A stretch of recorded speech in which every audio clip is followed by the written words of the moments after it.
Most restlessness isn't a personal flaw. It's a biological state. Your brain is constantly scanning for safety, speed, and control, and when it doesn't find them, it stays active, tense, and loud. This video is a long, slow look at the science behind calm. Not motivation, not mindset tricks, just how the brain actually settles when the conditions are right. If you enjoy long, thoughtful videos like this, like and subscribe to our channel Restwise. These take a lot of time to make, and your support genuinely helps the channel. Before we begin, comment what time it is for you and where you're watching from.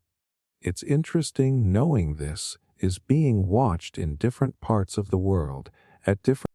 Your nervous system is always listening for safety. Before your thoughts even catch up, before you decide how you feel about a room or a person or a moment, something quieter has already made a call. It is not logic. It is not memory.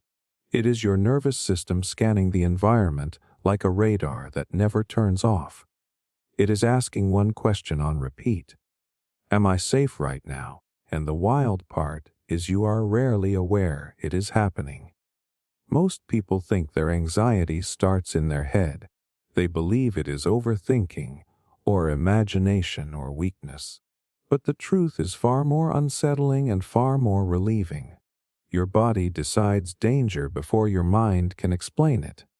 That tight chest, the sudden fatigue, the urge to scroll or shut down or snap at someone you care about.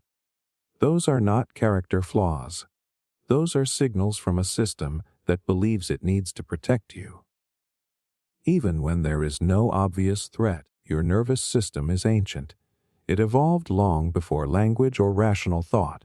It learned to survive by noticing patterns. Tone of voice, facial tension, sudden silence, fast movements, being watched, being ignored. And once it detects even a hint of danger, it changes your entire internal chemistry. Stress hormones rise, digestion slows, muscles tense. Your brain shifts resources away from creativity and reflection and sends them towards survival. This happens automatically. You do not vote on it. Here is where it gets personal. If you grew up in an environment where safety was unpredictable, where calm could turn into chaos without warning, your nervous system adapted. It learned to stay alert. It learned that rest was risky. It learned that relaxing meant letting your guard down. So now, even in a quiet room, even with good people, even when life is objectively fine, your body might still be listening for danger. Not because something is wrong with you, but because something trained you. There is a concept in neuroscience called neuroception. It describes how your nervous system evaluates safety and threat without conscious awareness. It does not use words. It uses sensation. A certain look can feel dangerous. A delayed text can feel like rejection. A raised eyebrow can feel like an attack. And your body reacts before your mind can argue. That is why telling yourself to calm down rarely works. The decision was already made at a deeper level. This explains why rest can feel uncomfortable, why silence feels loud, why happiness can feel suspicious. A restless brain is often not searching for stimulation. It is searching for safety. When safety was inconsistent, calm feels unfamiliar. Your system stays busy because busy once meant survival. Here is the validating part most people never hear. Your nervous system is not broken. It is doing exactly what it was designed to do. It is trying to keep you alive. The problem is not that it reacts. The problem is that it has not yet learned that the present moment is different from the past. And learning safety is not a mental exercise. It is a physical one. Safety is communicated through small signals. Slow breathing, warm tone, predictable routines, gentle eye contact, feeling supported without being judged. When these signals repeat, your nervous system slowly updates its expectations. It begins to loosen its grip, not because you forced it, but because it finally believes it can. This is why environments matter, why certain people calm you just by being near, why other spaces drain you instantly. Your nervous system is always listening, even when you are not. And once you realize this, something shifts. You stop fighting your reactions and start working with them. You stop asking, "What is wrong with me?" and start asking, "What does my body need to feel safe right now?" That question changes everything, because a calm brain is not built through control. It is built through safety. And once your nervous system learns that it does not have to stay on guard forever, rest stops feeling like a threat and starts feeling like home. Slow breathing is a biological off switch. Most people think breathing is automatic and boring, something you do in the background while your real problems live in your head. But the moment your breath changes, everything else follows. Your thoughts, your emotions, your sense of urgency, even how threatening the world feels. Breathing is not just air moving in and out. It is a direct line to the control panel of your nervous system. Here is the part that surprises people. When you feel anxious, overwhelmed, or restless, it is not because you forgot how to relax. It is because your body is stuck in a state of readiness. Your system believes something requires immediate attention, and fast, shallow breathing quietly reinforces that belief. It tells your brain, we are not safe yet. Stay alert. Stay tense. Do not slow down. What is shocking is how little effort it takes to flip that message. Slow breathing is not symbolic. It is mechanical. When you lengthen your breath, especially the exhale, you activate a nerve called the vagus nerve. This nerve runs from your brainstem down through your chest and abdomen, touching your heart, lungs, and digestive organs along the way. It is one of the main highways of your parasympathetic nervous system, the part responsible for rest and recovery. When the vagus nerve is stimulated, your heart rate begins to slow, blood pressure drops, stress hormones decrease. The brain shifts out of threat mode and back toward regulation. This is not mindfulness poetry. This is physiology. Your body has a built-in off switch, and breathing is the fastest way to reach it. Here is the uncomfortable truth most people do not realize. When you are anxious, your body is breathing for survival, not for health. Short breaths, tight chest, little movement in the belly. That pattern originally helped humans prepare to run or fight. But when it becomes chronic, it keeps the nervous system stuck in a loop. Your brain interprets your breathing as evidence that danger is still present. So it keeps scanning, keeps worrying, keeps you restless. This is why trying to think your way out of anxiety often fails. You are arguing with a system that does not speak logic, it speaks sensation. And slow breathing speaks its language fluently.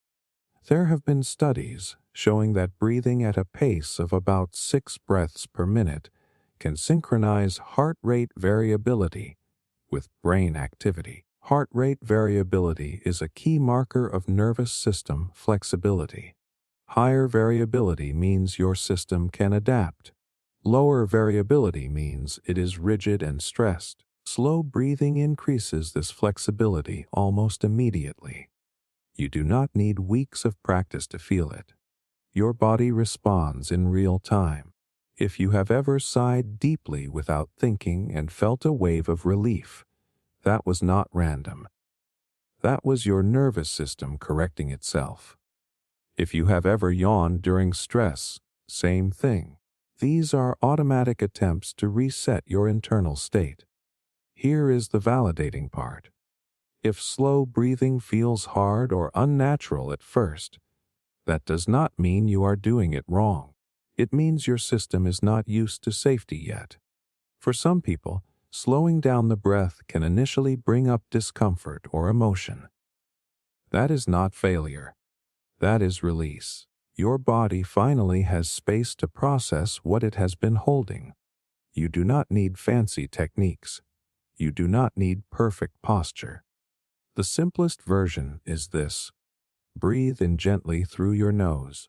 Breathe out longer than you breathed in. That longer exhale is the key. It tells your nervous system the threat has passed. Even if your mind is still racing, your body starts to stand down. This is powerful because it puts control back in your hands in a way that does not require force. You are not suppressing thoughts. You are changing the conditions that create them. Calm is not something you convince yourself of. It is something your body allows once it feels safe enough. And once you understand that your breath can quiet the alarm system inside you, you stop seeing calm as something distant or fragile. You realize it is always one slow breath away, waiting for permission to turn the noise down. Anxiety cannot survive sustained stillness. There is a moment most anxious people avoid at all costs. It is not a thought. It is not a memory. It is stillness. The second nothing is happening, no scrolling, no talking, no planning, just you and your body in the same place at the same time. And the instinctive reaction is to escape it, to fill the space, to move, to distract, because stillness feels dangerous. But here is the truth hiding in plain sight. Anxiety feeds on motion, and when motion stops long enough, anxiety starts to lose oxygen. This sounds almost too simple, which is why it gets ignored. People assume anxiety is this powerful, complex force that needs constant management. But biologically, anxiety is a state of activation. It is energy preparing you to act, heart rate up, muscles primed, attention scanning. It exists to mobilize you. So when you remove movement, remove urgency, remove reaction, something strange happens. The system that creates anxiety runs out of purpose. What shocks most people is that anxiety cannot stay intense if the body is not participating. You can have anxious thoughts, but without physical engagement, they struggle to sustain themselves. Anxiety needs you to fidget, to pace, to check, to rehearse, to brace. When you sit still and do not obey the impulse to move, the loop weakens. This is not about freezing or dissociating. It is about deliberate, grounded stillness. Staying present in your body while nothing changes. That is the key difference. When you dissociate, you leave. When you practice stillness, you stay. There is a reason meditation traditions discovered this long before modern neuroscience. When the body is still, the nervous system receives a signal that the environment is stable. No chasing, no fleeing, no fighting. Over time, the brain updates its prediction. Maybe there is no immediate threat after all. Neuroscience backs this up. Anxiety is strongly tied to the amygdala, the brain region responsible for detecting threat. The amygdala is reactive. It learns through experience, not logic. When you remain still during anxious activation and nothing bad happens, you are teaching it something new. You are giving it corrective data. Each moment of sustained stillness without catastrophe weakens the association between sensation and danger. Here is the validating part. If stillness initially makes your anxiety spike, that does not mean it is harmful. It means you removed distraction so the sensation surfaced. Most people never let that happen. They spend years outrunning their nervous system. So, when they finally stop, everything it has been holding shows up at once. That intensity is not proof that stillness causes anxiety. It is proof that anxiety was already there. Think of it like holding a shaken bottle. As long as you keep moving, the pressure stays high. When you finally set it down, the bubbles rise. Not because setting it down created the pressure, but because it allowed the pressure to release. Stillness works because it interrupts reinforcement. Anxiety says move now, check now, fix now, and stillness responds with no. We are safe enough to stay. That response is radical to a nervous system trained on urgency. Even small moments count. Sitting without reaching for your phone. Standing in line without tightening your jaw. Lying in bed without mentally rehearsing tomorrow. These moments retrain your system. They teach your body that neutrality exists. That nothing happening is not the same as something going wrong. This is why people often feel anxious during rest days or quiet evenings. It is not that rest causes anxiety. It is that rest removes noise. And without noise, the nervous system finally has space to recalibrate. The goal is not to eliminate anxious thoughts. Thoughts come and go. The goal is to stop fueling them with motion, to let them pass without adding muscle tension or compulsive action. Anxiety burns hot but short when it is not fed. Sustained stillness does something profound. It shows your nervous system that you do not need constant movement to survive. That safety is possible without effort. And once your body learns that lesson, anxiety loses its grip, not because you fought it, but because you stopped giving it what it needs to stay alive. Predictability feels like peace to the brain. Chaos does not always look like chaos. Sometimes it looks like too many options, too many decisions, too many maybes stacked on top of each other, and your brain feels tired before the day even starts. What most people call stress is often something more specific. It is uncertainty without an end point, and the brain does not interpret that as neutral. It interprets it as danger. Your brain is a prediction machine. Its main job is not to think deeply or creatively. Its main job is to guess what is about to happen next so you can survive it. When it can predict the future even in small ways, it relaxes. When it cannot, it stays alert. This is why unpredictability feels exhausting even when nothing bad is actually happening. Here is the shocking part. Your brain would rather deal with a known negative than an unknown neutral. That is not a personality quirk. That is biology. Studies in neuroscience show that uncertain outcomes activate threat circuits more strongly than predictable ones, even if the predictable outcome is unpleasant. Not knowing keeps the nervous system on edge. Knowing allows it to prepare and then rest. This explains why certain routines feel calming even when they are boring.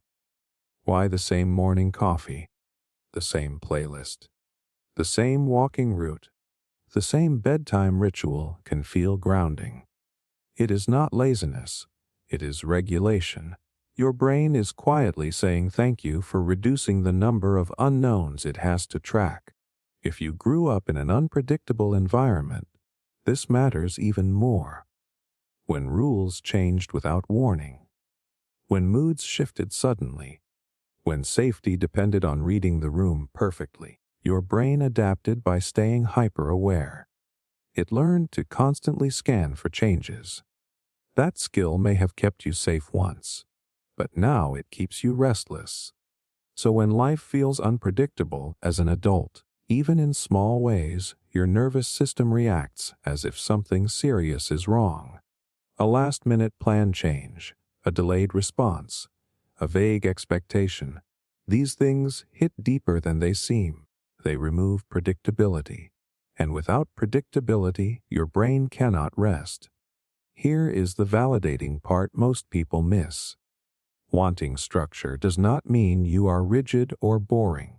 It means your nervous system values safety, and safety is built on consistency. Predictability tells your brain, I know what comes next. I do not have to stay on guard. This is also why anxiety often spikes during transitions, new jobs, new relationships, new schedules. Even positive changes can feel destabilizing. The brain does not care if something is good or bad at first. It cares if it is known. Until patterns form, it treats novelty as potential threat.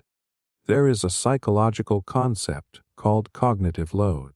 It refers to how much mental energy is required to process information. Unpredictability increases cognitive load dramatically. When you do not know what to expect, your brain keeps running simulations. What if this happens? What if that goes wrong? What should I do next? That constant simulation is exhausting. Predictability reduces that load. It allows the brain to stop rehearsing and start recovering. This is why simple routines can calm a restless mind more effectively than big solutions. You do not need to control your entire life. You just need a few anchors, regular sleep and wake times, a consistent wind-down ritual, familiar meals, clear plans when possible. These small islands of predictability tell your nervous system not everything is uncertain. And here is the part that changes how you see peace. Peace is not the absence of problems. It is the absence of surprise. When your brain knows what to expect, it can handle almost anything. When it does not, even minor stressors feel overwhelming. You can use this intentionally. If your mind races at night, create a predictable pre-sleep routine. Same order, same timing, same cues. If mornings feel chaotic, simplify the first 30 minutes. Fewer choices, same sequence. If relationships feel stressful, clarity helps more than reassurance. Clear expectations calm the brain faster than emotional intensity. Predictability is not about control. It is about trust. Trust between you and your nervous system. You show it consistency. It gives you calm. And once your brain learns that parts of your life are reliable, it stops bracing for impact everywhere else. That is when peace starts to feel less like a rare moment and more like a background state your body knows how to return to.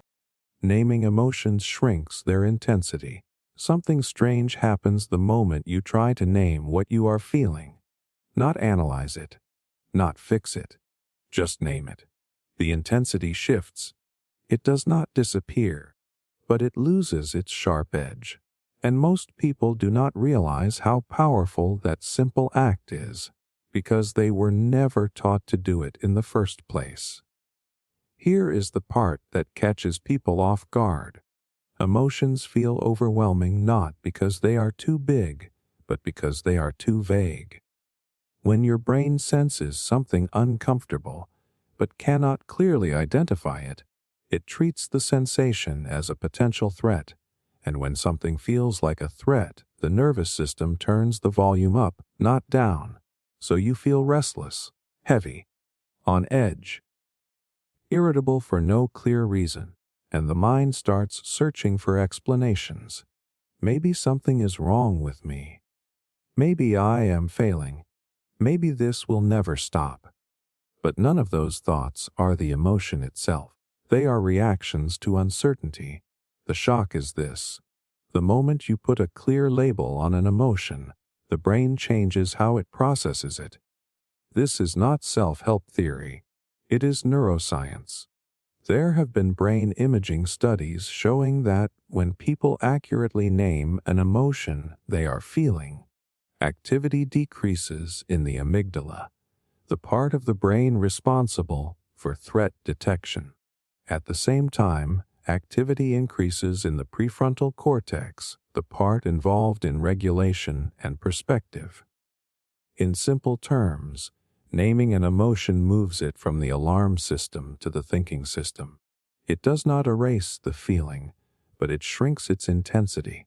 The brain stops panicking about the unknown and starts organizing the experience. This is called affect labeling, and it works because your brain hates ambiguity more than discomfort. Unlabeled emotion feels endless and uncontrollable. Labeled emotion feels contained. Even if it is unpleasant, it has edges. It has a shape. Here is where most people struggle. They think naming emotions means dramatic statements or deep introspection. It does not. It can be as simple as this feels like disappointment, or this feels like fear, or this feels like grief. Even saying I feel overwhelmed is better than saying I am overwhelmed. One describes a state. The other becomes an identity. The validating part is important here.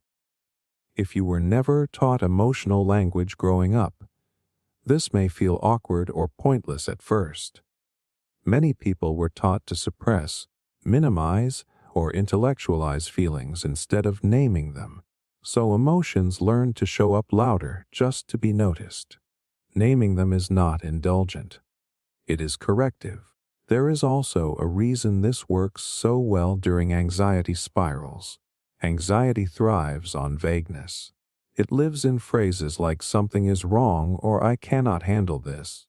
The moment you name the specific emotion underneath, such as fear of rejection, or fear of uncertainty, or frustration from lack of control, the spiral weakens. The brain goes from global threat to specific experience.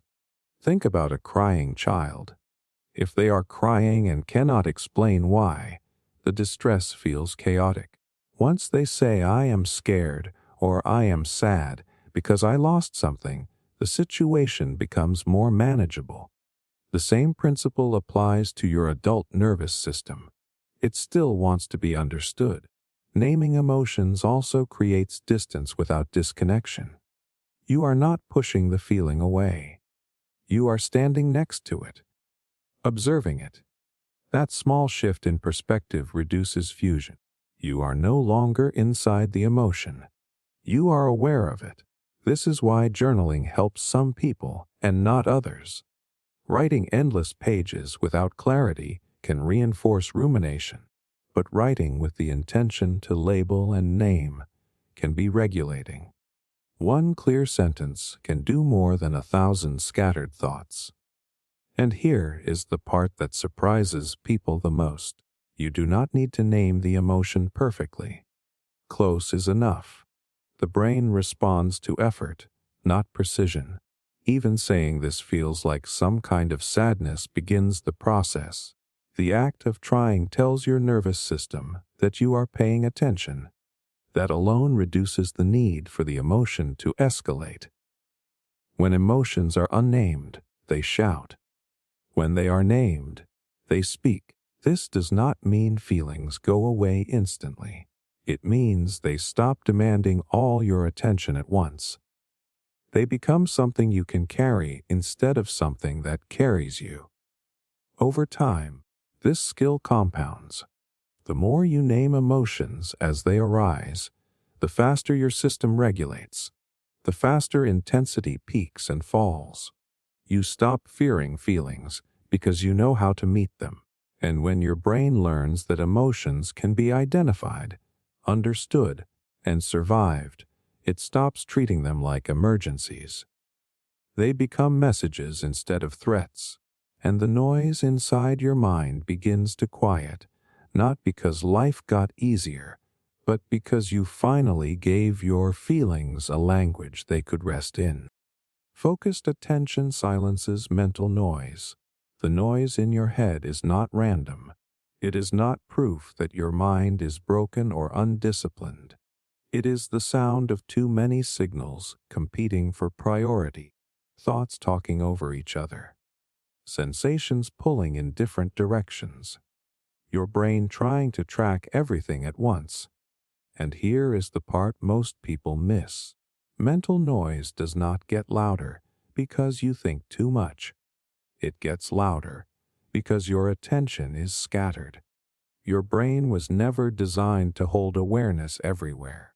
It evolved to focus on one thing at a time: a sound in the bushes, a face across the fire, a task that required precision. When attention is focused, the brain organizes itself. When attention is fragmented, The brain stays alert, jumpy, and noisy. What shocks people is how quickly the noise drops when attention narrows. Not because the problems disappear, but because the brain finally knows where to put its energy. Focus is not about forcing concentration. It is about giving your nervous system a clear target so it can stop scanning the horizon for threats. Think about moments when your mind went quiet without effort. Watching a fire burn, washing dishes and feeling the water on your hands, getting absorbed in a song, playing a game. Those moments were not empty. They were focused. Your attention settled into one channel, and everything else faded into the background. There is a neurological reason for this. The brain has a network called the default mode network that becomes active when attention is unfocused. This network is associated with rumination, self-criticism, and mental time travel into the past and future. When attention locks onto a specific task or sensation, activity in this network decreases. The brain shifts out of commentary mode and into experience mode. In simple terms, focused attention turns down the narrator in your head. Here is the validating part. If focusing feels difficult, that does not mean you lack discipline. It means your brain has been trained by modern life to split attention constantly. Notifications, tabs, background noise, multitasking, all of it teaches your nervous system that nothing holds priority for long. So your mind keeps checking everywhere at once. Mental noise is often the result of unclaimed attention. When nothing has it, everything tries to. This is why telling yourself to stop thinking rarely works. The brain needs direction, not suppression. When you do not give attention somewhere to go, it defaults to scanning for problems. Focused attention works best when it is sensory. Feeling your feet on the floor, noticing the rhythm of your breath, listening fully to a single sound, watching your hands move. These anchors pull attention out of abstraction and back into the body. And the body lives in the present. Anxiety lives in the imagined. There have been studies showing that even brief periods of focused attention can reduce stress markers and improve emotional regulation.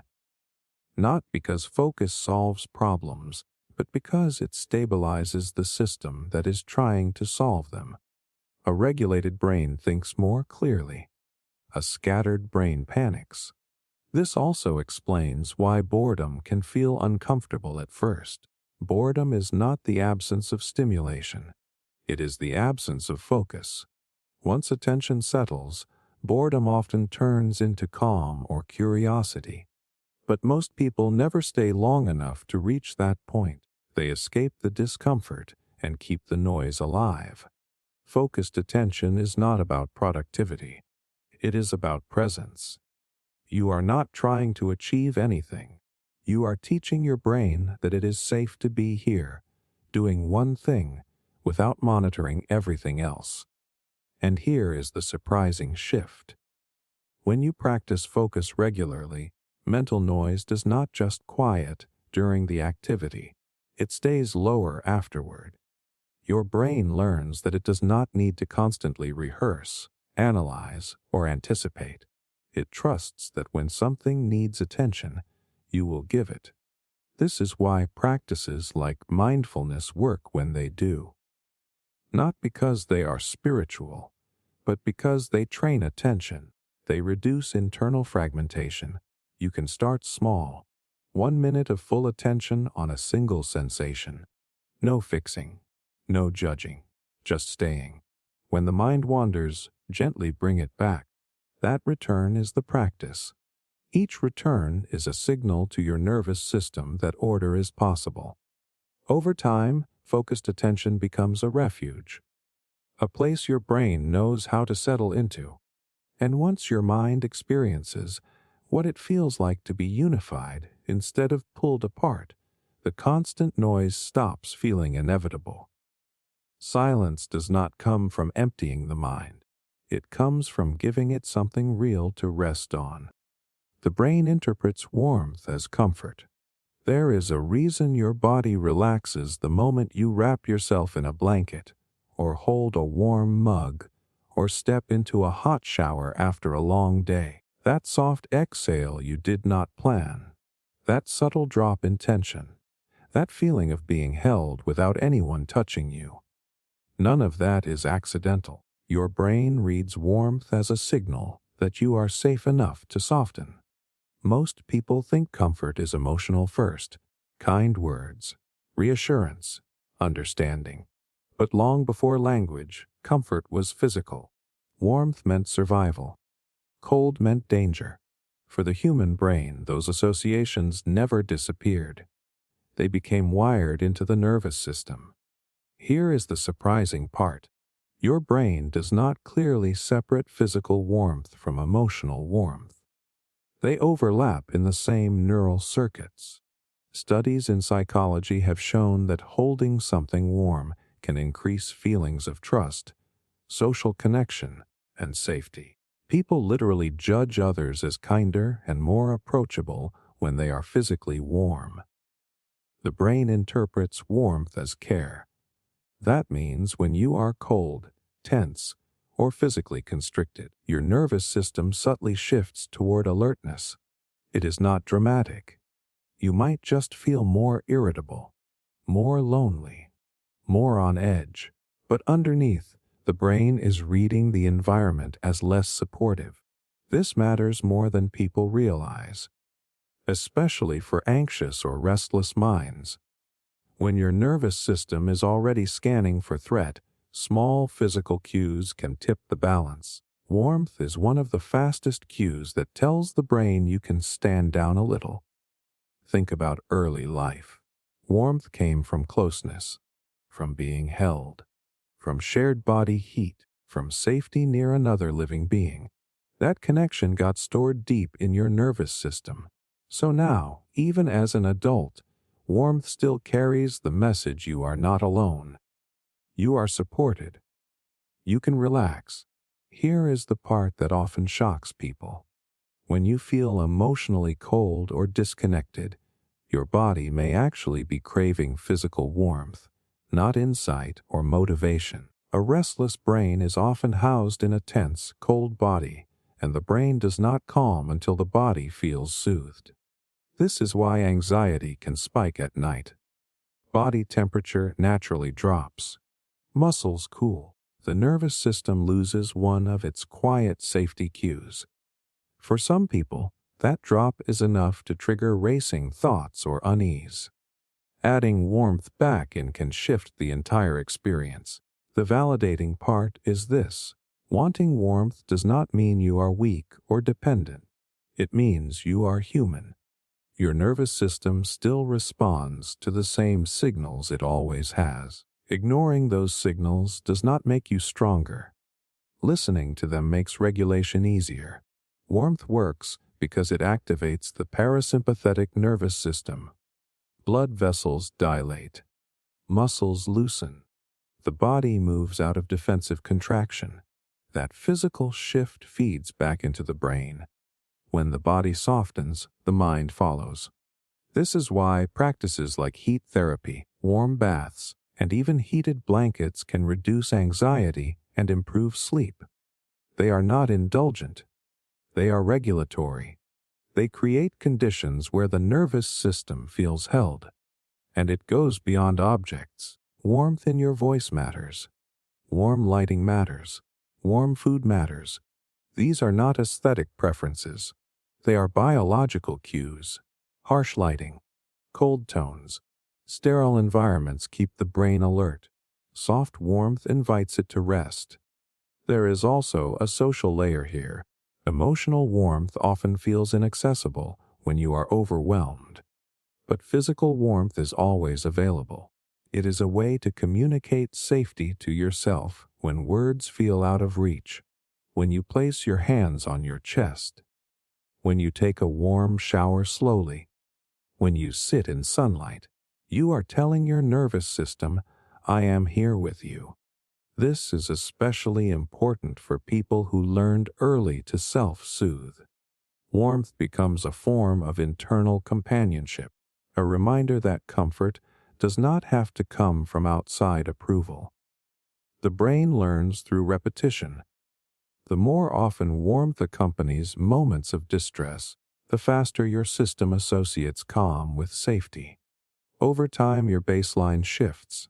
You become less braced, less guarded, and this is the quiet power of warmth. It does not argue with your thoughts. It does not demand change. It simply reassures the oldest part of your brain that the environment is gentle enough to rest in. When life feels sharp, warmth rounds the edges. When your mind feels loud, warmth lowers the volume. Not because it fixes everything, but because it reminds your nervous system of something it has always known. Comfort starts in the body. And sometimes, peace begins with something as simple as getting warm. Gentle movement resets brain rhythms. Sometimes the fastest way to calm your mind is not to sit still. It is to move, but in a way that tells your body nothing is chasing you. No rush, no performance. Just motion gentle enough that your nervous system can finally breathe again. Most people think movement is about burning energy or fixing posture or improving health. But at a deeper level, gentle movement is a language your brain understands immediately. Here is what most people never realize. When your brain feels restless, it is often because its internal rhythms are out of sync. Brain activity works in patterns, waves of attention, waves of rest. When stress hits, those rhythms speed up and fragment. Thoughts jump, emotions spike, focus scatters, and the brain looks for a way to regulate itself. Shockingly, one of the most effective ways to do that is slow, repetitive movement. Not intense exercise, not pushing through discomfort.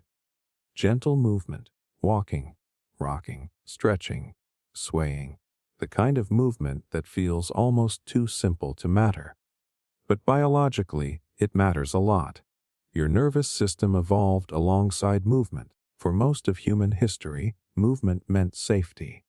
It meant foraging, traveling, adapting. Sudden, explosive movement meant danger. But smooth, rhythmic motion meant stability. The brain learned to associate gentle movement with environments that were manageable. This is why walking can clear your head in a way thinking never does. The left-right rhythm of walking sends predictable signals to the brain. Each step provides sensory feedback. Muscles contract and release. The vestibular system in your inner ear senses balance and motion. All of this creates a steady pattern your nervous system can synchronize with. When that synchronization happens, mental noise begins to soften. There is research showing that rhythmic movement can regulate brain waves and reduce overactivity in threat circuits. It is not that movement distracts you. It organizes you. It gives the brain a tempo to follow instead of letting it spiral chaotically. This explains something many people have felt but never understood. When anxiety is high, lying completely still can sometimes make it worse.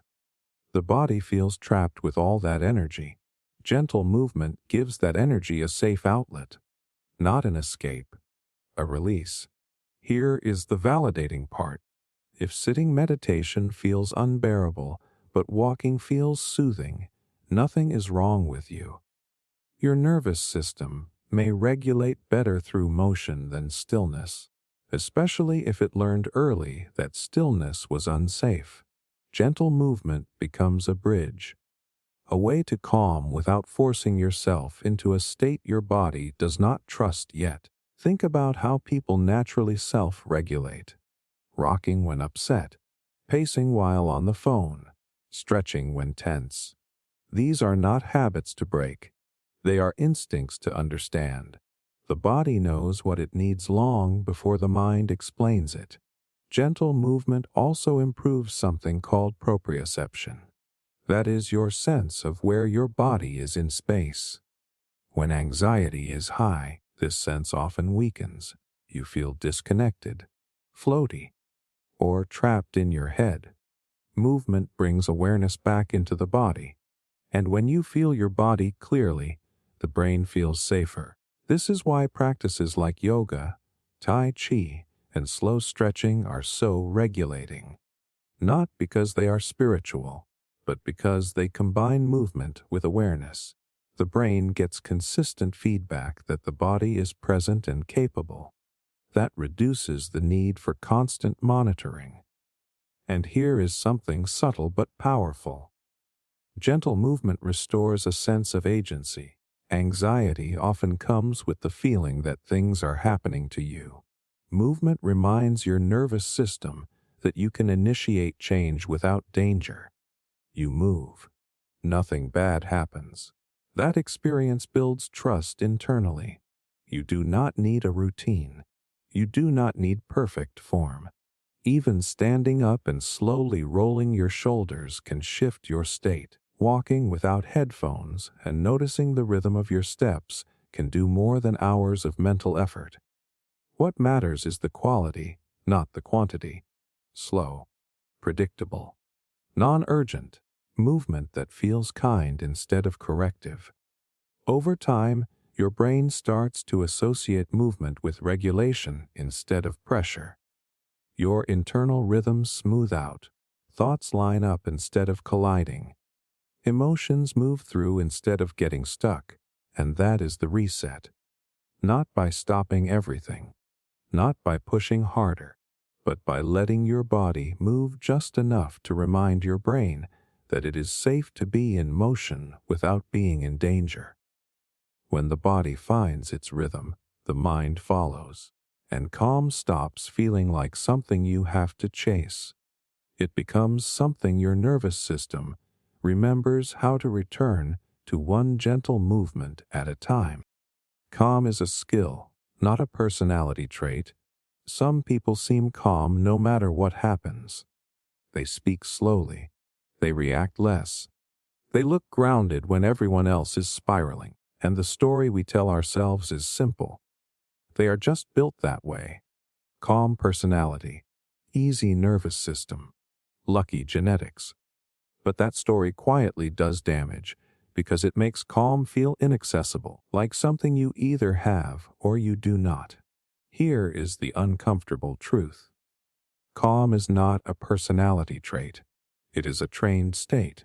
What looks like natural calm is almost always practiced regulation, learned patterns, repeated experiences where the nervous system discovered it could return to balance and survive.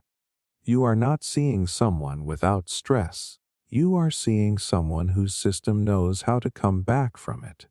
The shock for many people is realizing that calm people still feel stress signals. Their heart still speeds up. Their thoughts still race. The difference is not the absence of activation. It is the absence of panic about activation. Their body recognizes stress as temporary, not as a threat that will spiral out of control. This matters because most anxiety is not caused by stress itself. It is caused by the belief that stress is dangerous and uncontrollable. When your nervous system has never learned how to settle reliably, every spike feels like proof that something is wrong. Calm people were not born calmer. Their systems learned through repetition. Maybe they had safe environments early. Maybe they learned tools later. Maybe they failed a lot and survived it enough times for their body to trust recovery. But somewhere along the line, their nervous system gathered evidence. Evidence that arousal does not equal danger.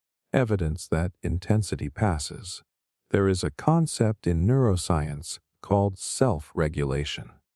It refers to the ability of the nervous system to move between states without getting stuck. Calm is not a permanent state. It is the ability to shift states smoothly, stress up, stress down, focus on, Focus off, rest when needed, engage when needed. People who seem calm are usually better at downshifting.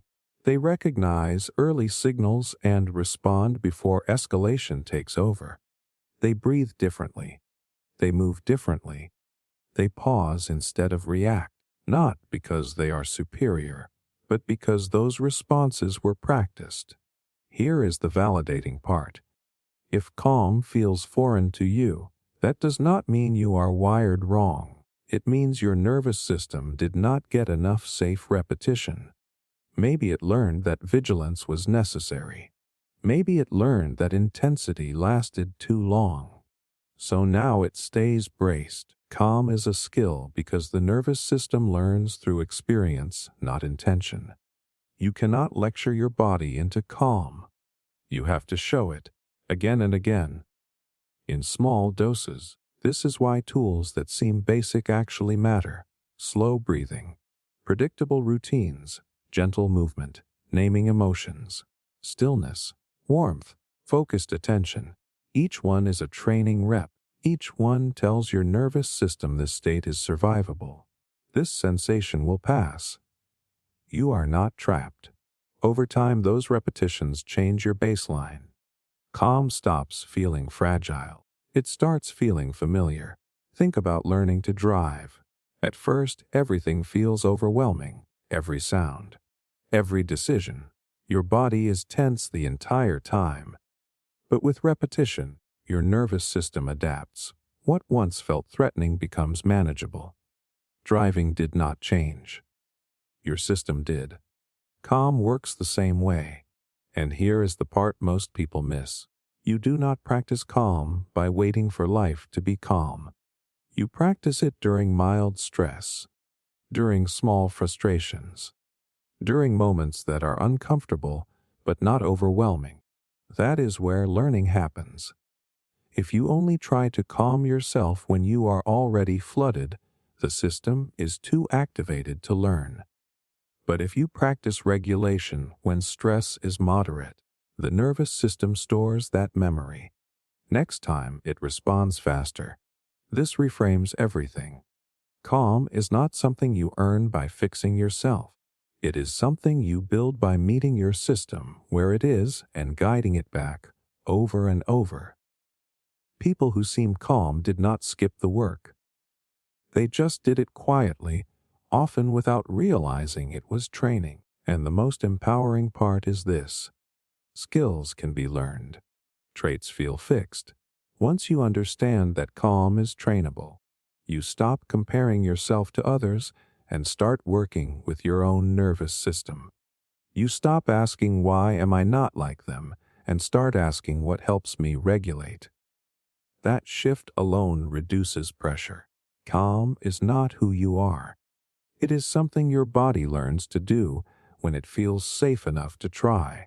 And every time you practice returning to balance, even imperfectly, you are teaching your nervous system a new truth. You are not broken. You are untrained, and training is possible. Calm is not reserved for certain personalities. It is a skill your brain and body can learn together, one repetition at a time. Your brain syncs with what you repeatedly do. You are being shaped every day by things you barely notice. Not by big decisions, not by dramatic moments, but by what you repeat when no one is watching, the shows you half watch, the thoughts you loop, the way you move your body, the tone you use with yourself. Your brain is paying attention to all of it, and it is sensing accordingly. Most people think change happens through insight, a realization, a breakthrough, a sudden decision to be different. But the brain does not rewire through insight alone. It rewires through repetition. Whatever you do most often becomes the rhythm your brain organizes itself around. Here is the part that surprises people. Your brain is not asking if something is good for you. It is asking if it is familiar. Repetition equals importance in the nervous system. If something happens often enough, The brain assumes it matters for survival and builds around it. This is why habits feel automatic, not because you lack willpower, but because your brain syncs to them. Neural pathways that fire together wire together. The more a pattern repeats, the faster and quieter it runs. Eventually, it feels like you. That is the shock. Many things you call your personality are actually rehearsed states. Chronic rushing, constant worrying, scrolling to numb out, self-criticism. These are not traits, they are practiced rhythms. The brain loves efficiency, it wants to conserve energy, so it automates whatever you repeat. If you repeatedly start your day in urgency, your brain syncs to urgency. If you repeatedly end your day overstimulated, your brain learns that rest is unsafe. If you repeatedly soothe yourself with distraction, your system learns that stillness is something to avoid. And here is the validating part. This does not mean you chose wrong. It means your brain adapted to what was available. Repetition often starts as a coping strategy, something that helped you get through. The brain does not judge. It protects. But once a pattern is no longer needed, it does not automatically disappear. It keeps running until something new repeats often enough to replace it. This is why trying to stop a habit without replacing the rhythm rarely works. The brain hates empty space. If you remove a repeated behavior, it looks for another pattern to sync with. That is why relapse feels frustrating. It is not failure. It is the nervous system returning to what it knows. There is also a deeper layer. Your brain syncs not just to actions, but to emotional states. If you repeatedly feel overwhelmed, your baseline shifts. If you repeatedly feel safe while resting, that becomes your new normal. The nervous system learns through exposure. What you expose it to regularly becomes familiar. Familiar becomes safe. This explains why calm can feel uncomfortable at first. If your system is used to intensity, calm feels unfamiliar. Not bad, just unknown. And unknown still registers as risky. So when people say I cannot relax, or I always feel on edge, what they are often describing is a brain synced to activation, a system that practiced alertness for a long time. Here is where this becomes empowering. If repetition wires the brain one way, it can rewire it another. Not through force, through consistency. You do not need massive changes. The brain responds to frequency more than intensity. 5 minutes every day beats an hour once a week. Small signals repeated often carry more weight than big gestures done rarely. If you repeatedly slow your breath when stressed, your brain syncs calm with stress. If you repeatedly move gently instead of freezing, your system learns motion can be safe. If you repeatedly name emotions instead of suppressing them, your brain syncs awareness with relief. If you repeatedly rest without guilt, your nervous system learns rest does not equal danger. This is why routines matter.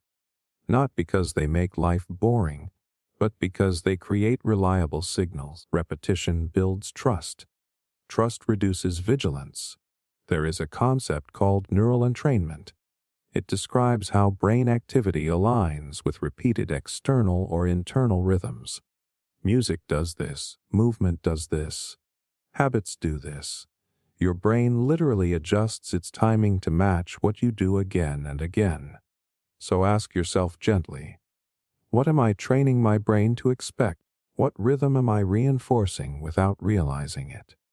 This is not about perfection. It is about direction. Every repetition is a vote, not for who you want to be someday, but for what your nervous system believes is normal right now. And here is the most hopeful part. The brain never stops sensing. No matter your age, no matter your past, it remains plastic. It remains responsive. It keeps updating based on what you show it consistently. You do not change your brain by demanding it be different. You change it by giving it new experiences often enough that it cannot ignore them. Over time, the noise softens, the reactions slow, the baseline shifts. Not because you forced change, but because your brain learned a new rhythm. You are not stuck with the patterns you learned. You are shaped by what you repeat, and that means every small, intentional repetition is quietly building the mind you will live in tomorrow. Silence physically lowers neural activity. The most people are afraid of silence, but not for the reason they think. It is not awkwardness. It is not boredom. It is what happens inside the brain when sound finally stops. Silence does something physical. It changes neural activity. And once you understand that, silence stops feeling empty and starts feeling powerful. Your brain is constantly responding to sound. Even when you are not consciously listening, auditory input keeps large networks of neurons active.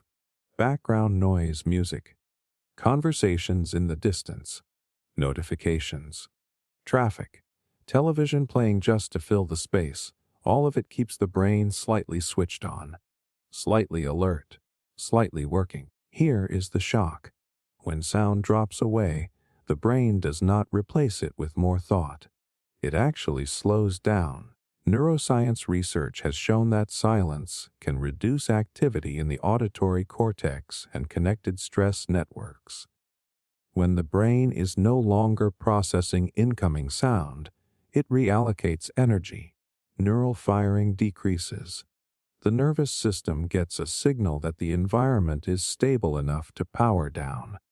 In simple terms, silence gives the brain permission to rest. This is not philosophical. It is biological.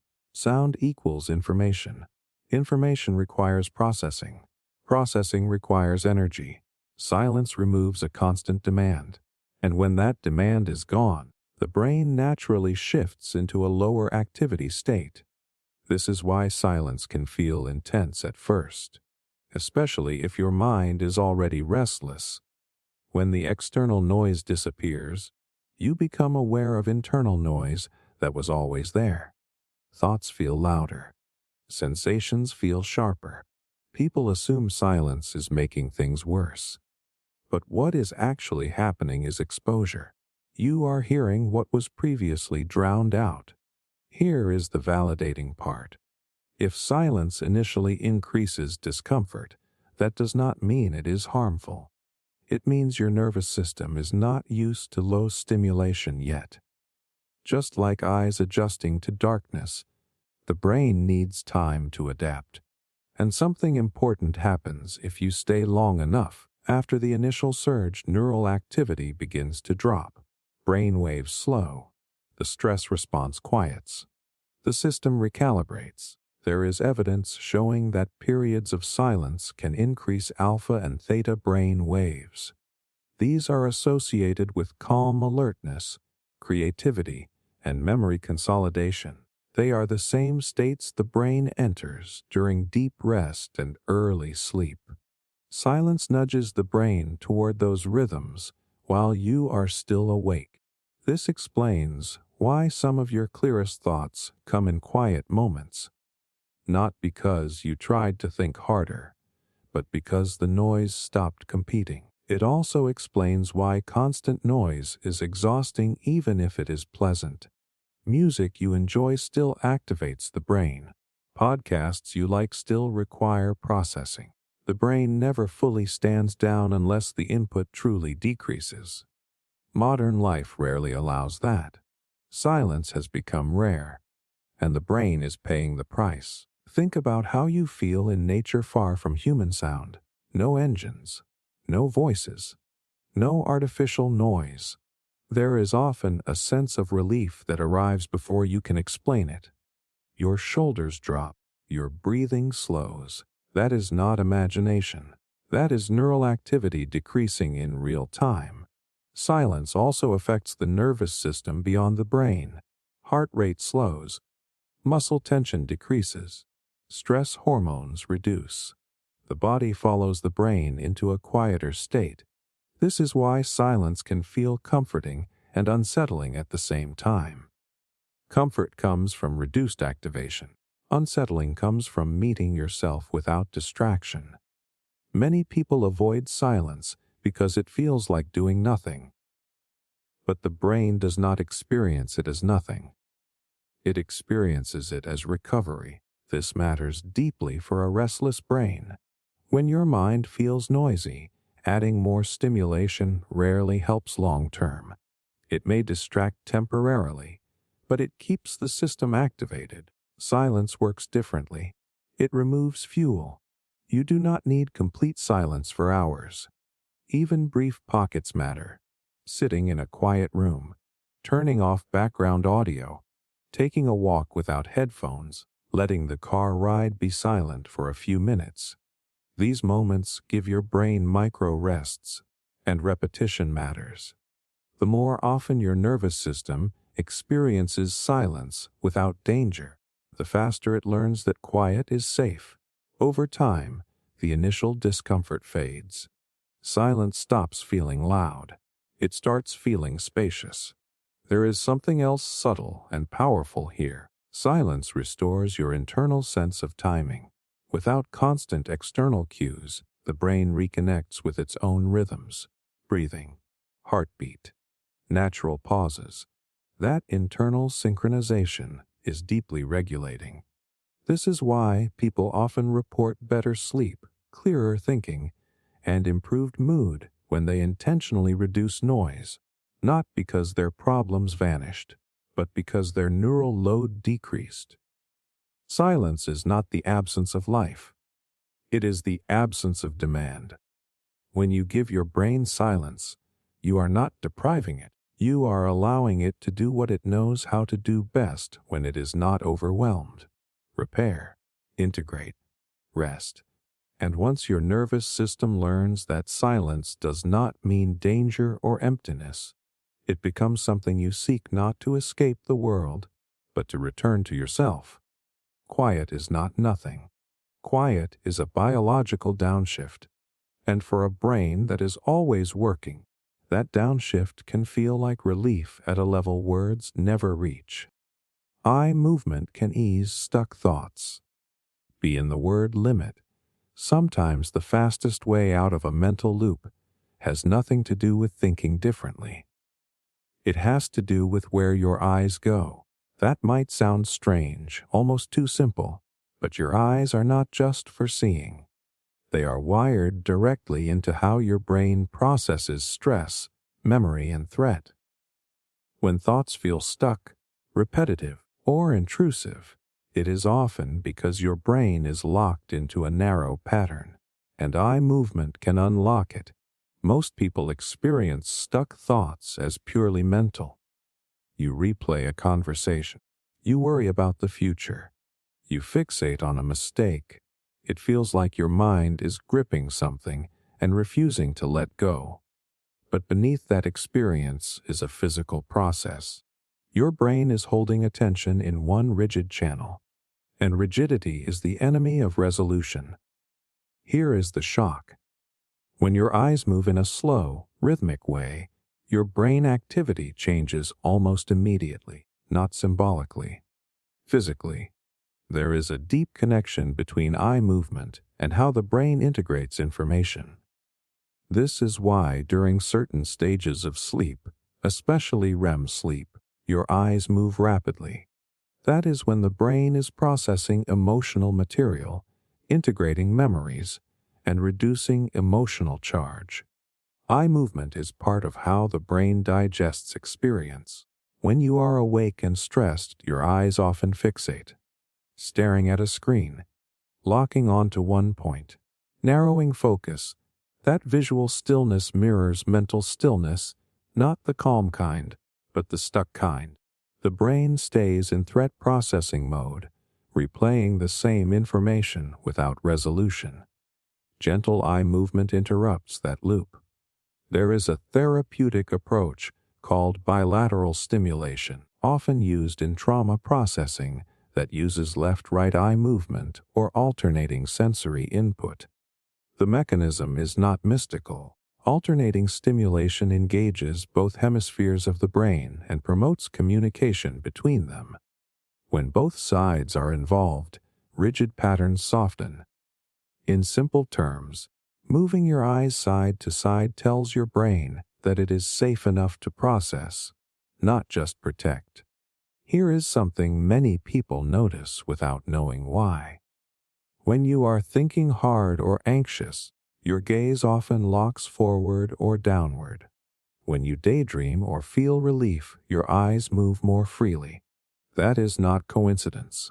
Eye movement and cognitive flexibility are linked. The validating part is this: if you feel trapped in your thoughts, it is not because you are bad at letting go. It is because your nervous system is stuck in a narrow state. Trying to force a new thought rarely works from that place. The system needs movement before it can release. Eye movement is a gentle way to create that movement without overwhelming the body. You do not need a formal technique. One simple version is to slowly move your eyes left and right while keeping your head still, as if you are watching something pass by. Do it for 30 to 60 seconds. Let your breath stay natural. You are not trying to fix the thought. You are giving your brain a new rhythm. Another option is walking and intentionally letting your gaze move with the environment. Trees, buildings, passing light. That natural scanning engages ancient neural circuits associated with safety and exploration. The brain shifts from tunnel vision to panoramic awareness. What often surprises people is that the emotional charge of the thought begins to drop even if the content does not change. The thought might still be there, but it feels farther away, less sticky, less urgent. That is regulation happening at the nervous system level. This works because stuck thoughts are not just cognitive. They are state-dependent. When the brain is in a threat state, it loops. When it moves toward a processing state, it integrates. Eye movement nudges that shift. There have been studies showing that bilateral eye movements can reduce the vividness and emotional intensity of distressing memories. Again, not by erasing them, but by changing how they are stored and accessed. The memory becomes something you remember, not something you relive. And here is an important nuance. If eye movement feels uncomfortable at first, slow it down. Gentle is key. This is not about stimulation. It is about rhythm. Too fast can be activating. Slow and steady invites safety. Over time, your brain learns a new association. Movement equals processing. Scanning equals safety. The more often you pair eye movement with moments of mental stuckness, the faster your system learns how to exit loops. This gives you another option when your mind will not let go. Instead of arguing with thoughts, you move your eyes. Instead of forcing insight, you create conditions for it. And that is the deeper truth here. Many mental struggles persist not because you lack understanding, but because your nervous system needs a physical cue to shift states. Eye movement is one of those cues. You are not meant to think your way out of every loop. Sometimes you are meant to move your way out. When your eyes soften and roam, your brain follows. The grip loosens, the thought breathes, and what once felt stuck begins to move, not because you pushed it, but because you gave your nervous system permission to process instead of protect. That small movement can be enough to remind your brain that it does not have to stay locked in one place forever. The brain heals faster in safe environments. Healing does not begin with effort. It begins with where you are, the room you sit in, the people around you, the tone of the space. Before your brain decides what it thinks, it decides whether it feels safe enough to repair itself. And that decision quietly determines how fast you heal, how clearly you think, and how heavy everything feels. Most people believe the brain heals through time or willpower. Just push through. Stay busy. Distract yourself until it passes. But here is the uncomfortable truth. The brain does not heal efficiently in survival mode. If your environment feels unpredictable, critical, loud, or emotionally tense, your brain stays focused on protection, not repair, even if nothing bad is happening in that moment. This is shocking for a reason. Your brain has limited energy. When it senses threat, that energy gets redirected toward vigilance, watching, monitoring, preparing. That means fewer resources for memory consolidation, emotional processing, creativity, and learning. You are not failing to heal. Your brain is simply prioritizing survival over growth. There is a reason wounds heal slower under chronic stress. It is not just psychological. Stress hormones like cortisol actively suppress systems involved in repair. They reduce neuroplasticity, the brain ability to form new healthy connections. They interfere with sleep cycles where emotional integration happens. They keep the nervous system on edge. And the brain listens. Safe environments do the opposite. When your brain detects safety, it releases different chemicals. Oxytocin increases. Inflammation decreases. Neural pathways involved in regulation strengthen. The brain shifts from scanning the world to restoring itself. This is when learning sticks. This is when trauma softens. This is when clarity returns. What counts as safe is deeply personal. Safety is not luxury. It is not perfection. It is consistency, predictability, being around people who do not require you to perform or brace or explain yourself constantly. It is spaces where your nervous system does not have to guess what comes next. Here is something that changes how you see yourself. If you struggle to heal emotionally or mentally, it might not be because you are broken. It might be because you are trying to heal in an environment that keeps reopening the wound. You cannot rewire a brain while it is still being threatened. Even subtle threats count. Passive aggression, emotional neglect, being rushed, being watched, being criticized for how you cope.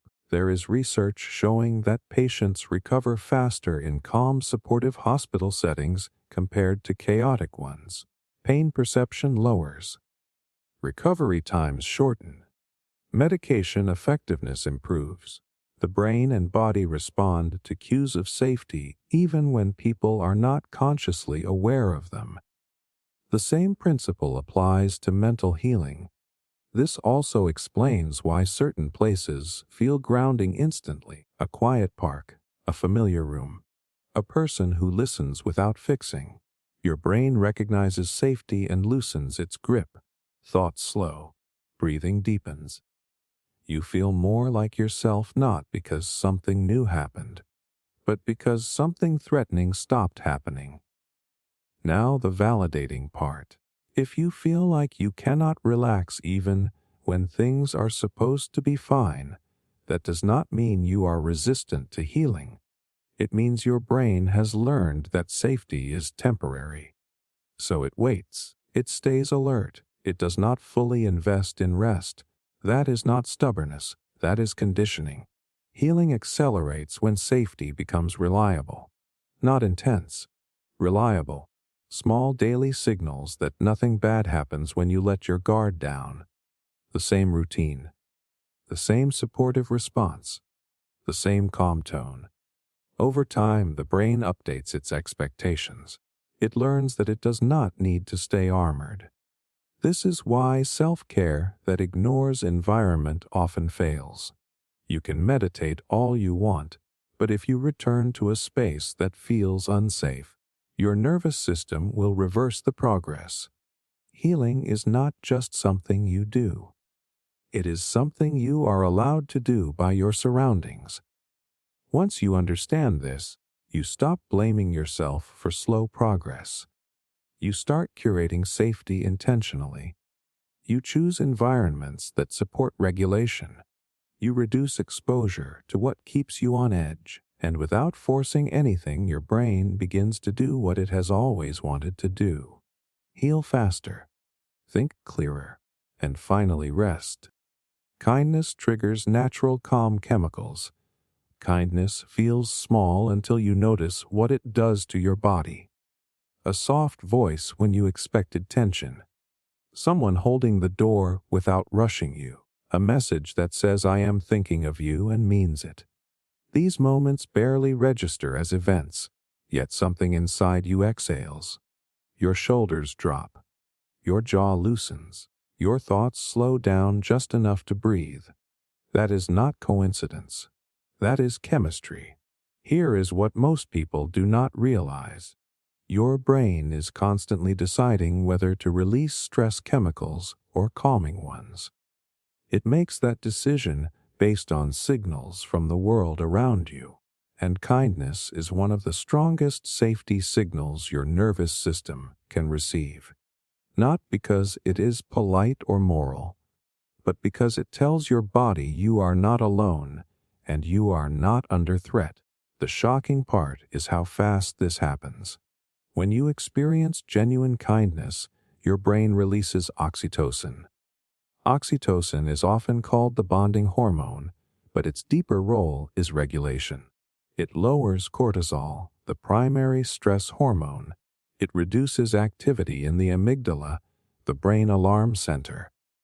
It signals that connection is present, which from an evolutionary perspective meant survival. Calm followed connection long before comfort ever did. This means your nervous system does not calm down just because life is easier. It calms down because you feel supported. Even subtle support counts: being seen, being understood, being treated gently when you expected pressure. These cues shift your internal state without you having to try. Now here is where it gets uncomfortable. When kindness feels suspicious or undeserved, that reaction also has a biological explanation. If you grew up around inconsistency, criticism, or emotional distance, your nervous system learned that kindness might be temporary or manipulative. So when it appears, your body stays alert. It waits for the catch. That does not make you cold. It makes you adaptive. But when kindness repeats without strings attached, something starts to change. Oxytocin begins to counteract adrenaline. Your heart rate stabilizes. Inflammation markers drop. Even pain perception can decrease. Studies have shown that people who experience regular positive social interactions recover faster from stress and show better emotional regulation. The brain literally rewires itself around safety when kindness is consistent. Here is the part people rarely hear. Giving kindness has the same effect. When you act with genuine care towards someone else, your brain releases the same calming chemicals. Oxytocin does not distinguish between receiving and offering connection. Both tell your nervous system that you are part of something safe. This is why helping someone can feel grounding even when your own life is messy. It is not distraction, it is regulation. This also explains why isolation feels so heavy. Without signals of kindness or connection, the brain defaults to vigilance. It assumes you are on your own. Stress chemicals stay elevated. Thoughts become harsher. The world feels sharper. Not because you are weak, but because your nervous system was never designed to regulate alone. Now the validating part. If you find yourself craving kindness while also pushing it away, there is nothing wrong with you. Your nervous system wants calm but does not fully trust the source yet. That tension is not a flaw. It is a bridge, and bridges are crossed slowly. Kindness does not have to be dramatic to work. It can be neutral and steady. A calm response instead of escalation. Listening without interrupting. Letting yourself rest without guilt. These small acts send repeated signals to your brain that safety is not a fluke. Over time, your nervous system starts to expect calm instead of chaos. This is why environments that emphasize warmth and respect feel different immediately. It is not just emotional, it is chemical. Your brain shifts into a state where healing and clarity are possible. Thoughts soften, reactions slow. You become more yourself, not because you changed, but because the pressure lifted. Once you understand that kindness is not just nice but necessary, you stop treating it like a luxury. You stop minimizing its impact. You begin to see it as medicine your nervous system has been waiting for. And the more often your brain experiences that medicine, the less it needs to stay on guard. Calm does not always come from silence or solitude. Sometimes it comes from a simple human signal that says you are safe here, and your brain knows exactly what to do with that. The vagus nerve is a built-in soothing system. There is a reason calm sometimes arrives without permission. A deep sigh you did not plan. A sudden warmth in your chest. A moment where the noise inside your head softens on its own. That is not luck. That is not your mood randomly improving. That is a system inside your body doing exactly what it was designed to do. Most people have never heard of the vagus nerve, yet it quietly shapes how safe or overwhelmed they feel every day. It is one of the longest nerves in your body, running from your brainstem down through your throat, heart, lungs, and into your gut. And its job is not thinking. Its job is soothing.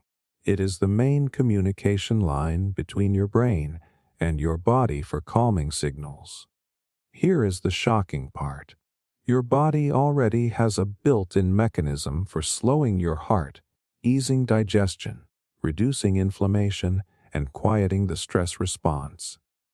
You do not have to earn calm. You do not have to solve all your problems first. You have to activate a system that already exists. When the vagus nerve is active, your nervous system shifts out of fight or flight and into rest and digest. Heart rate steadies. Breathing deepens. Muscles release. The brain reduces threat scanning. You feel more present and less reactive. This is not a mindset. This is a physiological state. The problem is not that the vagus nerve does not work. The problem is that for many people, it has been underused. Chronic stress, trauma, constant stimulation, and emotional suppression all reduce vagal tone. Vagal tone is a measure of how responsive this soothing system is. Low tone means your system struggles to calm down. High tone means it can return to balance more easily.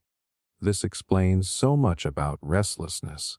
If you feel like it takes forever to relax, or that one small stressor sends you spiraling, it is not because you are dramatic or broken. It is because your calming system has not had many chances to practice. And like any system in the body, it gets stronger with use. Here is where it becomes empowering. The vagus nerve responds to very specific signals: slow breathing, gentle movement, vocal tone, facial expression, safe social connection, even humming or singing. These actions stimulate the nerve and tell your brain that the environment is safe enough to stand down. This is why certain things feel calming even when they seem unrelated. Talking to someone who listens without judgment, laughing softly, petting an animal, stretching slowly. These are not random comforts. They are direct activators of your soothing system. There is research showing that people with higher vagal tone have better emotional regulation, lower anxiety, improved immune response, and even longer lifespan. Their nervous systems recover faster after stress.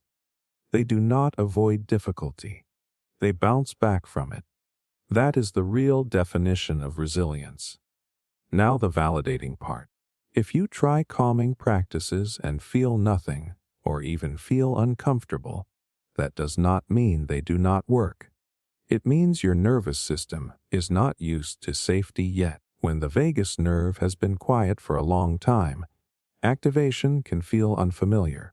Sometimes emotion surfaces. Sometimes rest feels unsafe.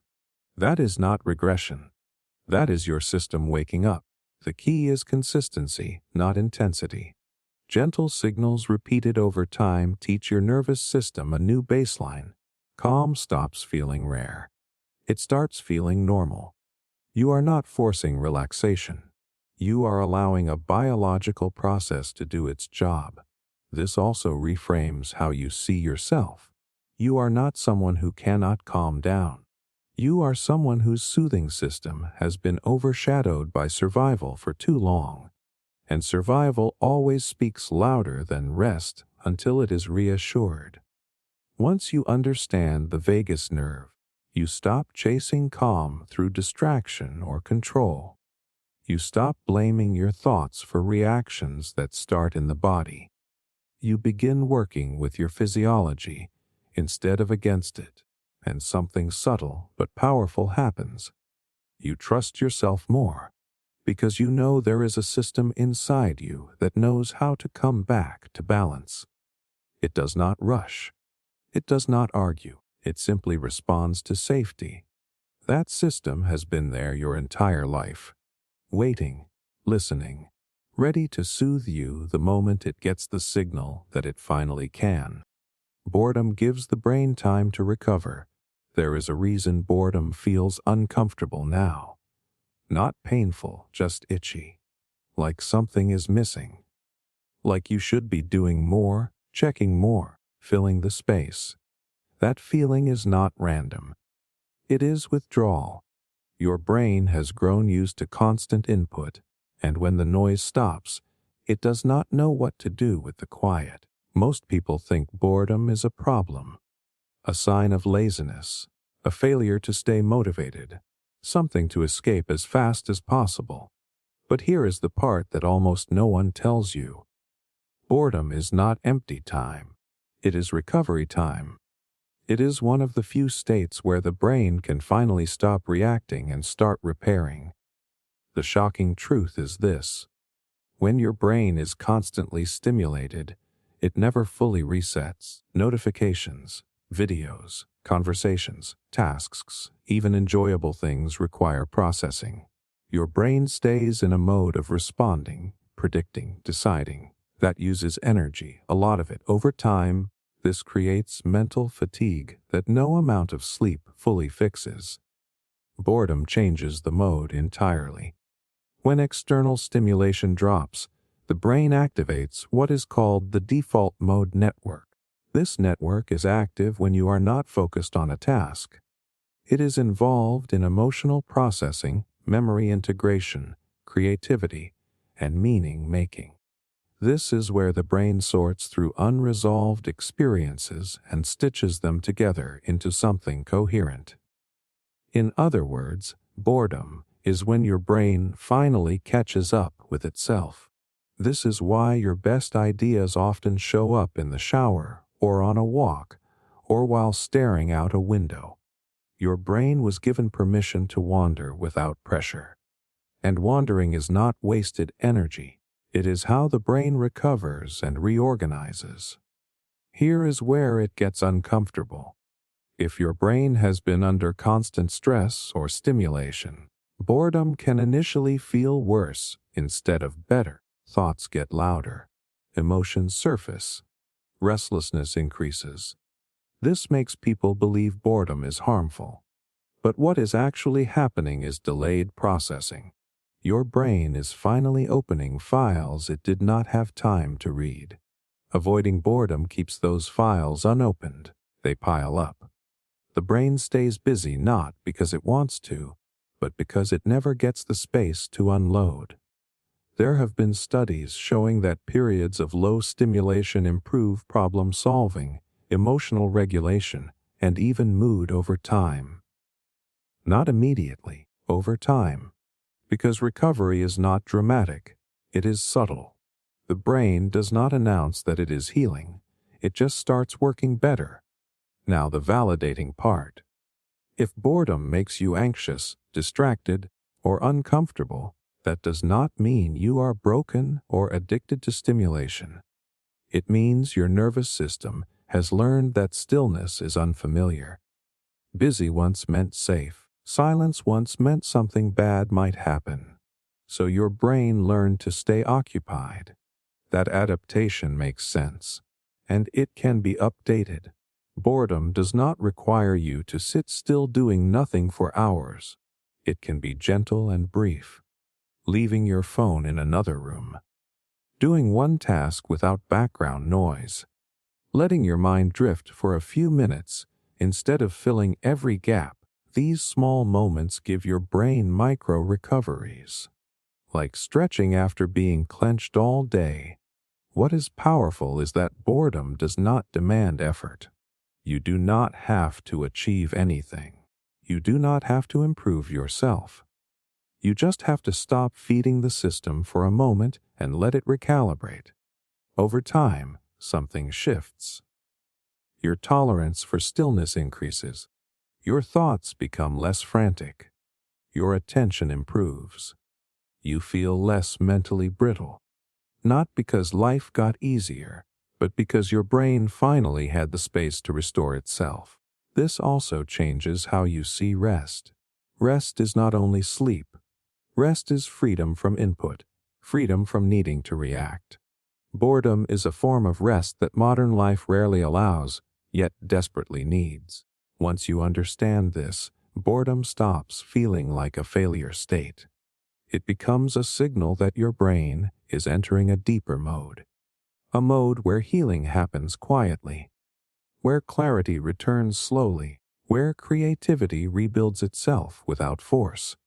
And the more often you allow boredom without escaping it, the more your brain learns that it is safe to slow down, safe to wander, safe to recover. In a world that never stops talking to your brain, boredom is one of the few moments where your brain finally gets to talk back. Sleep timing matters more than sleep length. There is a strange frustration people feel when they sleep for 8 hours and still wake up exhausted. The kind of tired that does not make sense. You did everything right. You stayed in bed. You closed your eyes. You waited it out. And yet your brain feels foggy, heavy, almost irritated that it had to wake up at all. That experience is not imagined, and it is not because your body needs more sleep. It is because it needed sleep at a different time. Most people have been taught that sleep is a numbers game. Get 7 to 9 hours and you are fine. Miss that target and you are broken. But your brain does not experience sleep as a total amount. It experiences it as a rhythm. And when that rhythm is off, even long sleep does not fully restore you. Here is the part that surprises people. Your brain runs on an internal clock called the circadian rhythm. This clock controls when hormones are released, when body temperature drops, when memory consolidates, and when repair systems turn on. It is deeply tied to light and darkness, and it is incredibly sensitive to timing. Melatonin, the hormone that signals sleep, does not just appear because you are tired. It is released in a specific window. When you sleep during that window, your brain enters deeper and more restorative stages more easily. When you sleep outside of it, your brain struggles to reach those stages, even if you stay asleep for a long time. This is why going to bed very late and sleeping in often feels worse than going to bed earlier and sleeping less. Your brain missed its optimal repair window, so it stayed in lighter stages of sleep. You were unconscious, but not fully restored. The shocking truth is that your brain does its most important work early in the night. Deep slow-wave sleep, which is critical for physical repair and emotional regulation, happens mostly in the first part of the sleep cycle. REM sleep which helps process emotions and memories, follows in predictable patterns. When sleep timing is delayed, these patterns are disrupted.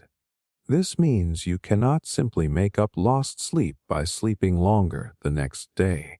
The timing mismatch confuses your internal clock. Hormones release out of sync.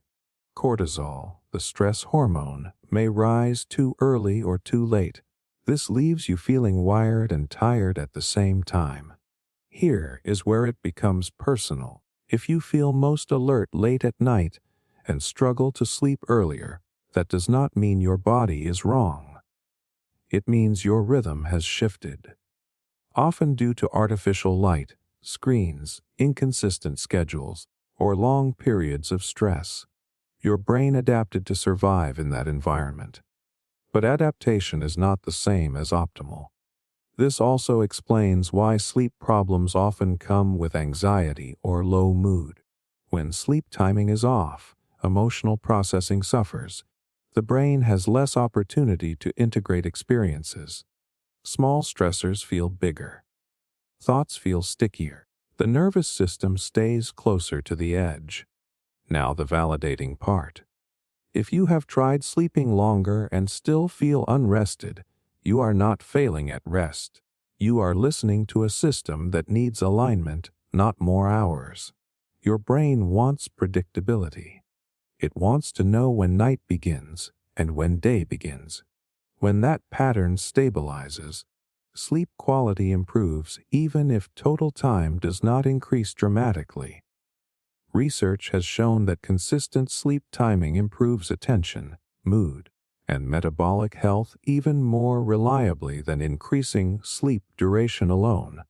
Going to bed and waking up at the same time trains your brain to anticipate rest. It prepares the chemistry ahead of time. That anticipation is what allows sleep to go deeper. This does not require perfection.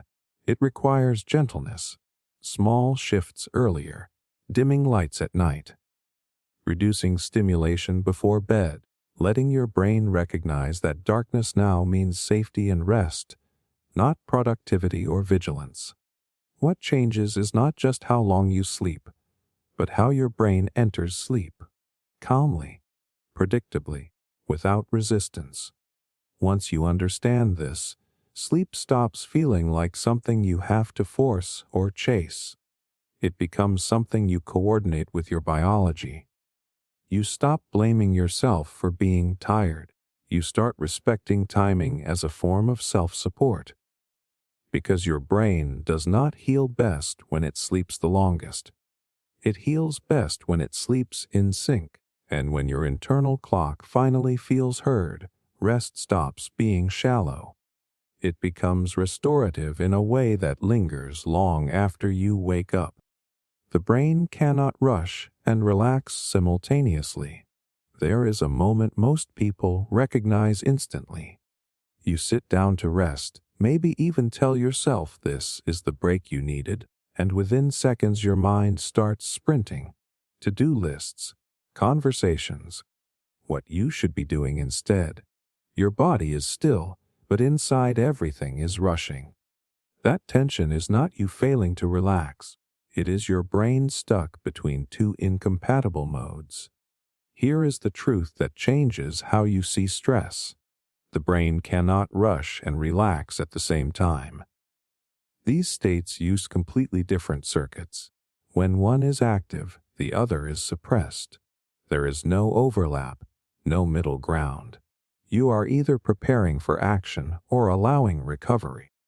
Trying to do both creates the restless feeling so many people live with every day. Most people believe they are resting because they are not moving. But the brain does not measure rest by posture. It measures it by urgency. If there is pressure, time scarcity, or internal demand, the brain stays in rush mode. Even on the couch, even in bed, even during supposed self-care. The shocking part is how subtle rush mode can be. It is not always panic or anxiety. Sometimes it is quiet impatience. The feeling that you should be relaxing faster. The urge to optimize rest. The thought that this calm needs to hurry up because there is more to do later, that is still rushing. And your brain treats it the same as danger. When the brain perceives urgency, it releases stress hormones. Attention narrows. Muscles stay slightly activated. Breathing remains shallow. This state was designed to help you act quickly. But when it becomes constant, the brain never fully stands down. Recovery gets postponed indefinitely. This is why multitasking feels productive, but leaves you drained. Why scrolling while watching something does not feel restful. Why taking breaks that still involve pressure do not restore you. The brain is still tracking time, still evaluating, still preparing. Neuroscience shows that relaxation requires a drop in perceived demand. Not just external demand, but internal demand.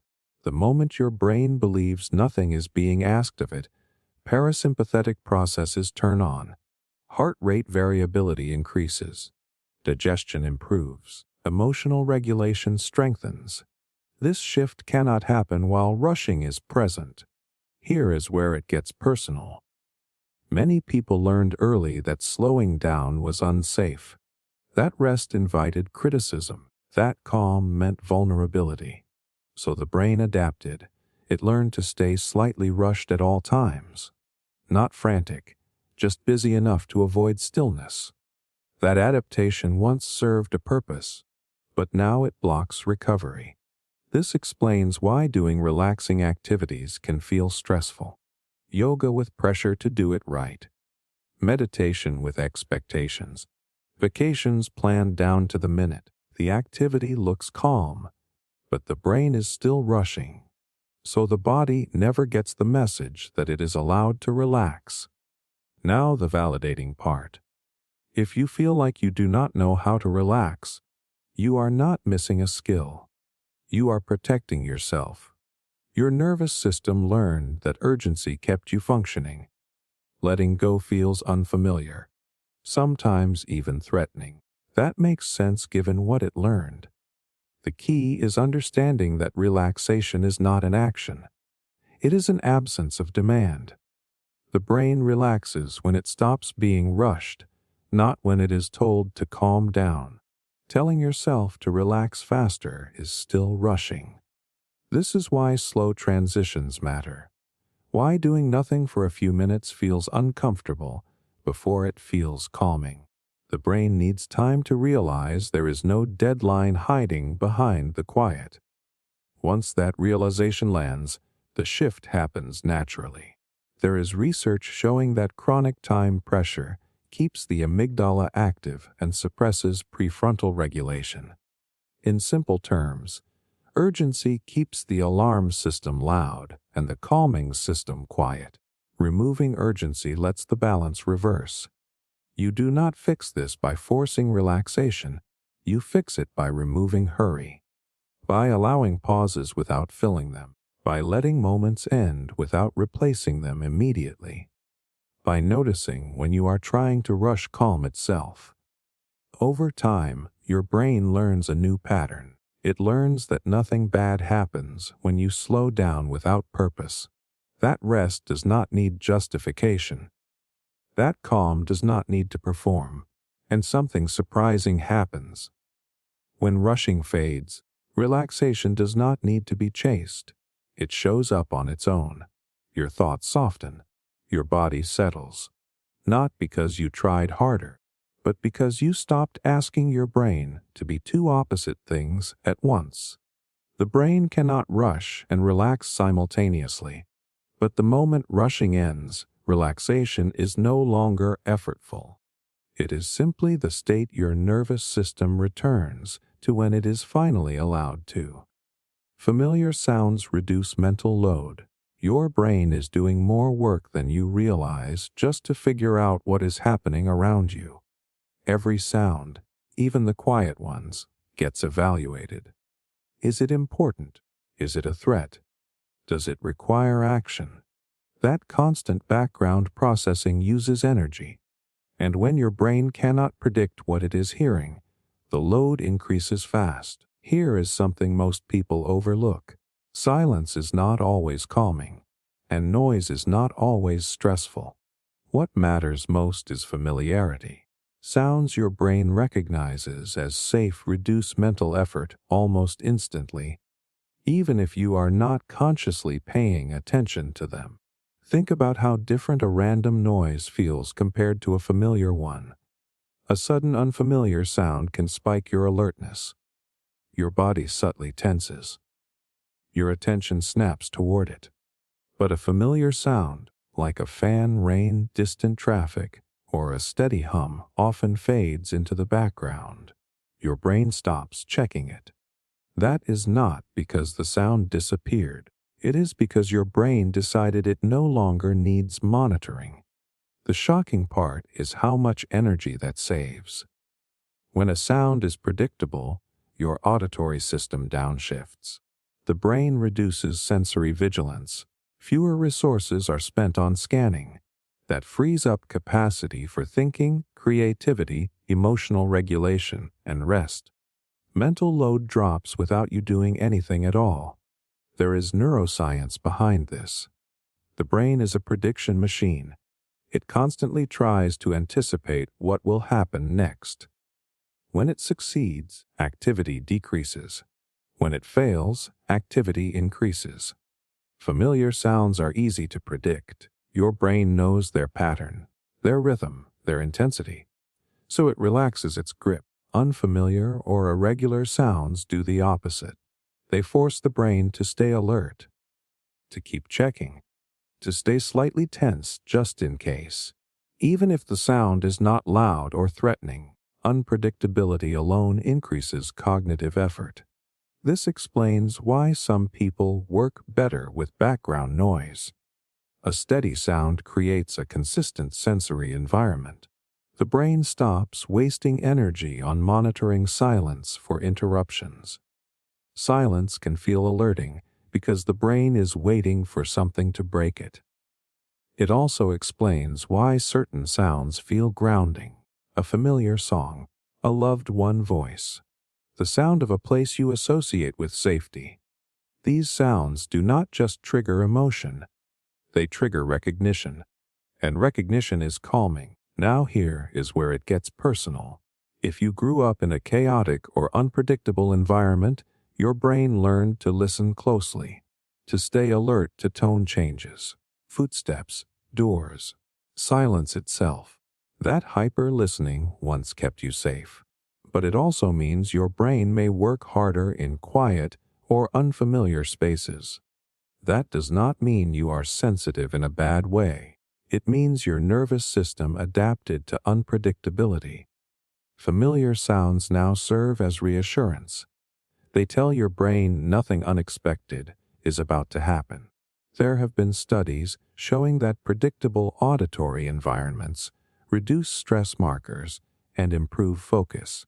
White noise has been shown to help some people with attention regulation because it masks unpredictable sounds and creates consistency. Consistency is the key. Not volume, not silence, consistency. This also explains why routines often involve sound. Morning music, a nightly show playing softly, the same ambient noise before sleep. These sounds signal safety through repetition. Over time, the brain associates them with rest or focus and begins to downshift automatically. Now the validating part. If you feel calmer with background noise or familiar audio, that is not avoidance. That is regulation. Your brain is choosing an environment that reduces effort. You are not distracting yourself. You are supporting your nervous system. On the other side, if silence makes you uneasy, that does not mean you cannot be alone with your thoughts. It means silence has not yet been coded as safe. That can change, but forcing it rarely helps. Safety is learned through gentle exposure, not pressure. You do not need perfect conditions. You just need predictability. Familiar sounds act like anchors. They tell your brain where it is, what is happening, and most importantly, what is not happening. When mental load drops, everything feels easier. Decisions require less effort. Emotions feel less intense. Fatigue softens. Not because life changed, but because your brain stopped spending energy on unnecessary vigilance. Once you understand this, you stop judging your need for certain sounds. You stop forcing silence as a virtue. You start using familiarity intentionally. To focus, to rest, to feel more at ease in your own head. Your brain is always listening. And when it hears something it recognizes, something it has learned to trust, it finally stops working so hard. Sometimes calm does not come from removing noise. It comes from choosing the right one. Posture quietly shapes emotional state. Most people think emotions start in the mind. A thought appears, a feeling follows, the body reacts afterward. But that order is not as solid as it feels. Sometimes the body moves first, and the emotion arrives later to explain it. Posture is one of the quietest ways this happens, and one of the most overlooked. Right now, without changing anything, notice how you are sitting or standing. Shoulders forward or back, chest open or collapsed, neck craned or relaxed. You did not choose this position consciously, yet it is sending constant signals to your brain about how safe, confident, threatened, or tired you are. And your brain listens. Here is the part that surprises people. Posture is not just an expression of emotion. It is an input. When your body is folded inward, head down, shoulders tense, your nervous system interprets that as a defensive state. That posture historically meant protection, hiding vital organs, preparing for impact, so the brain adjusts chemistry to match. Stress hormones rise slightly, vigilance increases, mood darkens just enough to keep you alert. This happens even if nothing bad is happening. On the other hand, when the body is upright but relaxed, chest open, breathing unobstructed, the nervous system receives a different message. It reads availability, stability, safety. The brain responds by lowering threat detection and allowing more emotional regulation. Not because you told it to feel better, but because the body signaled that it could. The shocking truth is that your emotional state may be shaped all day long by positions you are not aware of holding. Hours hunched over screens, jaw clenched, neck forward, breath shallow. Over time, the brain treats this posture as evidence that life is demanding and pressure is constant, so it stays in a low-grade stress response. This helps explain why fatigue can feel emotional, why irritability appears without a clear reason, why calm feels just out of reach. Your brain may be responding to your body posture more than your thoughts. There have been studies showing that posture affects hormone levels, including cortisol and testosterone. Slumped postures are associated with higher stress responses and lower feelings of agency. More open postures are associated with greater emotional resilience. This is not about power posing or pretending to be confident. It is about how physical openness communicates safety to the nervous system. And here is an important nuance. This is not about forcing your body into rigid positions. Tension does not calm the brain. Ease does. A stiff upright posture can still signal threat. The key is alignment with softness, support without bracing, space without strain. Now the validating part. If your body tends to collapse inward when you are stressed, that is not weakness. That is instinct. Protecting yourself made sense at some point. Your body learned that posture during difficult moments. It remembered it. And now it returns to it automatically. Changing posture is not about correcting yourself.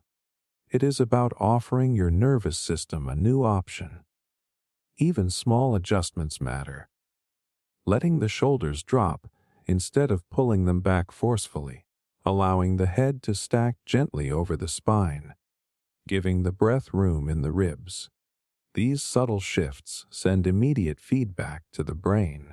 Nothing dramatic, just enough to say you are supported right now. This is why stretching feels emotionally relieving. Why lying flat on the floor can feel grounding. Why walking upright can change your mood. Movement and posture give the brain sensory evidence that conditions have changed. It also explains why emotional work can feel stuck when the body stays in the same tense configuration. You can think calming thoughts all day, but if your body is still bracing, the message does not land. The nervous system trusts physical cues more than verbal ones. What is powerful about posture is that it is always available. You do not need privacy. You do not need time. You do not need to analyze anything.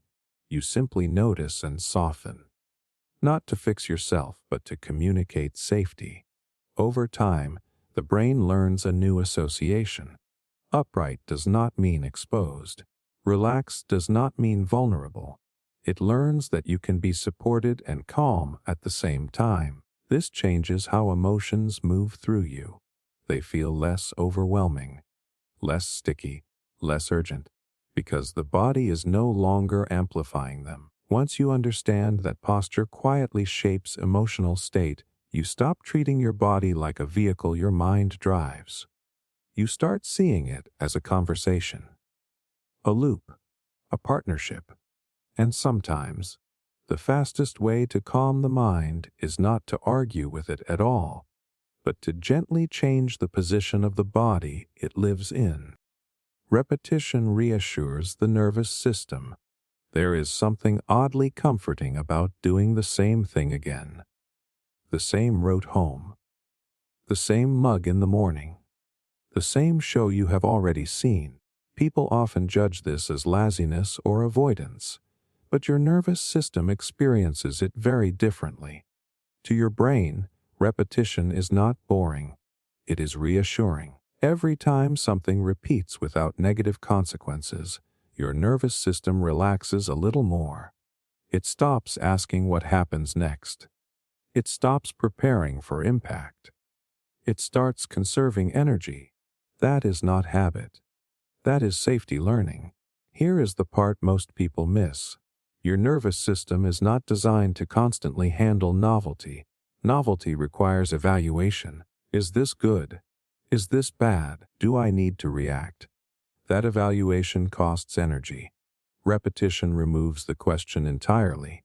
The answer is already known. Nothing bad happened last time, or the time before that, so vigilance drops.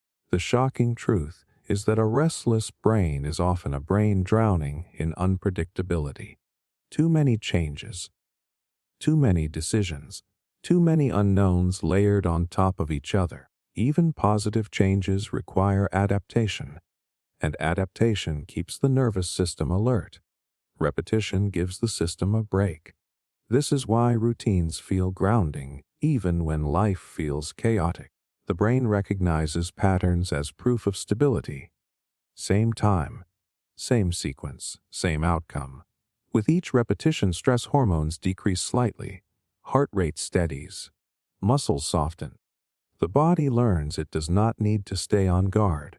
There is a reason children ask for the same story over and over. They are not bored by it. They are regulated by it.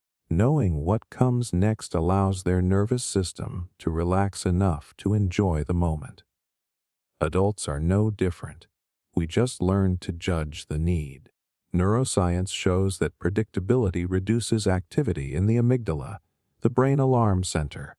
When events unfold as expected, the brain reduces threat detection. Cognitive load drops, emotional regulation improves. This is not about control. It is about familiarity. Here is where it becomes personal. If you grew up in an environment where rules changed, moods shifted, or safety was inconsistent, your nervous system learned to stay alert. It learned that repetition could not be trusted because patterns broke without warning. So now, as an adult, you might crave novelty while secretly feeling exhausted by it. Or the opposite, you might cling to routines and feel anxious when they are disrupted. That is not rigidity. That is a system trying to protect itself. Repetition is especially powerful for the nervous system because it operates below thought. You do not have to believe something is safe for repetition to work. You just have to experience it being safe multiple times. The body keeps the score. This is why therapeutic practices rely on repetition. The same grounding exercise, the same breathing pattern, the same supportive response. Over time, the nervous system stops reacting as intensely, not because it was convinced, but because it was shown. It also explains why reassurance often fails when it is only verbal. Hearing everything will be okay once does not calm a nervous system. Experiencing okay over and over does. Now the validating part. If you find comfort in repetition, that does not mean you are stuck or afraid of growth. It means your nervous system values stability, and stability is the foundation that allows growth to happen safely. Change introduced on a stable base is tolerable. Change introduced into chaos is overwhelming. Repetition does not mean doing the same thing forever. It means creating anchors, small predictable moments that tell your body this part of the day is safe. This interaction is safe. This outcome is known. Morning routines, bedtime rituals, familiar music, consistent meals, even repeated phrases from someone you trust. These signals add up. They teach the nervous system what to expect. And when expectation matches reality, tension releases. What is powerful is how subtle this is. You may not feel a dramatic calm. Instead, you notice fewer spikes, less reactivity, more patience. The nervous system does not announce that it is reassured. It simply stops overreacting. This also reframes why disruptions feel so intense. When repetition breaks suddenly, the nervous system goes back to scanning. It does not mean the disruption is dangerous. It means predictability was interrupted. The response is automatic. Knowing this changes how you treat yourself. You stop shaming your need for structure. You stop forcing novelty as proof of flexibility. You start respecting repetition as regulation. And over time, something interesting happens. As your nervous system becomes more reassured through repetition, it actually becomes more adaptable. Safety creates flexibility, not the other way around. Once the body trusts that stability exists, it can handle change without spiraling, because it knows it will return to something familiar. Repetition is not stagnation, it is communication, a quiet message to your nervous system that says you have been here before, you survived it, and you are still safe. And when that message is repeated enough times, the brain finally believes it does not have to stay on edge all the time. Soft pressure signals safety to the brain. There is a reason your body relaxes when something gently holds it. A weighted blanket settling over you. A long hug that lasts just a second longer than expected. Curling up under a heavy comforter after a long day. Something in you recognizes that sensation immediately, even if you cannot explain why. Your breath deepens. Your muscles soften. Your thoughts lose their edge. That response is not emotional imagination. It is biological. Your brain interprets soft pressure as safety. Most people think calm comes from mental reassurance, from telling yourself everything is fine. But the nervous system does not take instructions from words very well. It listens to physical cues, and steady, gentle pressure is one of the clearest cues it understands. Pressure tells the brain you are contained, supported, not floating in uncertainty. Here is the part that surprises people. Soft pressure activates the parasympathetic nervous system, the branch responsible for rest, digestion, and recovery. It lowers heart rate, reduces cortisol, increases serotonin and oxytocin, chemicals associated with calm and connection. This happens without you needing to think or believe anything at all. From an evolutionary perspective, pressure often meant protection. Being held, being close to others, being sheltered. Isolation and exposure meant danger.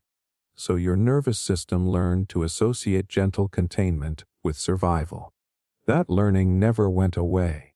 This is why deep pressure therapy has been used for decades, especially with people who experience high anxiety, sensory overload, or trauma. Weighted blankets are not a trend. They work by providing consistent pressure that helps the nervous system settle. Studies have shown they can improve sleep quality, reduce nighttime movement, and lower anxiety levels by signaling safety through the body. But you do not need specialized tools to experience this effect. Your body already seeks it instinctively. Wrapping yourself tightly in a blanket, hugging a pillow, sitting with knees pulled in, even leaning against a wall. These are not random comfort behaviors. They are your nervous system self-regulating through pressure. The shocking truth is that many people live in a state of constant subtle exposure. Emotionally exposed, sensory exposed, always bracing, nothing holding them, nothing grounding them physically. The brain stays alert because it feels unsupported, even if life looks stable on the outside. Soft pressure changes that equation. It gives your nervous system boundaries, and boundaries are calming. There is also a direct neurological pathway involved. Pressure stimulates receptors in the skin that send signals to the brainstem and limbic system. These signals dampen the fight or flight response. They tell the amygdala that the environment is not threatening.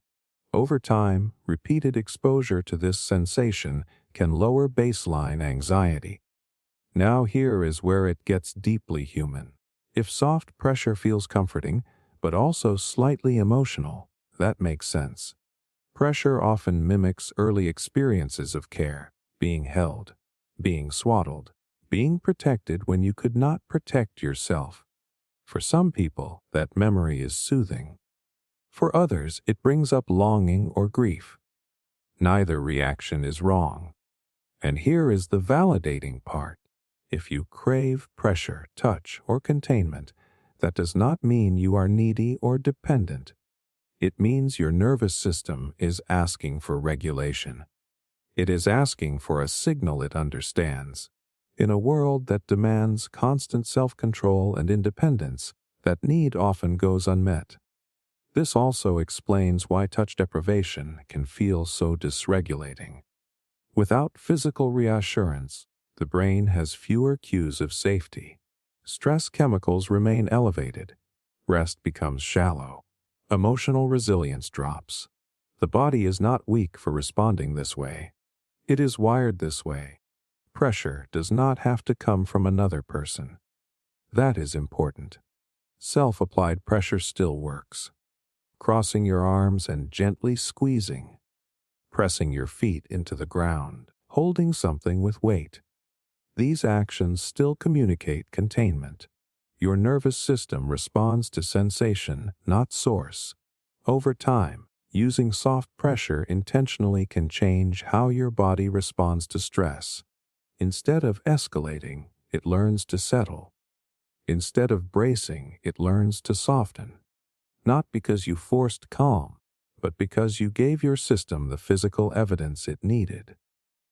This reframes comfort entirely. Comfort is not indulgence. It is information. It tells your brain something about the present moment, and soft pressure tells it something very specific. You are held. You are supported. You do not need to be on guard right now. Once you understand this, you stop dismissing the things that make you feel grounded. You stop minimizing your need for physical reassurance. You start honoring it as a biological truth. Calm is not always found by letting go. Sometimes it is found by being gently held, and your brain knows exactly what to do with that signal the moment it arrives. Nature lowers stress without conscious effort. There is a shift that happens when you step outside and do nothing in particular. No goal, no destination. Just air, light, movement. You might not notice it right away, but your body does. Your breathing changes before your thoughts do. Your shoulders drop without asking permission. Something inside you stops pushing. That is not mood, that is regulation. Nature calms you without needing your cooperation. Most people believe stress reduction requires effort, techniques, focus, discipline. But nature works differently. It does not wait for you to understand it or believe in it. It bypasses your thinking brain and speaks directly to your nervous system. And your nervous system understands immediately. Here is the surprising truth. Your brain evolved in natural environments, not artificial ones. For most of human history, nervous systems developed around trees, water, wind, changing light, and organic movement. These patterns became the baseline for safety. Modern environments are recent by comparison. Bright lights, sharp angles, constant noise, screens that demand attention. Your brain can adapt to them, but it never fully relaxes in them. Nature reverses that tension quietly. When you are in a natural setting, your brain shifts out of directed attention mode. Directed attention is the type of focus you use to work, decide, monitor, and control. It is effortful. It fatigues easily. Nature engages what researchers call soft fascination. Your attention is held gently by movement, texture, sound, without requiring effort. Leaves moving, water flowing, clouds drifting. This allows the brain to rest while still being awake. The shocking part is how measurable this is. Studies have shown that spending time in nature lowers cortisol levels, reduces blood pressure, improves heart rate variability, and decreases activity in brain regions associated with rumination. And these changes happen even when people are not trying to relax. Even brief exposure can have an effect. This means nature does not ask you to calm down. It creates conditions where calm becomes the default. There is also something deeply regulating about natural unpredictability. Not chaotic unpredictability, but organic variation. No sharp alarms, no sudden demands, just gradual change. The nervous system reads this as non-threatening. It stops scanning for danger because nothing in the environment suggests urgency. This explains why even images of nature can be calming, why natural light improves mood, why plants in a room can reduce stress. Your brain recognizes these cues as familiar and safe, even if you live far from wilderness. Now here is where it gets personal. If you feel restless indoors, but calmer outside, that is not escapism. That is your nervous system finally getting an environment it understands. If you feel emotional in nature for no clear reason, that also makes sense.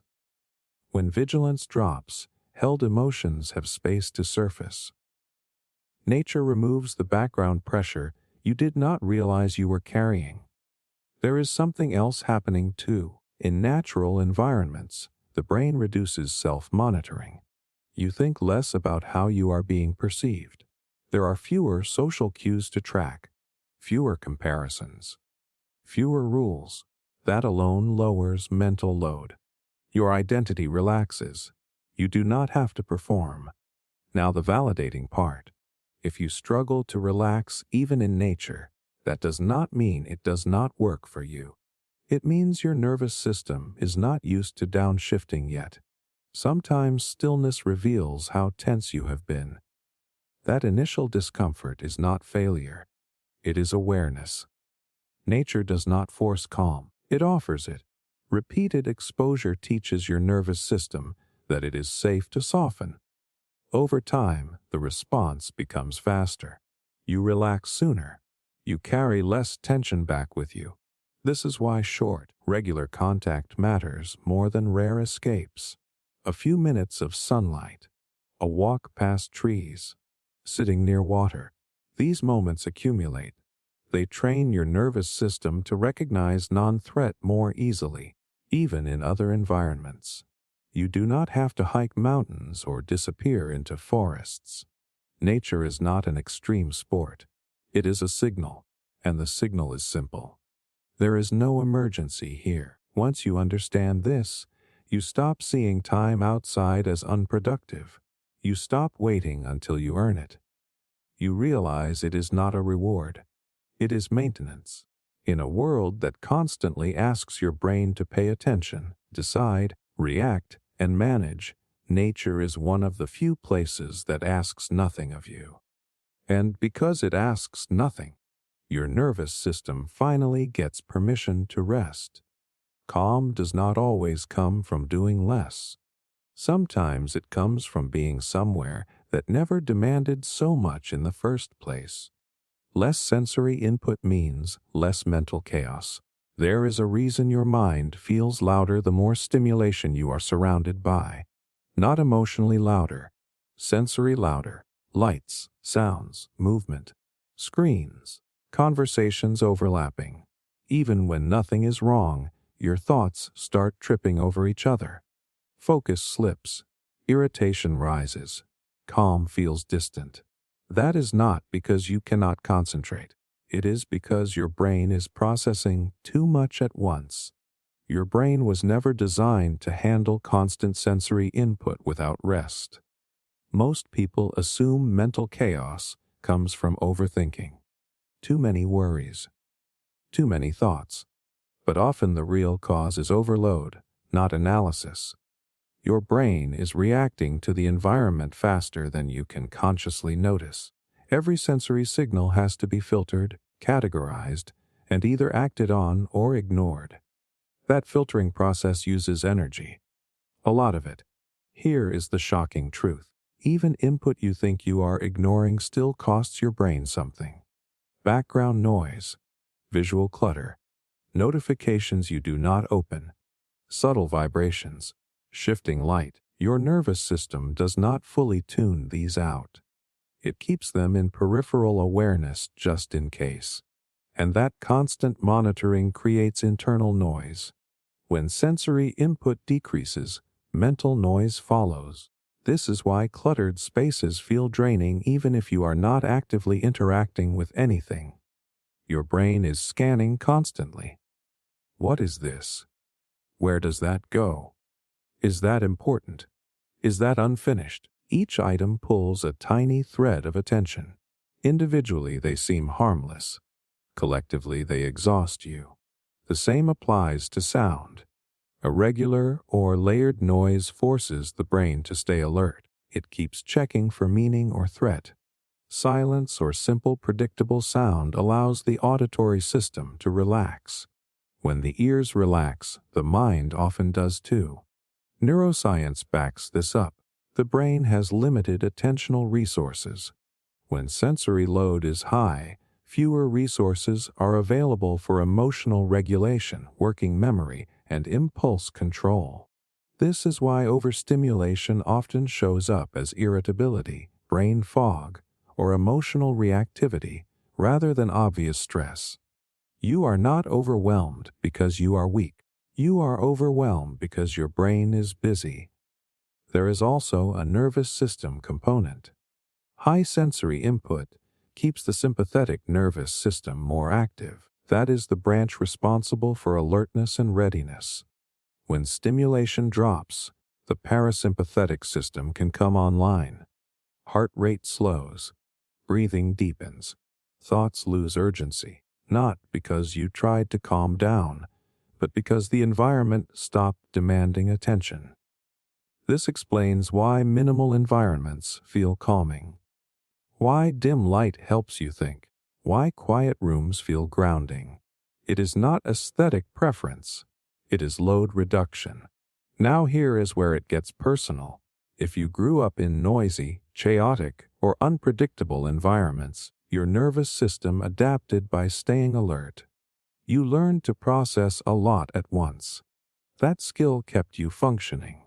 But it also means your baseline sensory load may be higher than average. Your brain works harder just to feel okay. That does not mean you need stimulation to survive. It means your system never learned what low input feels like consistently. This also explains why stillness can feel uncomfortable at first. When sensory input drops, the brain finally notices how much tension it has been holding. Thoughts rush in. Emotions surface. That can make people believe quiet makes things worse. But what is really happening is delayed awareness. Avoiding low input keeps the chaos moving. Allowing it lets the system discharge. Now the validating part. If you crave quiet, dimness, or simplicity, that does not mean you are antisocial or sensitive in a bad way. It means your nervous system benefits from fewer demands. That is not a flaw. It is information. Reducing sensory input does not require extreme changes. It can be small and intentional. Lowering lights in the evening. Turning off background noise. Clearing one surface instead of everything. Closing tabs you are not using. Giving your eyes fewer things to track. These micro reductions add up. What is powerful is how quickly the brain responds. Often within minutes, you feel less scattered. Thoughts slow. Decisions feel easier. Your body feels less tight. Not because problems disappeared, but because processing space returned. This also changes how you see productivity. A calmer brain is not an empty brain. It is an efficient one. When mental chaos drops, focus improves naturally. Creativity flows. Emotional regulation strengthens. You do not have to push clarity. You have to remove interference. Once you understand this, you stop blaming yourself for feeling overwhelmed. You stop treating stimulation as harmless. You start seeing simplicity as support. Less sensory input does not mean less life. It means less noise between you and your own thoughts. And when the noise drops, something surprising happens. The mind does not collapse into boredom or emptiness. It organizes itself. It breathes. It becomes quieter without effort. Mental chaos is not always a sign that something inside you is wrong. Sometimes it is a sign that too much is happening around you. When you give your brain less to process, it does exactly what it has been trying to do all along. It calms itself. Stillness improves emotional control. The stillness feels simple, almost empty, yet for many people it is the hardest state to stay in. The moment things go quiet, emotions feel closer. Thoughts feel louder. The urge to move, react, or distract kicks in fast. That reaction makes it easy to believe stillness makes emotions worse. But the truth is the opposite. Stillness does not create emotional chaos. It reveals whether you have control over it. Most people think emotional control comes from thinking better thoughts, reframing, positive mindset, logic. But emotions are not governed first by thinking. They are governed by nervous system state. And stillness is one of the fastest ways to change that state without force. Here is the surprising truth. When your body is still, your brain has fewer signals to process. No movement to coordinate. No immediate actions to plan. That reduction in demand frees up neural resources that are normally tied up in reaction. And when reaction slows, regulation becomes possible. This is not philosophical, it is biological. Emotional reactions are faster than conscious thought. They originate in deeper brain regions like the amygdala and limbic system. These systems evolved to react quickly, not wisely. Stillness gives the higher brain especially the prefrontal cortex, time to come online. That part of the brain is responsible for impulse control, emotional regulation, and perspective. In simple terms, stillness creates a pause. And in that pause, choice appears. The shocking part is how rare true stillness has become. Even when people sit, they fidget, scroll, multitask, mentally rehearse conversations. The body might be still, but the system is not. Emotional control cannot improve if the brain never gets a moment without demand. This is why emotional reactions often feel automatic. Snapping, shutting down, overreacting. The nervous system never had time to slow the signal before it turned into action. Stillness interrupts that pattern. When you remain physically still, even briefly, your breathing naturally begins to slow, heart rate steadies, muscle tension reduces. These physical changes send feedback to the brain that the situation is not urgent. As urgency drops, emotional intensity follows. There have been studies showing that practices involving physical stillness improve emotional regulation and reduce impulsivity. Not because people suppress emotions, but because their nervous systems recover faster after activation. Recovery speed is the real measure of emotional control. This reframes something important. Emotional control does not mean never feeling strong emotions. It means not being hijacked by them. Stillness trains that skill quietly. Now here is where it gets uncomfortable. If stillness feels unbearable, that does not mean it is bad for you. It means your nervous system is used to movement as regulation. Movement once helped you manage emotion. Distraction helped you survive.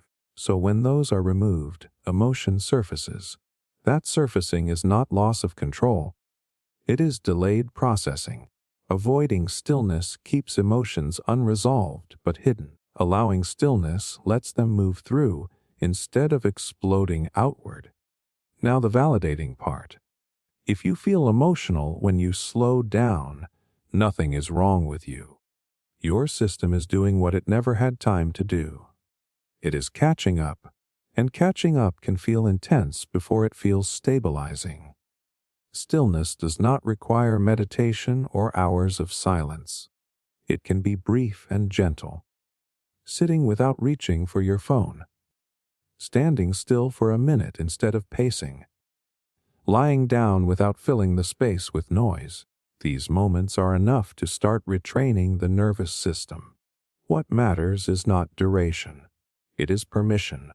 Permission for the body to stop reacting. Over time, something shifts. Emotional spikes become less explosive. You notice feelings earlier. You pause more naturally. That pause is not forced. It is learned. Your nervous system starts to trust that it does not need to act immediately. This is why people who practice stillness often seem calmer under pressure. Not because they care less, but because their systems are familiar with non-reaction. They have practiced staying present without moving away from discomfort. Stillness also builds emotional confidence. You learn that you can feel something without being consumed by it. That awareness alone reduces fear around emotion. Fear is what amplifies reactions. Safety is what quiets them. Once you understand this, stillness stops feeling like doing nothing. It becomes training. Training your nervous system to stay with sensation without escalating. Training your brain to wait before reacting. Emotional control is not built in moments of calm conversation. It is built in moments when you choose not to move away from what you feel. Stillness gives you that choice, and the more often your nervous system experiences that pause without danger following it, the more control becomes automatic. Not rigid, not suppressed, steady. Stillness does not make you emotionally flat. It makes you emotionally stable. Because when the body learns it does not have to react immediately, The mind finally gets the space to respond wisely. The brain prefers rhythm over randomness. Chaos feels exciting at first, but your brain gets tired of it fast. Not bored. Tired. There is a deep part of you that relaxes when things repeat in a steady way. A morning routine. A familiar song. Footsteps that match your pace. Even your heartbeat. Rhythm is not just pleasant, it is regulating, and your brain actively looks for it. Most people assume the brain thrives on novelty, new ideas, new stimulation, new inputs, and yes, novelty has its place. But what actually calms the brain is predictability layered with gentle variation. Rhythm. When life feels random, your brain works overtime, trying to anticipate what comes next. It scans constantly. It prepares for disruption. That mental load is exhausting even if you cannot name it. Here is the shocking part. Randomness is interpreted by the brain as potential threat. Not logical threat, but biological uncertainty. When patterns are missing, the nervous system cannot settle. It keeps asking what is next and what do I need to be ready for. That question alone keeps stress systems active. Rhythm solves that problem. Rhythm tells the brain you can rest between moments. It creates expectation. And expectation reduces vigilance. This is why music with a steady beat can feel grounding. Why rocking a baby soothes them. Why walking at a consistent pace clears your head. Your nervous system synchronizes with rhythm automatically. There is a reason your heart beats rhythmically instead of randomly. A reason your breathing follows a cycle. A reason your brain waves shift into slower patterns when you feel calm. Rhythm is how the body organizes safety. When rhythm is missing, the brain fills the gap with anxiety, irregular sleep, unpredictable schedules, constant interruptions, sudden changes in tone or behavior. These do not just feel inconvenient. They keep the nervous system on edge. Even good surprises can be stressful if they are constant. The brain does not know when it can power down. Neuroscience shows that rhythmic input helps regulate brain activity. Repetitive sensory signals like drumming, walking, or even chewing can synchronize neural firing. This synchronization lowers noise in the system. Thoughts become less scattered. Emotions become more manageable. You are not forcing calm. You are aligning with how the brain naturally stabilizes itself. This is why routines get such a bad reputation. People think routine means boring or trapped. But routine is not about control. It is about rhythm. When certain things happen at predictable times, your brain stops negotiating them. It saves energy. That energy becomes available for creativity, focus, and emotional balance. Here is the validating part. If you feel overwhelmed by too many choices or constant change, that does not mean you are inflexible. It means your nervous system is overloaded. Too much randomness forces the brain to stay alert. Wanting rhythm is not weakness. It is wisdom. This also explains why certain repetitive behaviors are soothing. Folding laundry, driving familiar roads, rewatching the same show. These actions provide predictable sensory input. Your brain knows what comes next. That certainty lowers internal noise. It creates space. Even language has rhythm. When someone speaks calmly with consistent pacing, your nervous system responds. When speech is erratic or rushed, tension rises. Your body listens more closely to rhythm than to words. If your brain feels restless, adding rhythm is often more effective than adding stimulation. A consistent wake time, a regular walk, a breathing pattern, a song you play every morning. These are not habits for productivity. They are signals of safety. And here is the part most people miss. Rhythm does not have to be rigid. It just has to be reliable. Gentle consistency beats perfect structure. When rhythm is present, your brain knows where it is in time. That orientation alone is calming. This is why trauma can disrupt rhythm. When life becomes unpredictable, the brain loses its anchor. Restoring rhythm helps restore regulation, not by erasing the past, but by teaching the nervous system what steady feels like again. Once you start noticing how much your brain responds to rhythm, you stop blaming yourself for needing it. You stop chasing chaos disguised as excitement. You begin to build days that feel supportive instead of draining. The brain does not need constant novelty to feel alive. It needs rhythm to feel safe. And when safety returns, clarity follows naturally. Calm attention rewires stress pathways. Stress does not disappear when you ignore it. It gets louder when it is unseen. Most people try to calm their mind by distracting themselves or overpowering their thoughts. Push through, power down, stay busy. But the brain does not rewire through avoidance. It rewires through attention. Not frantic attention, not obsessive attention, calm attention. Here is what almost no one tells you. Where you place your attention while you are stressed determines whether the stress pathway strengthens or weakens. Your brain is always learning from what you focus on, and it does not judge whether that focus is helpful or harmful. It simply assumes this must be important. Do this again. That is the shocking part. When you fight stress aggressively, your brain learns that stress is dangerous and worth monitoring closely. You are reinforcing the very loop you want to escape. But when you bring calm, steady attention to your internal experience, something different happens.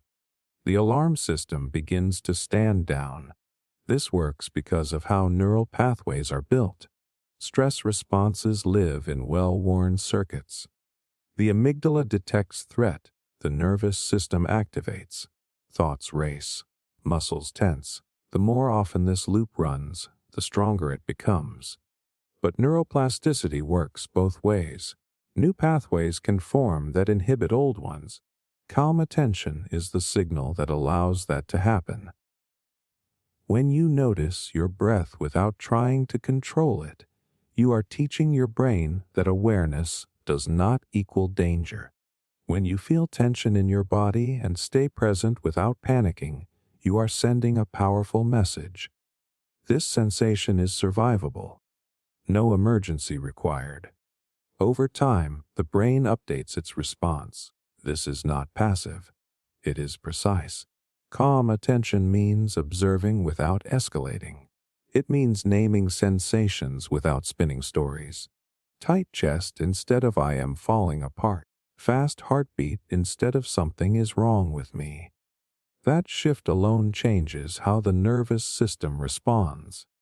There have been brain imaging studies showing that mindful attention reduces activity in the amygdala and strengthens connections to the prefrontal cortex. The prefrontal cortex is responsible for regulation and perspective. When it stays online during stress, the brain learns a new pattern. Stress does not have to hijack everything. Here is the part people get wrong. Calm attention is not about feeling calm right away. It is about staying present long enough for the brain to learn that it can tolerate discomfort without spiraling. That learning is what rewires the pathway. If this feels hard, there is a reason. Many people learned early that strong emotions were unsafe. Too much, too loud, too inconvenient. So attention became paired with danger. Looking inward meant risk. Calm attention retrains that association, slowly, gently, repeatedly. This is why even short moments matter. 10 seconds of noticing your breath. A pause to feel your feet on the floor. Letting a wave of emotion pass without reacting. These moments may feel insignificant, but they are not. They are repetitions. And the brain learns through repetition. Here is the validating part. If your mind resists slowing down, it is not because you are bad at this. It is because your stress pathways are strong. They were built through necessity. Calm attention does not erase them overnight. It offers an alternative route, one your brain can choose more often with time. You are not trying to eliminate stress. You are teaching your brain how to respond differently when it appears. That distinction matters. Stress is part of being human. Suffering comes from rigid responses. Calm attention creates flexibility. It widens the space between sensation and reaction. In that space, choice becomes possible. And choice is regulation. This also explains why forced positivity backfires. Telling yourself everything is fine when your body disagrees creates conflict. Calm attention resolves conflict by allowing both awareness and safety to coexist. Over time, something subtle changes.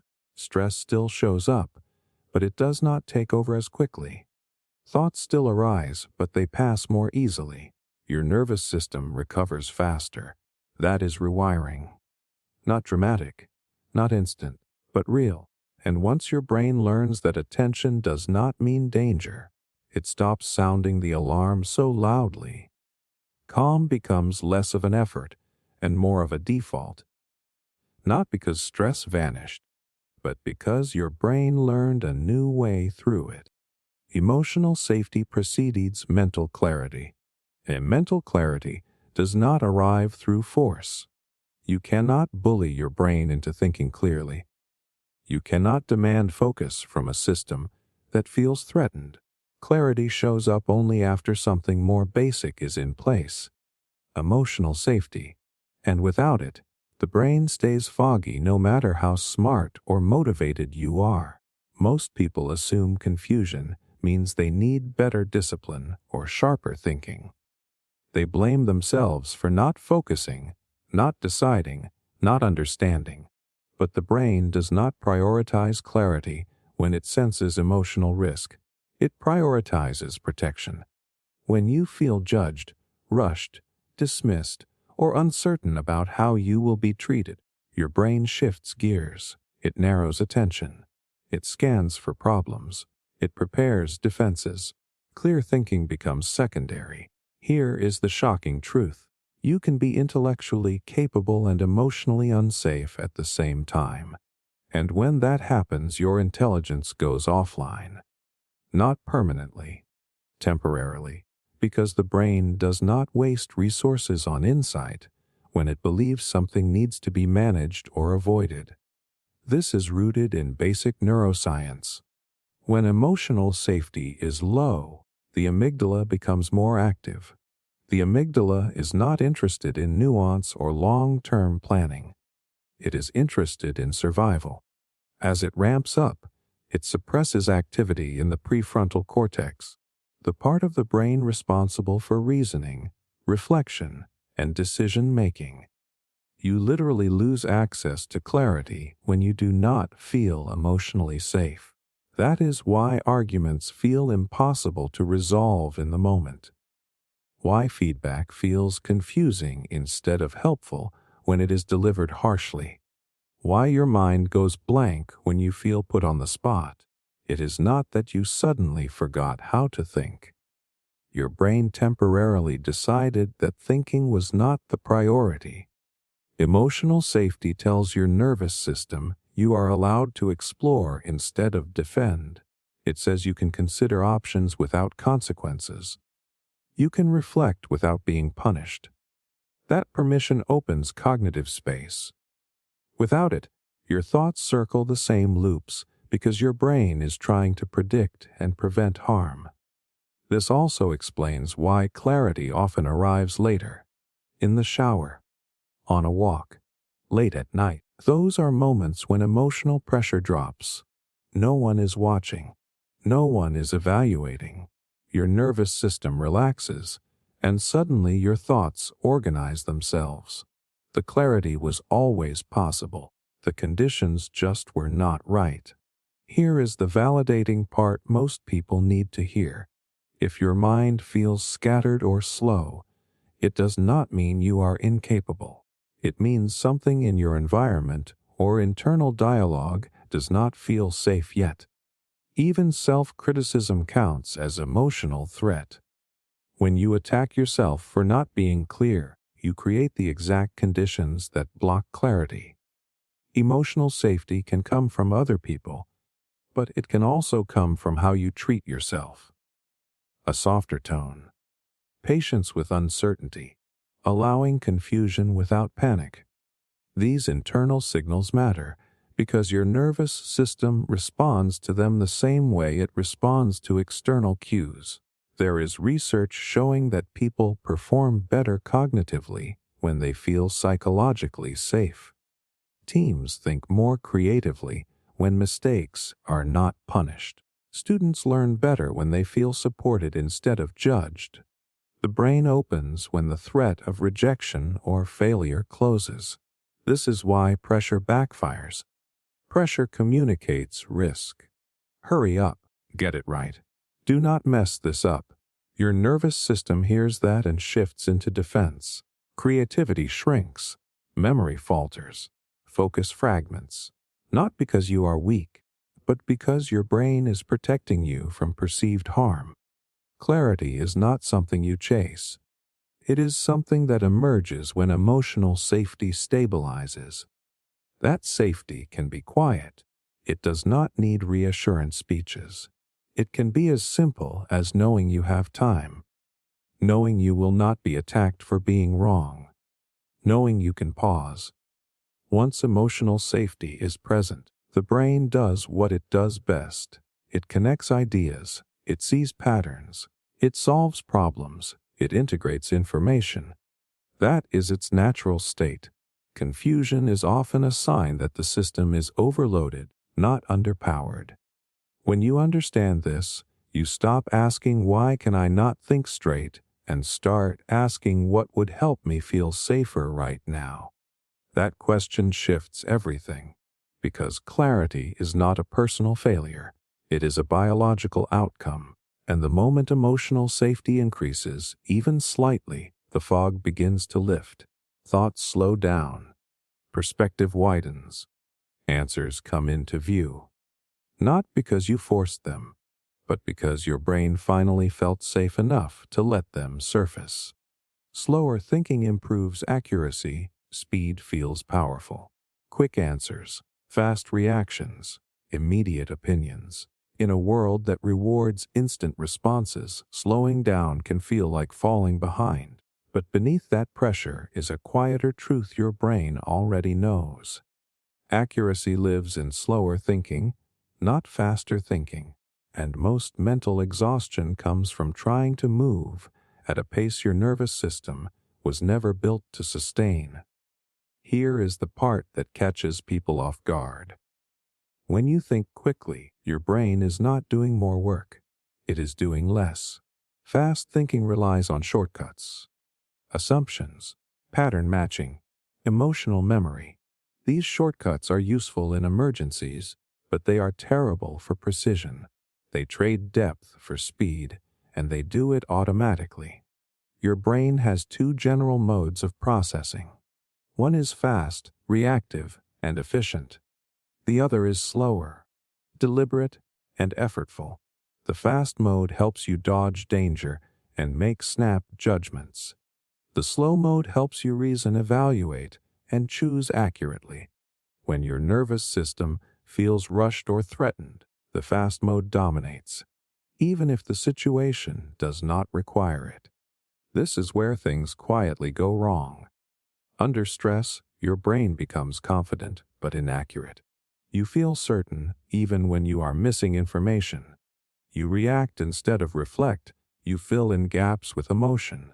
That is why arguments escalate, why misunderstandings multiply, why regret often follows urgency.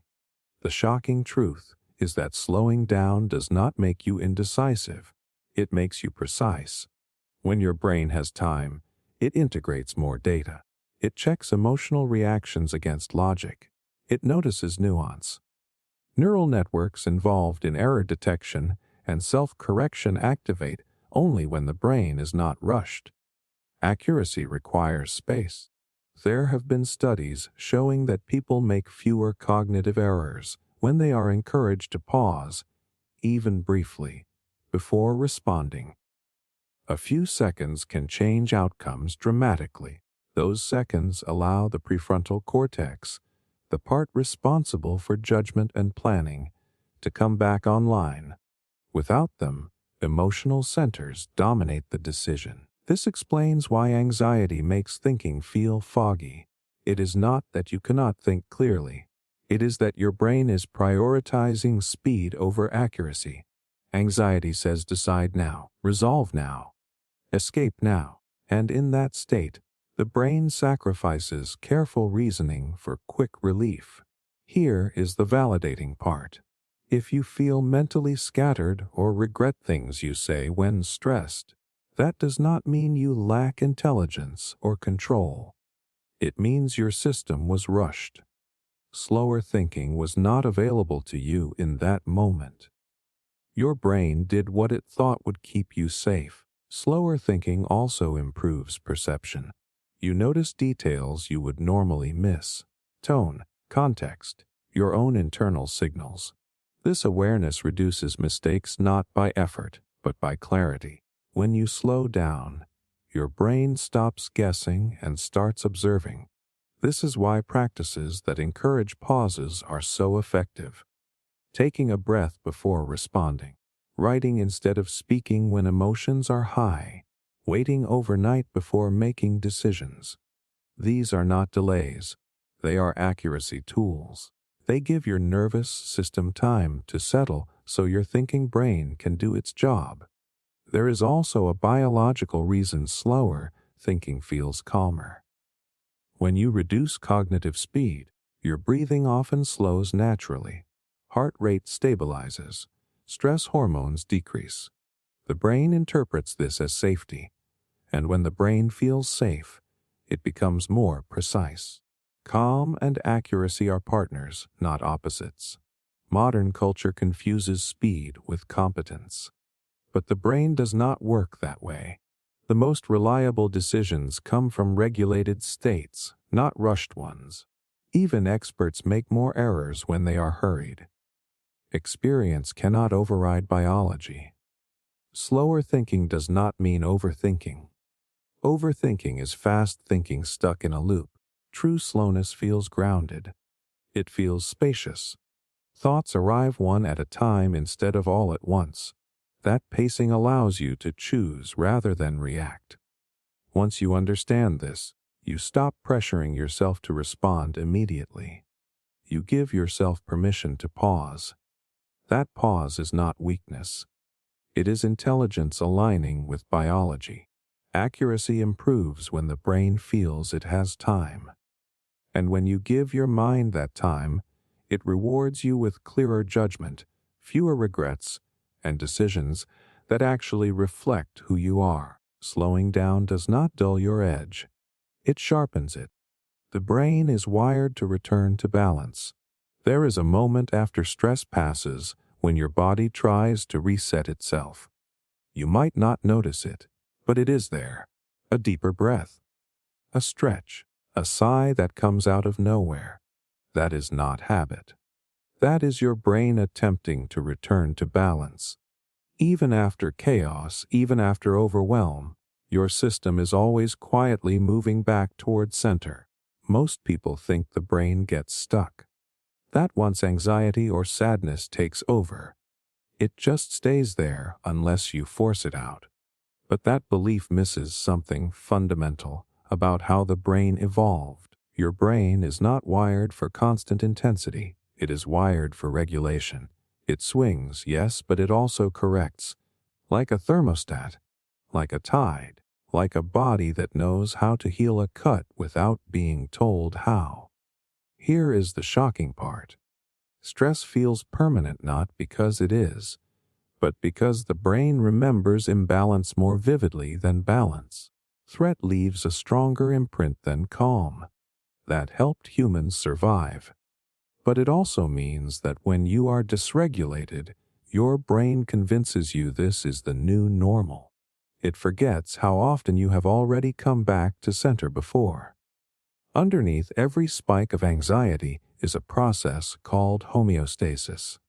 This is the brain and body drive to maintain equilibrium.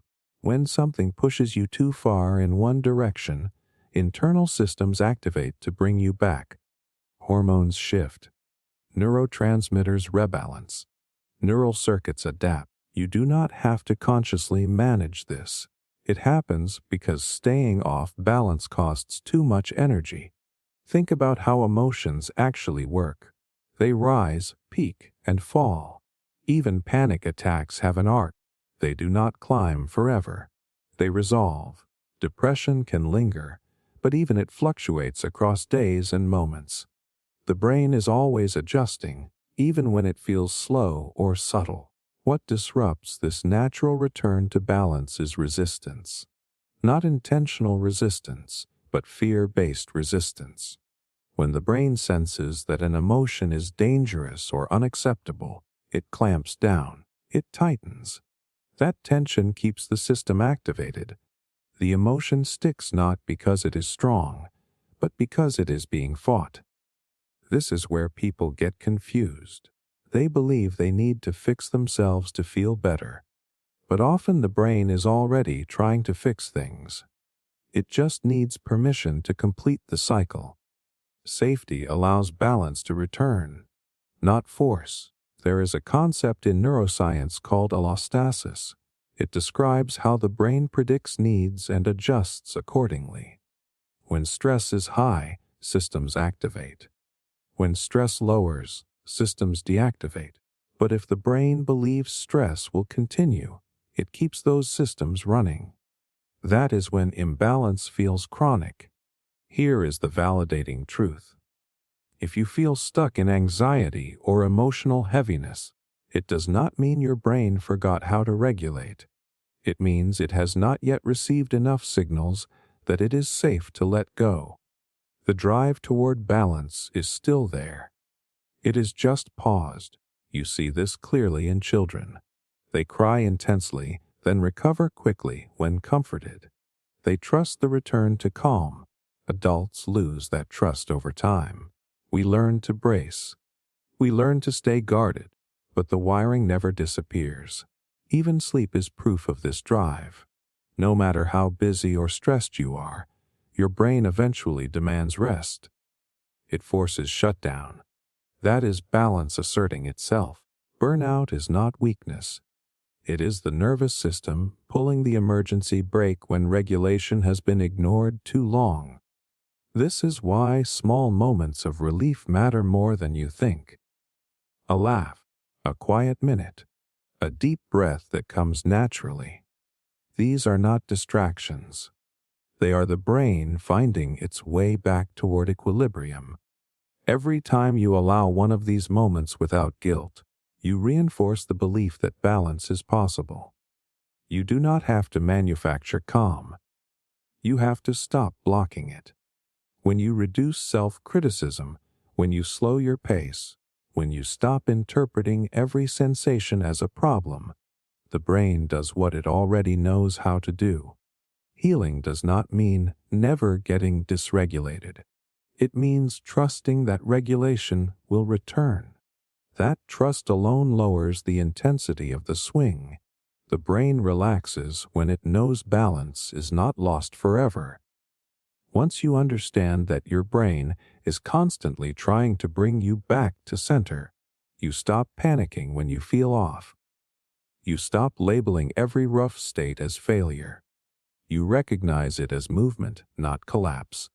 Balance is not something you earn. It is something your nervous system is always reaching for. And the more you let it, the easier it becomes to find your way back. Small rituals create internal stability. Somewhere between brushing your teeth and checking your phone, your brain is looking for something steady to hold on to. Not excitement. Not productivity. Stability. And when it does not find it, everything feels slightly off. Not dramatic, just unsettled.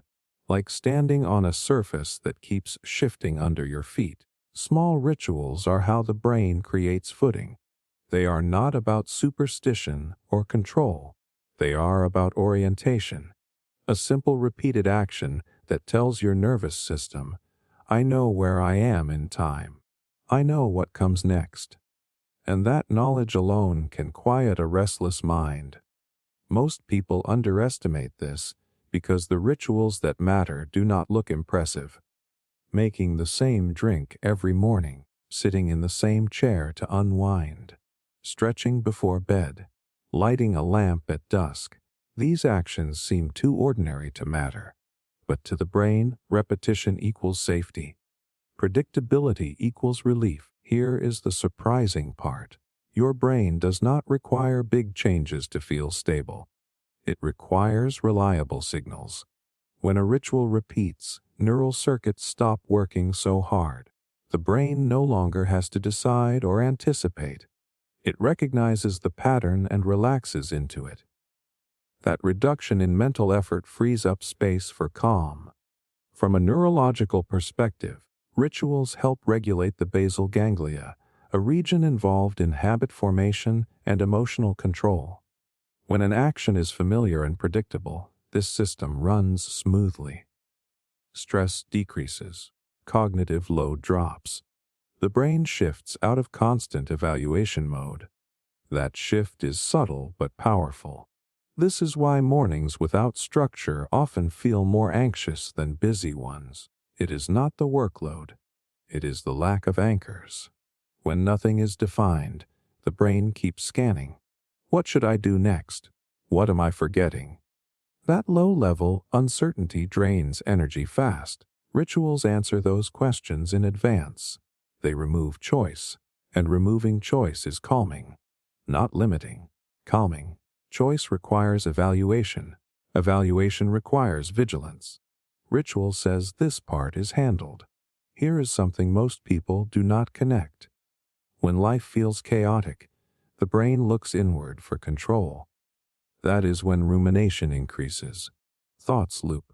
Emotions intensify. Not because you are broken, but because your system is trying to stabilize itself internally when external structure is missing. Small rituals give that structure back without pressure. They create boundaries in time. This is the start of the day. This is the end. This is how I transition. Transitions are where anxiety often spikes. Rituals soften those edges. There is also a biological comfort in repetition itself. Predictable actions release dopamine in a different way than novelty. Not the spike kind. The settling kind. The kind that says things are going as expected. That chemical signal reduces stress reactivity and increases a sense of control. Now the validating part. If you have tried big routines and failed, that does not mean you lack discipline. It means your nervous system was overwhelmed. Large systems require consistency under pressure. Small rituals require almost nothing. And they still work. A ritual does not need meaning to be effective. It gains meaning through repetition. The brain assigns safety to what survives time. Even neutral actions become regulating when they are repeated in calm conditions. This is why people instinctively create rituals during uncertainty. Athletes before a game. Children before sleep. People during grief. Rituals ground the nervous system when logic cannot. And here is something important. Rituals work best when they are gentle, not optimized, not tracked. The moment a ritual becomes another task to perform correctly, it loses its regulating effect. The brain does not relax under judgment. The goal is not perfection. The goal is familiarity, a feeling of I have done this before and nothing bad happened. Over time, these small moments stack. The brain begins to trust the rhythm of your day. Internal stability grows not because life is calm, but because something inside you is consistent. You start to notice that your reactions soften. Your baseline steadies. not because problems disappeared, but because your nervous system has anchors, places it knows it can rest. Small rituals do not change your personality. They change your internal climate. And when that climate becomes more stable, everything else becomes easier to navigate. You do not need to overhaul your life to feel grounded. You need a few steady points your brain can return to again and again. And once it has those, it stops bracing for the fall. Overthinking is a physical brain state. Overthinking does not begin as a thought problem. It begins as a body problem. That is the part almost nobody tells you. The racing mind, the looping scenarios, the endless what-ifs. They feel mental, but they are driven by a physical state inside your brain and nervous system. Until that state changes, the thoughts keep coming no matter how much you analyze them. Most people believe overthinking means they are trying too hard to figure something out. But what is actually happening is your brain is stuck in high alert. When your nervous system senses uncertainty or unresolved threat, it shifts into a mode designed to predict danger. Overthinking is not confusion. It is vigilance. Your brain is scanning for control because it does not feel safe letting go. Here is the shocking part. The content of your thoughts matters far less than the condition of your nervous system. You can think positive thoughts and still overthink. You can understand your patterns and still spiral. Because overthinking is not driven by logic. It is driven by arousal, elevated heart rate, shallow breathing, tight muscles, increased cortisol. These physical signals tell your brain something is unfinished or risky, so it keeps you mentally busy. From a neurological perspective, overthinking happens when the prefrontal cortex and the amygdala get locked into a feedback loop. The amygdala flags potential threats. The prefrontal cortex tries to solve them. But if the body stays activated, the amygdala keeps sending alarms. So the thinking brain never gets the signal to stand down. It just keeps working harder. This is why overthinking often shows up at night. When external distractions fade, your body is still holding activation from the day. The brain finally has space to process, but without physical regulation, that processing turns into rumination. The brain is not trying to torture you. It is trying to discharge unresolved energy and uncertainty. Here is where people blame themselves unfairly. They say I cannot stop thinking or my mind will not shut up. But you cannot command a brain out of a state it did not choose consciously. Overthinking is what a dice-regulated nervous system does best. It fills silence with scanning. It fills stillness with planning. It keeps you busy because busy once meant safe. There is even imaging research showing that chronic stress increases default mode network activity in the brain. This network is responsible for self-referential thinking and mental time travel. Past replay, future projection. When the body is calm, this network quiets down naturally. When the body is tense, it becomes louder. So the mind feels stuck, even when nothing new is happening. Now the validating part. If you have tried mindfulness, journaling, affirmations, or insight, and still overthink, that does not mean those tools failed. It means they were aimed at the wrong level. You were trying to reason with a system that needed regulation, not explanation.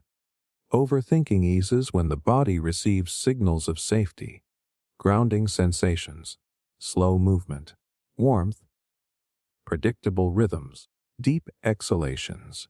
When these inputs tell the nervous system it is okay to relax, the brain automatically reduces mental noise. Thoughts do not need to be forced out. They simply lose urgency.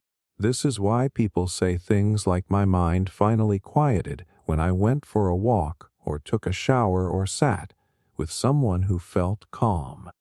Those activities changed the physical state first. The mental relief followed. Here is something subtle but important. Overthinking often increases when you are resting because your body does not trust rest yet. If rest once preceded danger, conflict, or disappointment, your nervous system learned to stay alert during stillness. So your brain fills the quiet with thinking.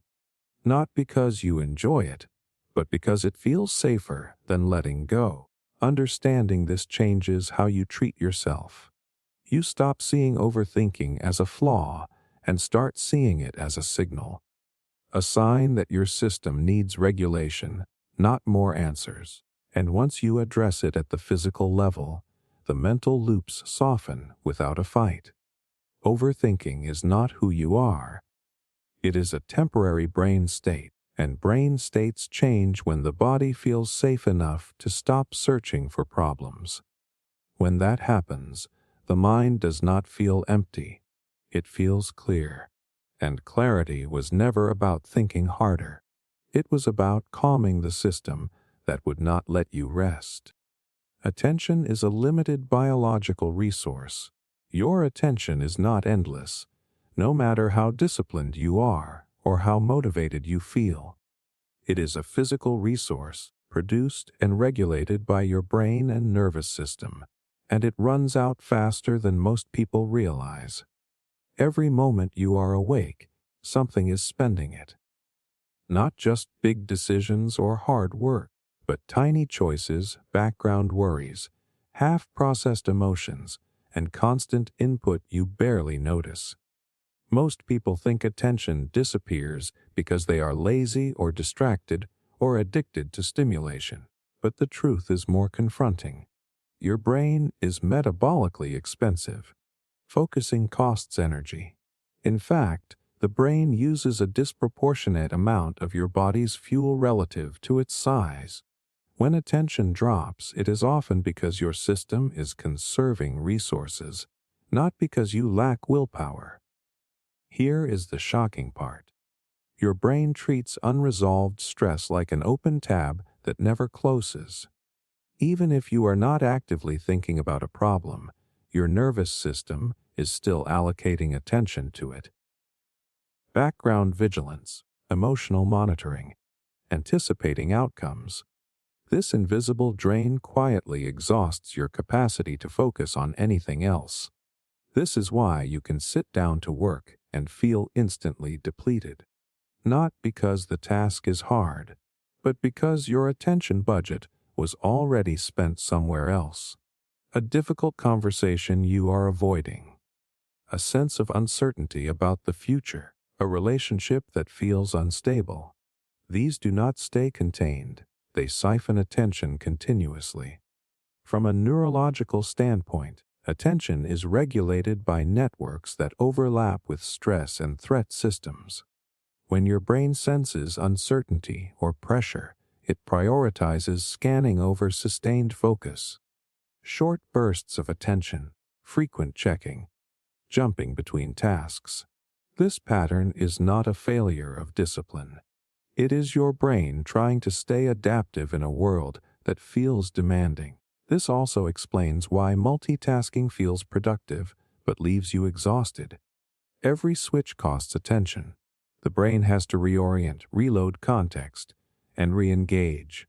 Over time, this constant shifting fragments your attention into pieces too small to feel satisfying. You end the day tired, but unsure what you actually did. Now here is the part people rarely consider. Attention recovers only in conditions of safety and rest. Not just sleep, but mental rest.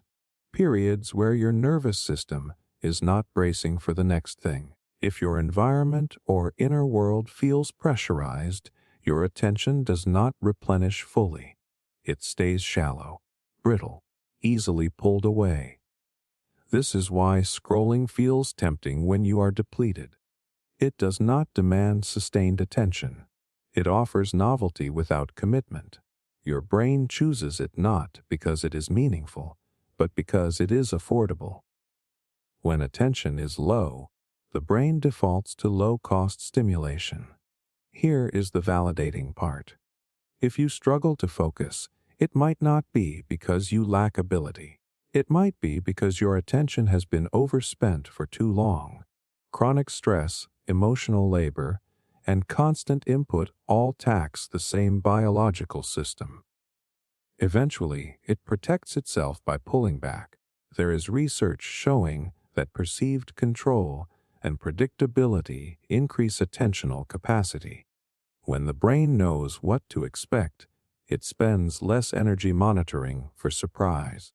That freed energy becomes available for focus, creativity, and learning. This is why routines help. Not because they are boring, but because they reduce cognitive load. It is also why your attention improves around calm people. Their regulated nervous system reduces the need for vigilance in yours. Your brain borrows safety, and with safety comes available attention. Understanding attention as biological changes how you treat yourself. You stop forcing focus and start protecting it. You reduce unnecessary decisions. You close mental loops when possible. You create pockets of low stimulation where your system can recharge. You respect the fact that attention is earned through regulation, not demanded through pressure. When you do this, something surprising happens.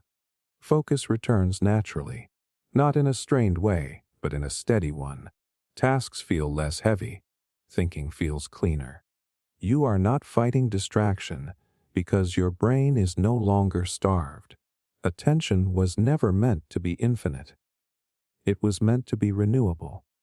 But it only renews when you stop spending it on survival. And once your nervous system believes it does not need to stay on guard, your attention comes back online, ready to be used where it actually matters.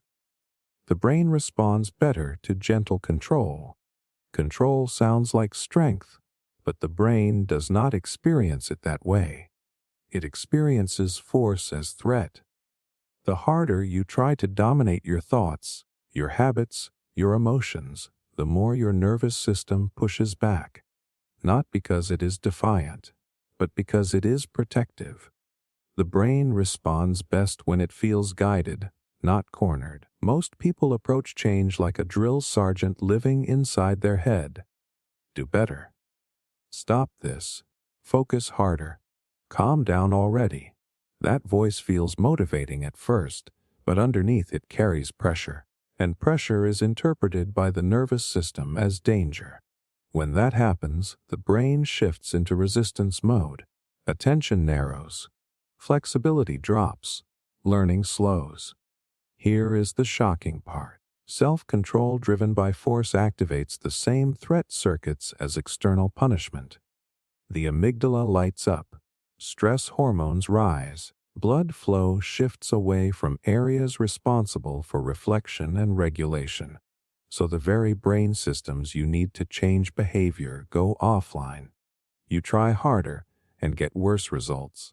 Gentle control works differently because it keeps the nervous system regulated. Instead of issuing commands, it offers direction. Instead of urgency, it offers structure. The brain stays online because it does not feel attacked. And when the brain stays online, change becomes possible. There is a reason why children learn better with encouragement than fear. The adult brain is no different. Neuroplasticity thrives in states of moderate calm. When stress is too high, plasticity drops. The brain stops experimenting. It clings to familiar patterns, even unhealthy ones, because familiarity feels safer than risk. Think about how you try to fall asleep. The more you order yourself to sleep, the more awake you become. But when you dim the lights, slow your breathing, and remove pressure, sleep arrives on its own. That is gentle control. You are shaping conditions instead of issuing demands. This principle applies to focus habits and emotional regulation. If you try to force concentration, your brain rebels. If you create a quiet, predictable environment, focus emerges naturally. If you shame yourself for feeling anxious, anxiety intensifies. If you allow the feeling while offering safety cues, it softens. From a neurological perspective, gentle control keeps the prefrontal cortex engaged while reducing threat signaling from the amygdala. That balance allows for decision-making without panic. It allows you to redirect behavior without triggering survival responses. The brain feels guided, not trapped.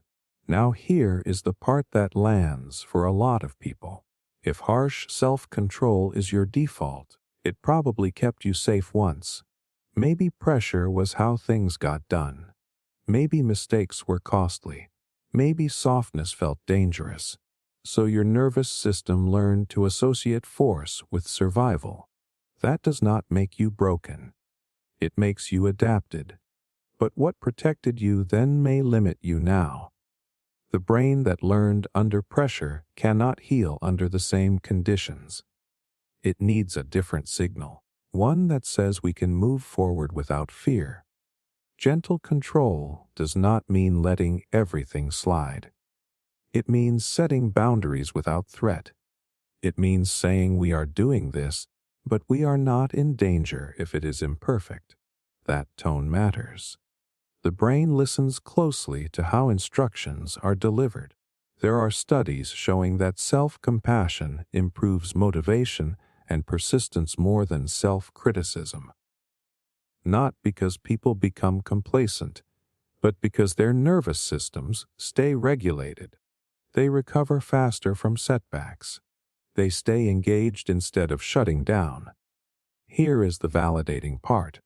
If you have tried to be kinder to yourself and felt unproductive or scared, that reaction makes sense. Your system is not used to safety as a driver. It expects pressure. So when pressure disappears, it feels like something is missing. That does not mean gentle control does not work. It means your brain is recalibrating. Change guided by gentleness may feel slower at first, but it is more durable. It does not rely on adrenaline. It relies on trust. And trust is what keeps the brain open to learning. When you shift from force to guidance, something subtle happens. You stop burning energy on internal conflict. Your attention steadies. Your reactions soften. You become more consistent, not less. The brain does not need to be conquered. It needs to be led. And when it feels safe enough to follow, it will take you much further than pressure ever could. Calm states strengthen memory processing. Memory does not lock in when you are tense. It locks in when you are calm. That sounds simple, but it goes against how most people live and learn. We push ourselves to remember under pressure. We cram. We rehearse anxiously. We replay moments while stressed, thinking effort alone will make them stick. But the brain does not store information best when it is braced for impact. It stores it best when it feels safe enough to settle. Here is the part that catches people off guard. Stress sharpens short-term alertness, not long-term memory. When your nervous system is activated, your brain prioritizes speed and threat detection. It grabs details that might help you survive the moment, but it sacrifices depth. That is why you can remember where danger was but forget what was said. Calm is what allows the brain to integrate experiences into something coherent and lasting. Inside your brain, memory processing depends heavily on a structure called the hippocampus. This area helps turn experiences into long-term memory. But the hippocampus is extremely sensitive to stress hormones. When cortisol stays elevated, hippocampal function weakens. Memory consolidation becomes fragmented. You may remember pieces, but they feel disorganized, emotionally charged, or incomplete. This explains something deeply human. You can go through meaningful experiences and still feel like they slipped through you. Conversations blur. Good moments fade quickly, not because they lacked value, but because your nervous system never left survival mode long enough to encode them properly. Calm states change that completely. When your body relaxes, cortisol drops. Blood flow increases to areas responsible for reflection and integration. The brain shifts from reacting to organizing. This is when memories move from short-term storage into long-term networks. This is when learning sticks and emotional experiences soften into understanding. Sleep is the clearest example. During deep and REM sleep, the brain actively replays and organizes memories from the day, but quality sleep only happens when the nervous system is regulated. Chronic stress fragments sleep, which fragments memory. Calm is not a luxury add-on. It is a requirement for the brain to do its overnight repair work. Here is something most people miss. Calm does not mean boredom. It means safety without urgency. You can be engaged and curious and still calm. That state is ideal for learning. Studies show that people retain information better when they are relaxed but attentive, compared to when they are anxious or overstimulated. The brain needs enough arousal to care, but not so much that it panics. This also explains why traumatic memories feel different. They are often vivid but frozen. The emotional charge stays high, while context and time sense feel distorted. That happens because those memories were encoded under extreme stress. The brain stored them for protection, not understanding. Healing involves revisiting those memories in calmer states so they can be reprocessed and integrated. Now the validating part. If you struggle with memory, focus, or mental fog, it might not be a cognitive failure. It might be a regulation issue. A brain that never feels calm enough cannot store information efficiently. It is too busy staying alert. This is why people often say things like, "I can think more clearly after I relax," or "everything made sense once I slowed down." Calm allowed the brain to connect dots that were already there. The intelligence did not appear. The noise disappeared. There is also a social layer to this. Memories formed in safe relational environments tend to be richer and more accessible. When you feel accepted and unpressured, your brain opens. Oxytocin supports hippocampal function. Stress hormones drop. The experience gets encoded with warmth instead of tension. That is why moments of connection linger longer in memory. Understanding this changes how you approach learning and healing. You stop forcing recall under pressure. You stop judging yourself for forgetting when you were overwhelmed. You start prioritizing calm not as avoidance, but as preparation. You create conditions where your brain can actually do its job. When calm becomes more frequent, memory improves quietly. You remember details more easily. Insights arrive without strain. Experiences feel more integrated instead of scattered. The brain is not meant to record life while under constant threat. It is meant to absorb it when it feels safe enough to stay present. Calm is not the absence of thinking. It is the state that allows thinking and remembering to work together.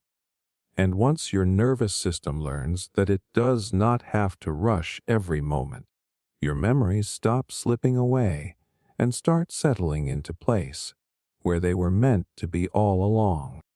Mental distance reduces emotional pain. Sometimes the fastest way to reduce emotional pain is not to fix it, understand it, or push through it.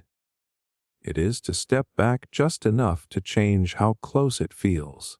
Not avoidance, not numbness, distance.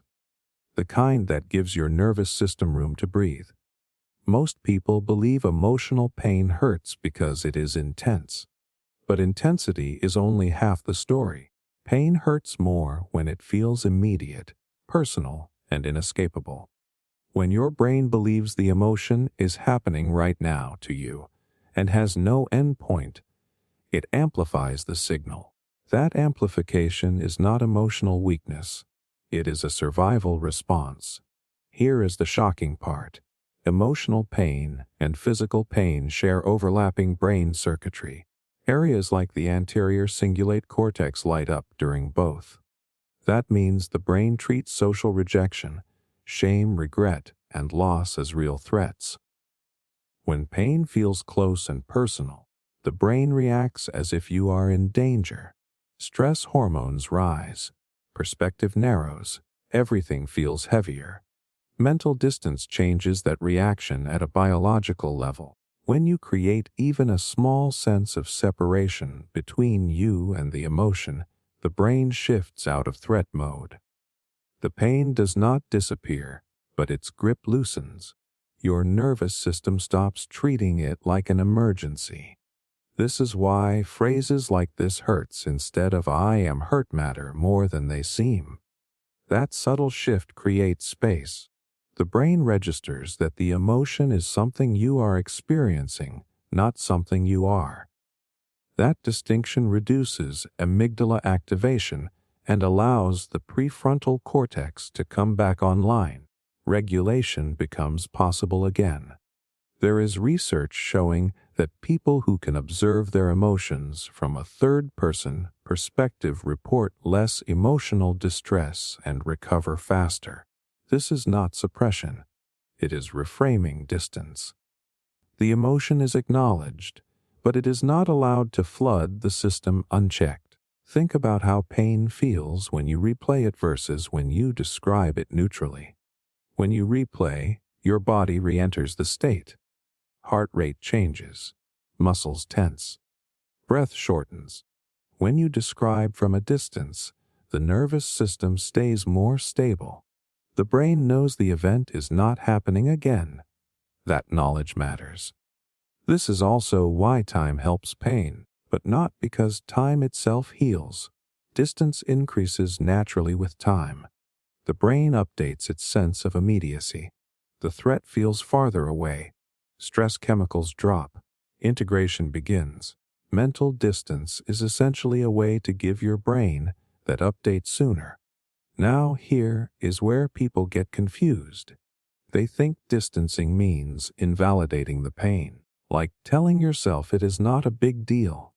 That actually backfires. The brain feels dismissed and pushes the signal louder. True distance comes from acknowledgement plus perspective. Yes, this hurts, and I can look at it without being consumed by it.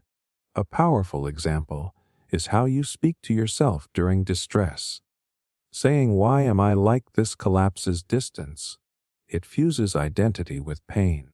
Saying "something inside me is hurting right now" creates separation. The pain is still honored, but it is not allowed to define the whole system. There is also a physical component. When you ground your attention in sensory details around you, your brain shifts from emotional processing to present moment awareness. That shift reduces emotional intensity because the brain cannot fully inhabit both states at once. Distance is created through attention, not denial. Now the validating part. If you struggle to step back from your emotions, that makes sense. When pain was overwhelming in the past, staying close to it may have felt necessary for survival. Or distancing may have felt dangerous, like ignoring something important. Your nervous system learned closeness as protection. But constant closeness exhausts the system. The brain was never meant to sit inside intense emotion indefinitely. Distance is not abandonment. It is regulation. Mental distance is also why talking to a calm person helps. Their perspective borrows distance for you. Their nervous system is not inside your pain, so it models safety. Your brain picks up on that and relaxes its grip. This skill changes how pain moves through you. Instead of getting stuck, it passes. Instead of overwhelming, it informs. You are no longer drowning in it. You are holding it at arm's length, able to see it clearly. Pain does not require fusion to be processed. It requires safety and space. Mental distance provides both. When you learn to step back without turning away, emotional pain stops feeling like a threat that will consume you. It becomes an experience that can be felt, understood, and eventually released. Distance does not make you cold. It makes you capable. And once your brain realizes that pain can be held without panic, it stops sounding the alarm so loudly. That is when relief begins. Not because the pain vanished, but because you are no longer trapped inside it. The brain learns calm through practice. Calm is not something you either have or do not have. It is something your brain learns the same way it learns anything else. Through repetition, through exposure, through practice. That idea alone changes how you see your restlessness, because it means calm is not a personality trait. It is a trained state. Most people believe calm should arrive naturally once life settles down. Once the problems are solved, once the stress is gone. But the brain does not work that way. A brain that has spent years in urgency does not automatically know how to relax just because the environment improves.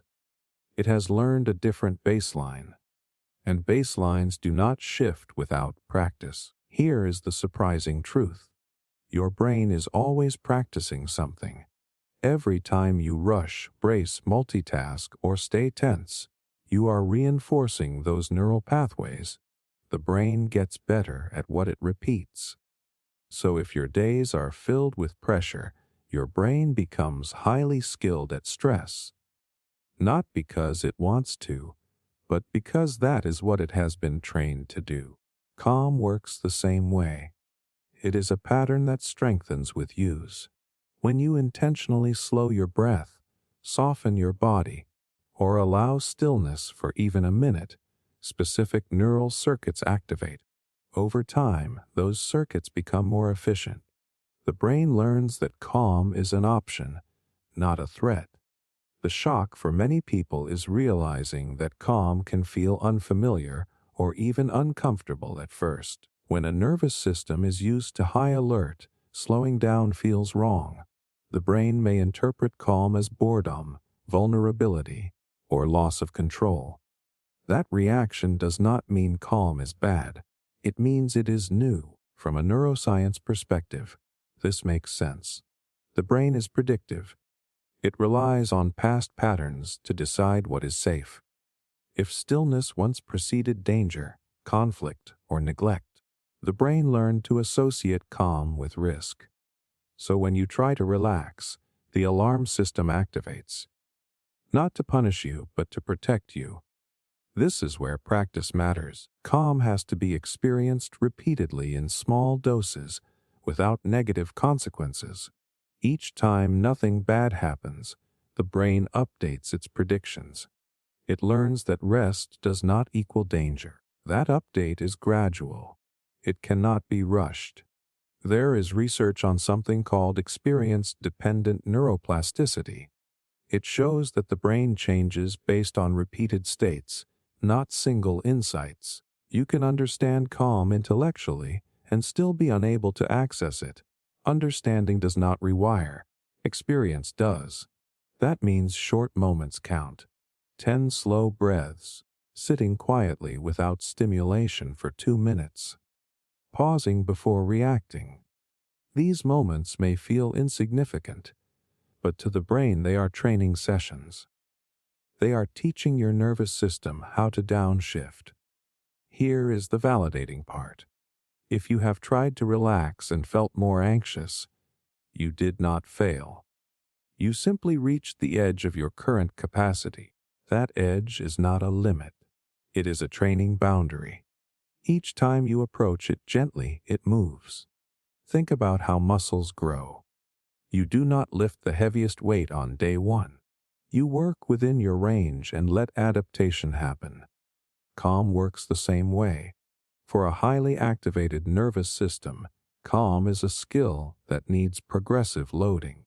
This is also why consistency matters more than duration. Practicing calm once a week for an hour is less effective than practicing it briefly every day. The brain learns through frequency. Regular exposure builds familiarity.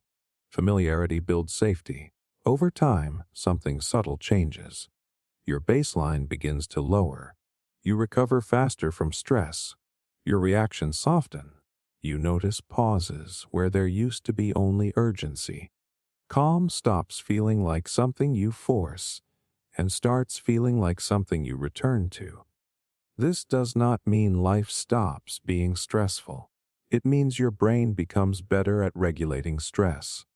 Calm becomes a learned response instead of an accident. There is also a compassion piece here. If calm is learned, then restlessness is not a flaw. It is a history. Your brain learned what it needed to survive. Now it can learn something new. The most important shift is this. You stop waiting for calm to show up and start teaching your brain how to access it. Gently, repeatedly, without pressure. And as your brain practices calm, it begins to trust it. Once that trust forms, calm is no longer fragile. It becomes available even in imperfect moments. The brain does not need life to be perfect to feel calm. It needs practice. And every time you choose regulation over reaction, you are training the calm you want to live in. Reduced choice lowers cognitive stress. Your brain gets tired long before your body does, and most of that fatigue comes from one invisible source. Choice. Not big dramatic life choices, but tiny constant ones. What to check next, what to respond to, what to eat, what to wear, what to think about. Your brain is making decisions all day, and each one quietly costs energy. Most people assume stress comes from hard situations, but a huge portion of cognitive stress comes from having too many options and too little structure. When everything is possible, the brain has to stay alert. It has to evaluate, compare, predict outcomes. That constant evaluation keeps your nervous system activated even when nothing is technically wrong. Here is the shocking part. The brain experiences excessive choice as uncertainty, and uncertainty is processed as a mild threat. Not a panic-level threat, but enough to keep stress hormones slightly elevated. Enough to drain focus, enough to make your mind feel cluttered and restless by the end of the day. From a neurological standpoint, every decision activates the prefrontal cortex. This area is responsible for planning, judgment, and self-control. It is powerful, but it fatigues easily. When it gets overworked, the brain shifts into shortcuts. Impulsivity increases. Emotional regulation drops. You feel overwhelmed, not because life is hard, but because your decision-making system is exhausted.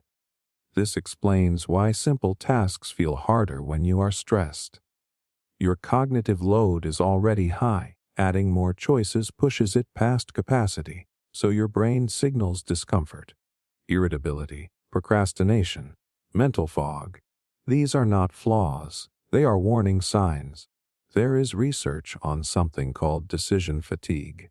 It shows that as people make more decisions, the quality of those decisions declines. Judges give harsher rulings. Doctors make simpler choices. People default to habits instead of intention. The brain conserves energy when it can no longer sustain deliberation. Reduced choice works because it lowers the baseline demand on your nervous system. When options are limited, the brain relaxes. It no longer has to scan for the best possible outcome. It can settle into execution, less evaluation, more flow. This is why routines feel calming, not because they are boring, but because they remove unnecessary decisions. Wearing similar clothes, eating similar breakfasts, having set times for certain activities. These patterns reduce cognitive stress before it even starts. Your brain gets to rest instead of constantly choosing. Now here is the part people resist. They fear that fewer choices mean less freedom. But neurologically, the opposite is often true. Too much choice fragments attention. It keeps the brain in a state of comparison and regret. Reduced choice frees mental space. It allows attention to deepen instead of scatter. Think about how calm you feel when someone else decides dinner plans or sets a clear agenda. The relief is physical. Your shoulders drop. Your mind quiets. That is your nervous system responding to reduced uncertainty. This also explains why minimalist environments feel soothing. Fewer visual choices mean less sensory processing. The brain has less to filter. Cognitive load decreases. Calm increases. Your system was never designed to manage infinite input. Now the validating part. If you feel overwhelmed by simple decisions, it does not mean you are indecisive or incapable. It means your cognitive resources are already taxed. Stress narrows capacity. Reduced choice is not a sign of weakness. It is a regulation strategy. This is especially important for people who live in constant alertness. Trauma histories, high responsibility roles, caregiving, emotional labor. These already consume attention. Adding excessive choice on top of that compounds stress. The brain needs fewer decisions to stay regulated, not more. Reduced choice does not mean giving up agency. It means choosing in advance where your energy goes. You decide once so you do not have to decide repeatedly. That single decision protects your nervous system all day long. When cognitive stress lowers, something subtle happens. You feel clearer, more patient, less reactive. Your brain has room to think instead of constantly evaluate. Creativity improves. Emotional regulation strengthens. Calm becomes more accessible. The brain does not crave endless possibility. It craves clarity, boundaries, predictability. When it knows what is expected, it can relax its grip on control. Reduced choice is not about simplifying life for aesthetic reasons. It is about aligning with how your brain actually works. Less decision-making means less cognitive stress, and less cognitive stress creates the conditions where focus, calm, and presence naturally return. You do not need more options to feel better. You need fewer demands on a system that has been working overtime. And once your brain feels that relief, it stops pushing so hard. That is when calm shows up. Not because you forced it, but because you removed what was exhausting it in the first place. The body can lead the mind into calm. Calm does not always start with a thought. In fact, trying to think your way into calm is often what keeps it out of reach. The body gets there first, long before your mind agrees. Your posture, your breath, your muscles are already sending messages upward. And those messages are powerful enough to change how your brain feels in real time.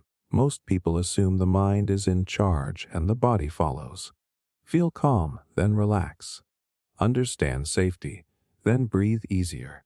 But biology works in the opposite direction. The body constantly informs the brain about the state of the world. Tight muscles say prepare. Shallow breathing says danger. A collapsed posture says protect. The brain listens and adjusts accordingly. Here is the part that surprises people. You do not have to feel calm to act calm. You can start with the body and let the mind catch up. When you change physical signals, the brain updates its interpretation. This is not pretending. It is physiology. Your nervous system relies on feedback loops. One of the most important is between your muscles, breath, and brainstem. When muscles are clenched and breathing is fast, the brainstem interprets that as threat. Stress hormones rise. Thoughts speed up. When muscles soften and breathing slows, the same system interprets safety. Hormones shift, thoughts lose urgency. This means calm can be entered through sensation, not insight. Sitting back instead of leaning forward, unclenching the jaw, letting the shoulders drop, lengthening the exhale. These are not cosmetic changes. They are instructions. There is research showing that body-based interventions can reduce anxiety faster than cognitive ones in the moment, not because thinking is useless, but because the brain is more responsive to physical input when it is dysregulated. In high alert states, reasoning centers go partially offline. Sensory information still gets through. Think about how animals recover from stress. They shake, they stretch, they lie down. They do not analyze what happened. Their bodies complete the stress cycle, and the nervous system resets. Humans have the same biology, but we override it with thought. This is why saying relax rarely works, even when said to yourself. Words alone do not change muscle tone or breathing patterns.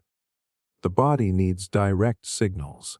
Once it receives them, the mind often follows without argument. Here is something important. Calm does not mean frozen or passive. A regulated body can still move, speak, and decide. It just does so without urgency. That difference matters. The brain performs better when it is informed by a calm body. Memory improves. Emotional regulation strengthens. Perspective widens. Now the validating part. If focusing on the body feels strange or ineffective at first, that makes sense. Many people learned early to live from the neck up. Paying attention to the body may have felt unsafe or unnecessary, so the connection weakened. That does not mean it is gone. It means it needs rebuilding. The body leads best when you start small, not dramatic techniques, subtle shifts. Notice your feet on the floor. Press your tongue gently into the roof of your mouth, and then release it. Slow your exhale by 1 second. These micro changes can lower nervous system arousal enough for the brain to soften. There is also something called bottom-up regulation. It describes how calming the body first can reduce emotional intensity without needing to process the story behind it. This is especially helpful when emotions feel overwhelming. You are not avoiding meaning. You are stabilizing the system so meaning can be accessed later. This explains why people often feel calmer after a walk, a stretch, a warm shower, or deep pressure like a weighted blanket. The body received signals of rhythm, warmth, and containment. The brain translated those into safety. It also explains why sitting still and thinking harder can increase anxiety. The body remains activated while the mind churns. The mismatch creates tension. When the body leads, alignment returns. Understanding this changes your strategy. You stop waiting for the mind to approve calm. You start offering the body conditions that invite it.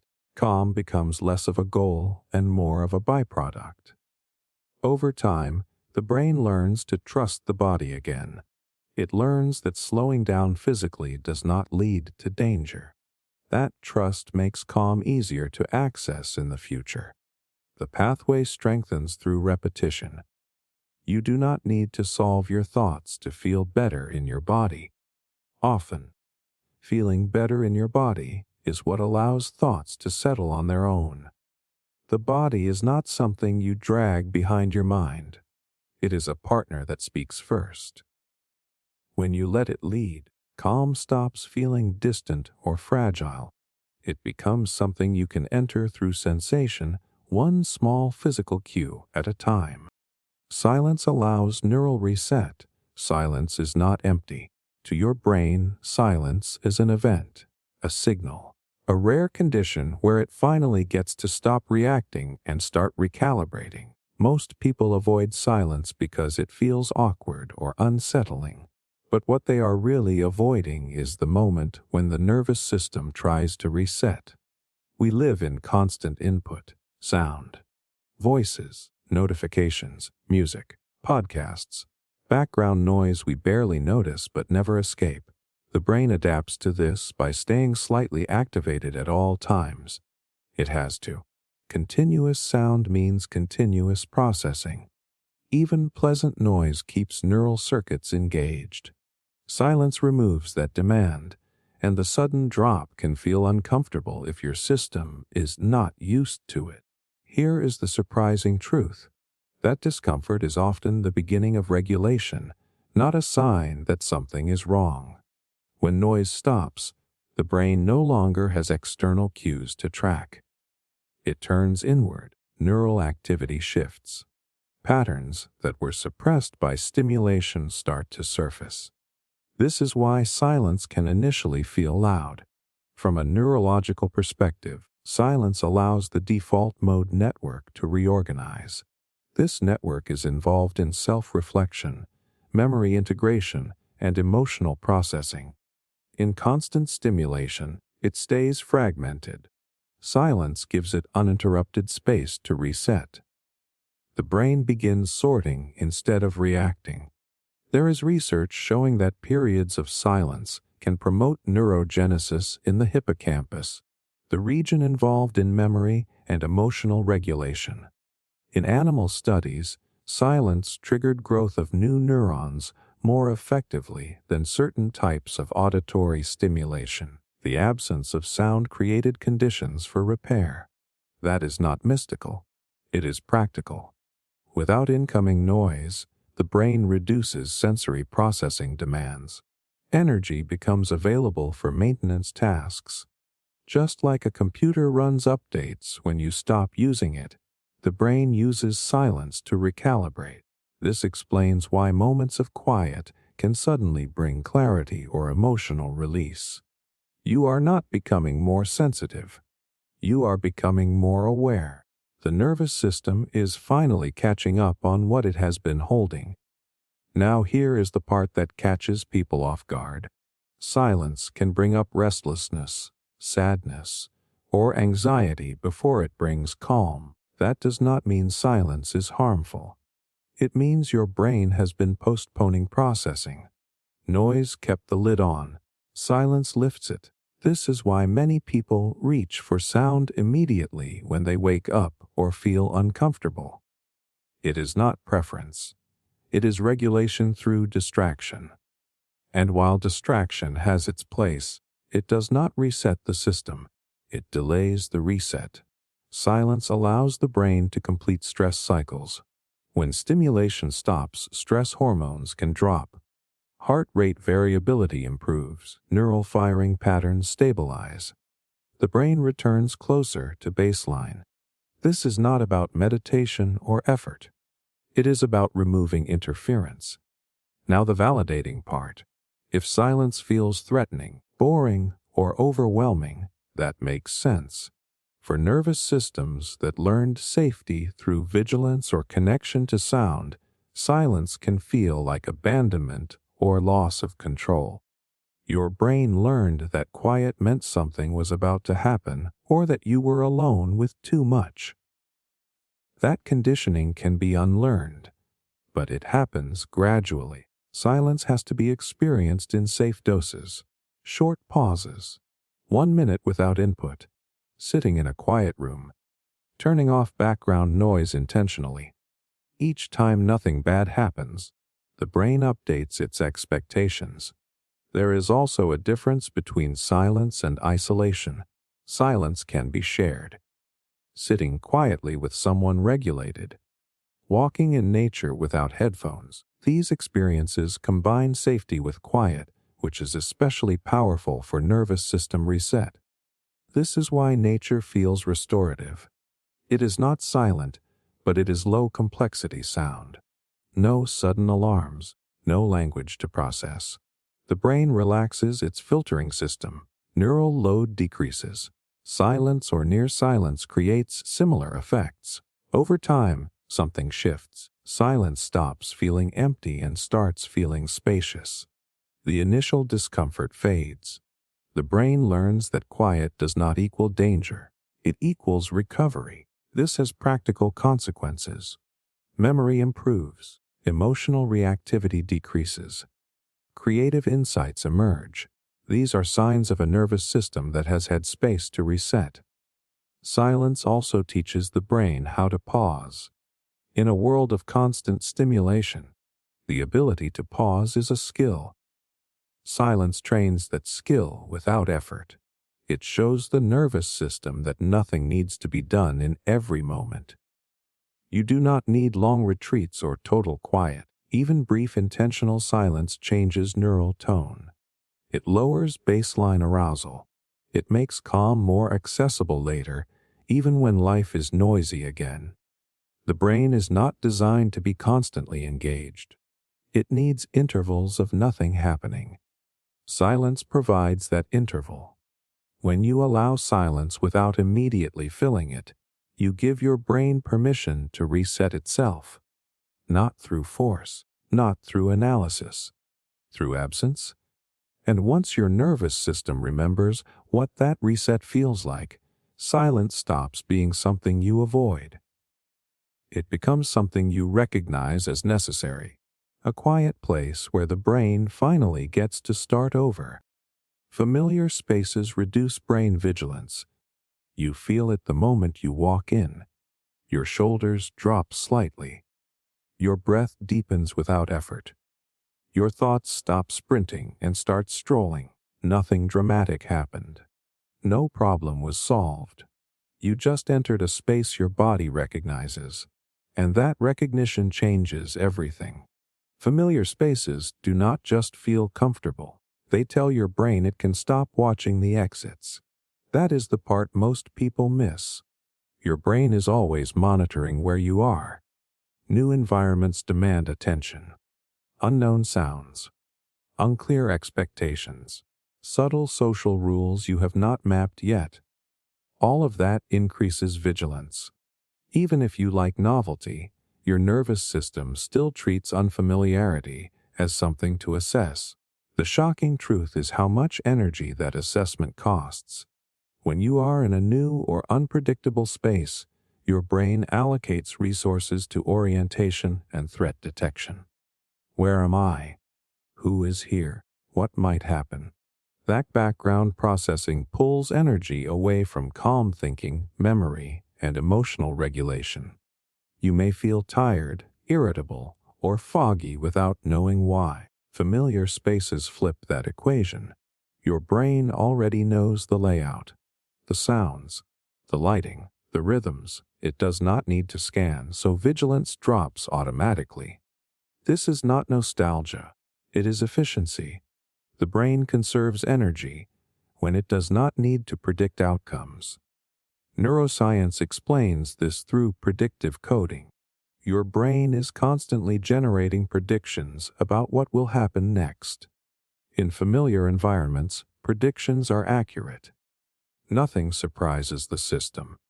Prediction errors drop, and when prediction errors drop, stress responses quiet down. The brain loves being right.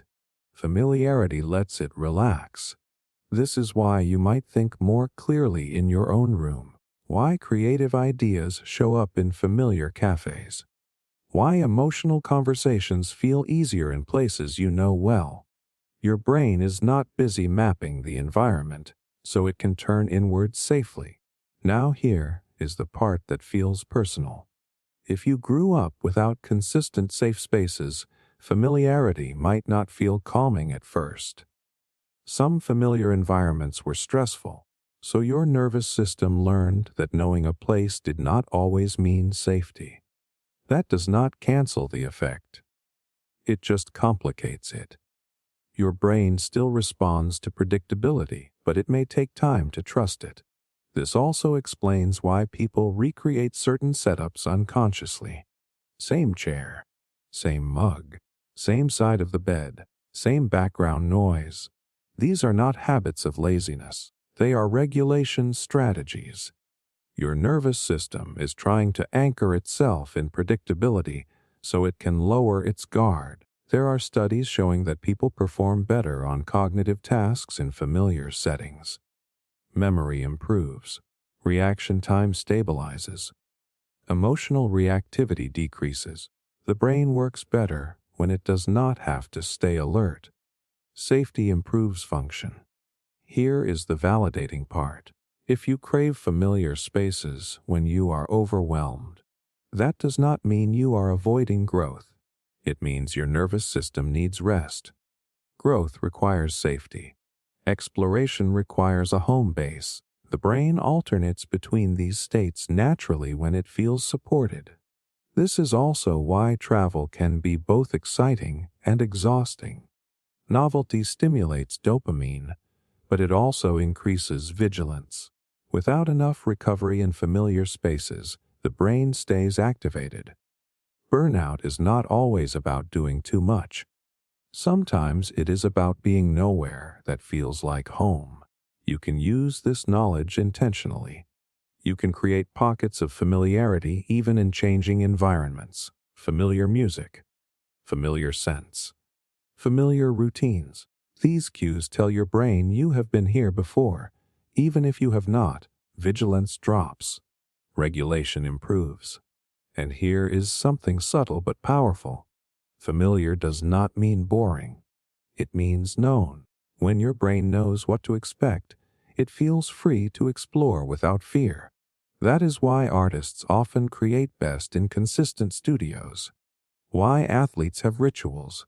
Why calm often lives in repetition.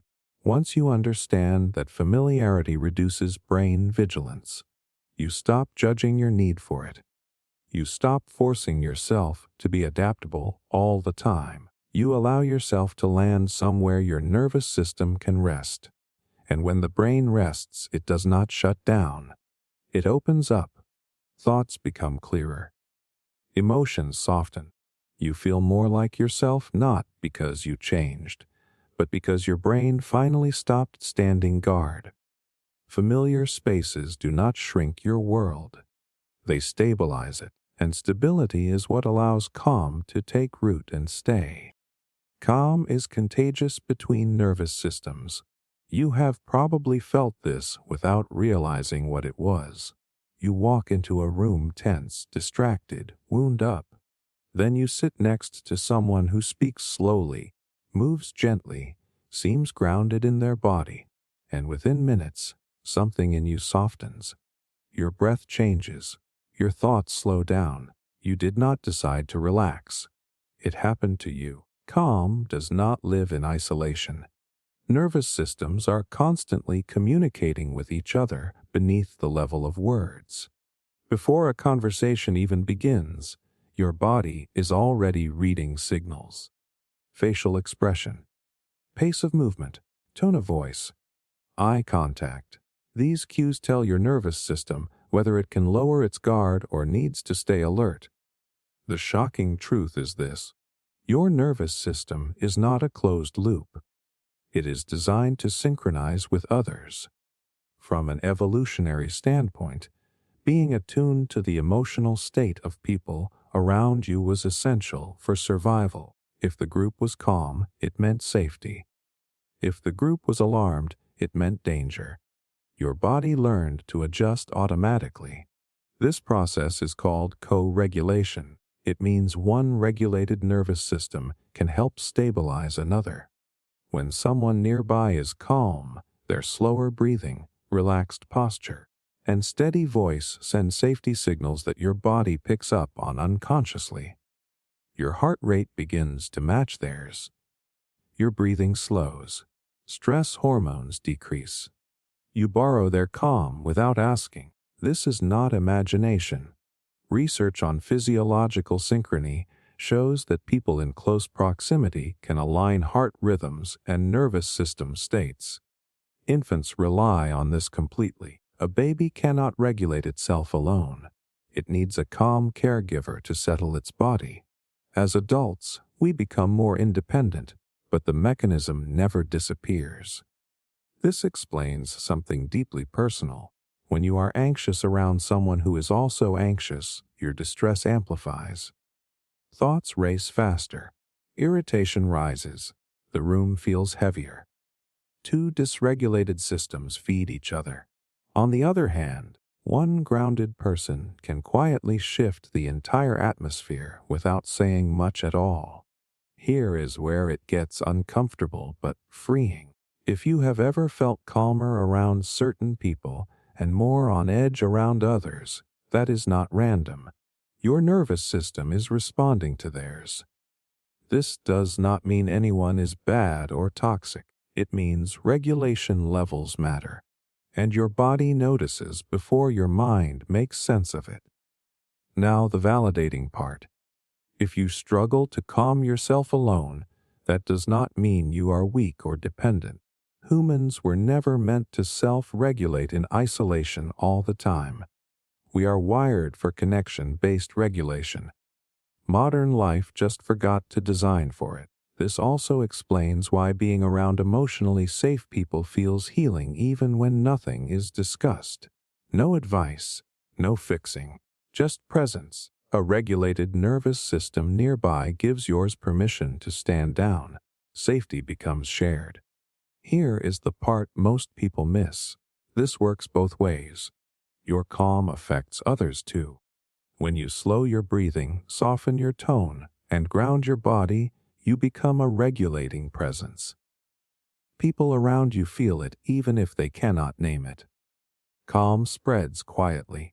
That means calm is not just a personal achievement. It is a relational one.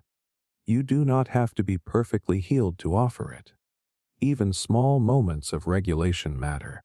Pausing before reacting, speaking a little slower, letting your body settle. These are signals other nervous systems pick up on. This is why leadership presence matters more than words. Why some people make you feel safe without trying. Why certain therapists, teachers, or friends calm you just by being there. They are not doing anything special. Their nervous system is regulated enough to invite yours to follow. Here is something subtle but important. If calm feels uncomfortable around others, it may be because calm once preceded danger, so your system stays alert even in peaceful company. That does not mean calm is unsafe. It means your body learned a different pattern, and patterns can be updated through repeated safe connection. Once you understand that calm is contagious, you stop trying to force it internally. You start paying attention to the nervous systems you surround yourself with. You choose environments where regulation is possible. You allow yourself to borrow calm when you need it and offer it when you can. And over time, something shifts. Calm stops feeling fragile or rare. It becomes relational, shared, sustainable. Not because you mastered your mind, but because your nervous system remembered it does not have to do this alone. Calm spreads quietly from body to body, and once you notice that, you begin to experience peace not as a solitary state, but as something that moves through connection and stays. Slowness improves emotional precision, because slowness has a bad reputation. It gets confused with laziness, weakness, or falling behind. But inside your brain, slowness does something very specific and very powerful. It sharpens emotional accuracy. It helps you feel the right thing instead of everything at once. And most people never realize how much speed is blurring their inner world. When life moves fast, emotions pile up. They overlap. Irritation blends with fear. Sadness hides inside anger. Excitement masks exhaustion. The faster your pace, the less clearly your brain can distinguish what you are actually feeling. So everything feels intense, but nothing feels precise. Here is the shocking part. Emotional confusion is often not emotional complexity. It is processing overload.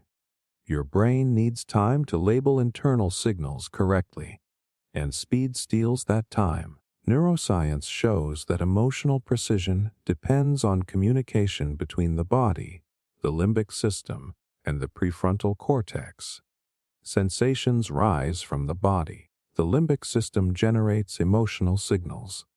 The prefrontal cortex interprets and names them. But this interpretation does not happen instantly. It requires space. When you rush, that space collapses. This is why fast-paced environments produce reactive emotions. You snap, you shut down, you overreact or underreact.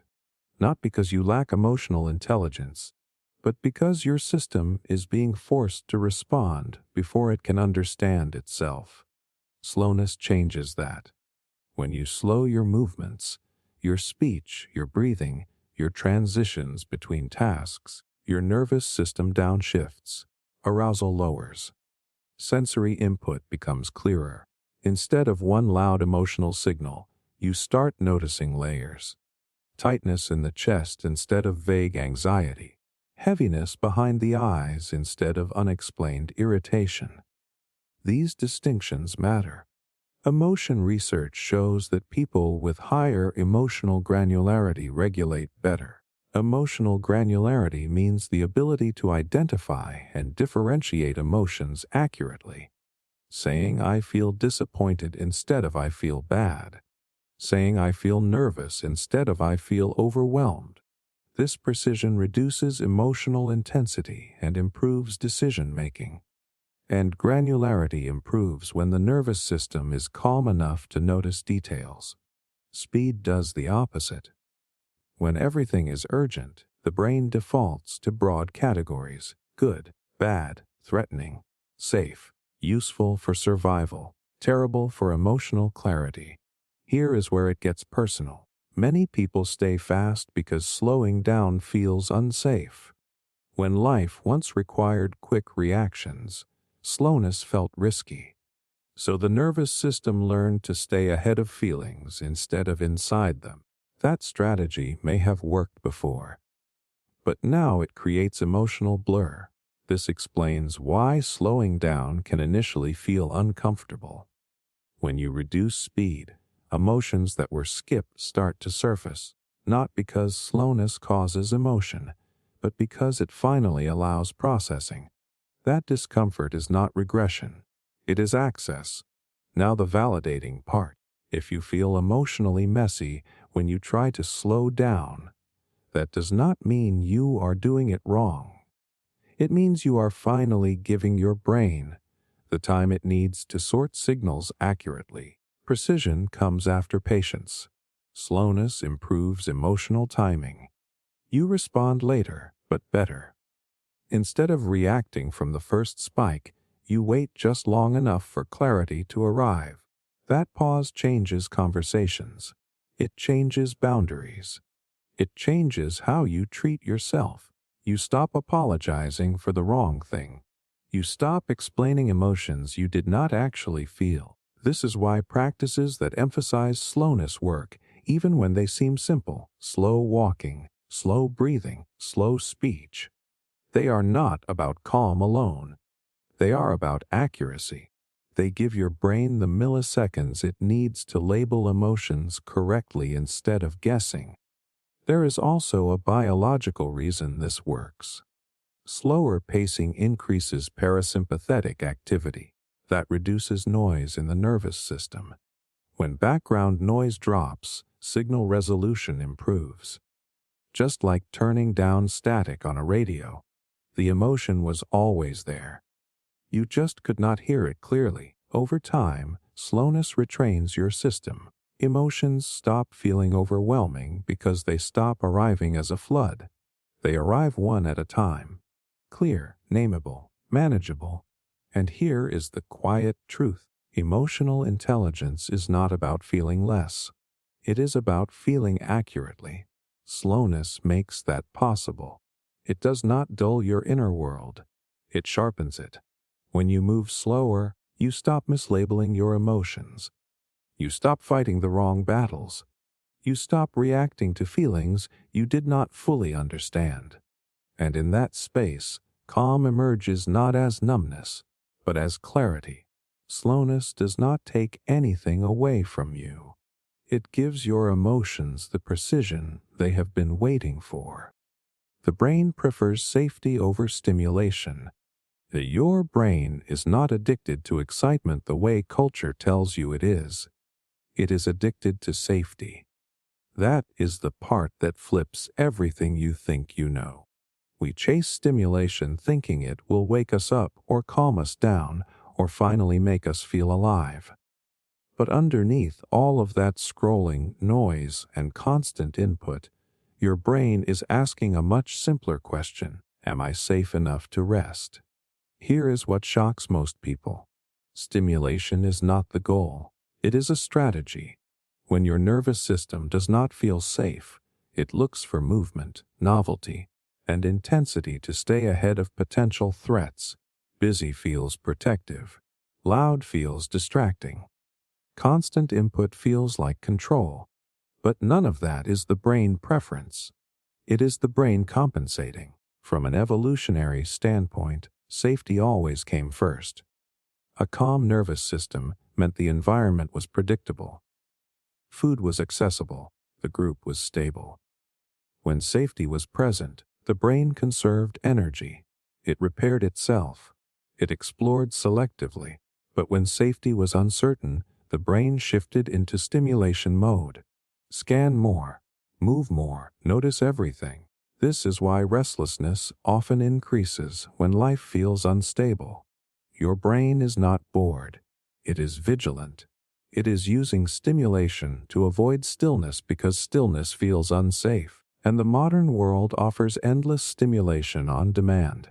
Notifications, videos, news, endless content that keeps your brain occupied but never actually settled.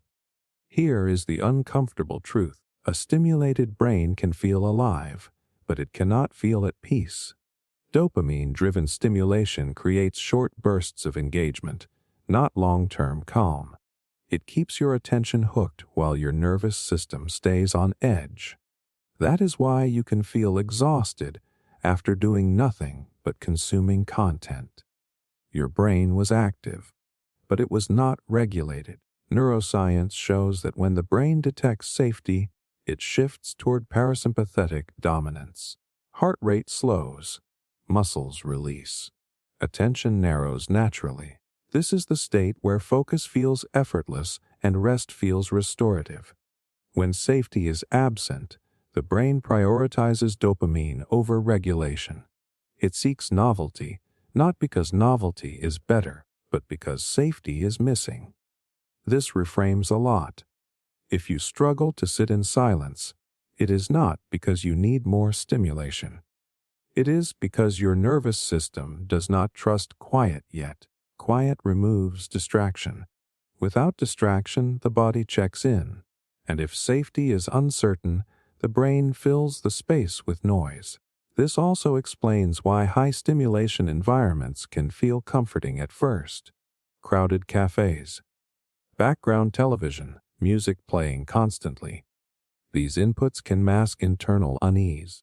They give the brain something to track so it does not have to turn inward. But over time, the system gets tired.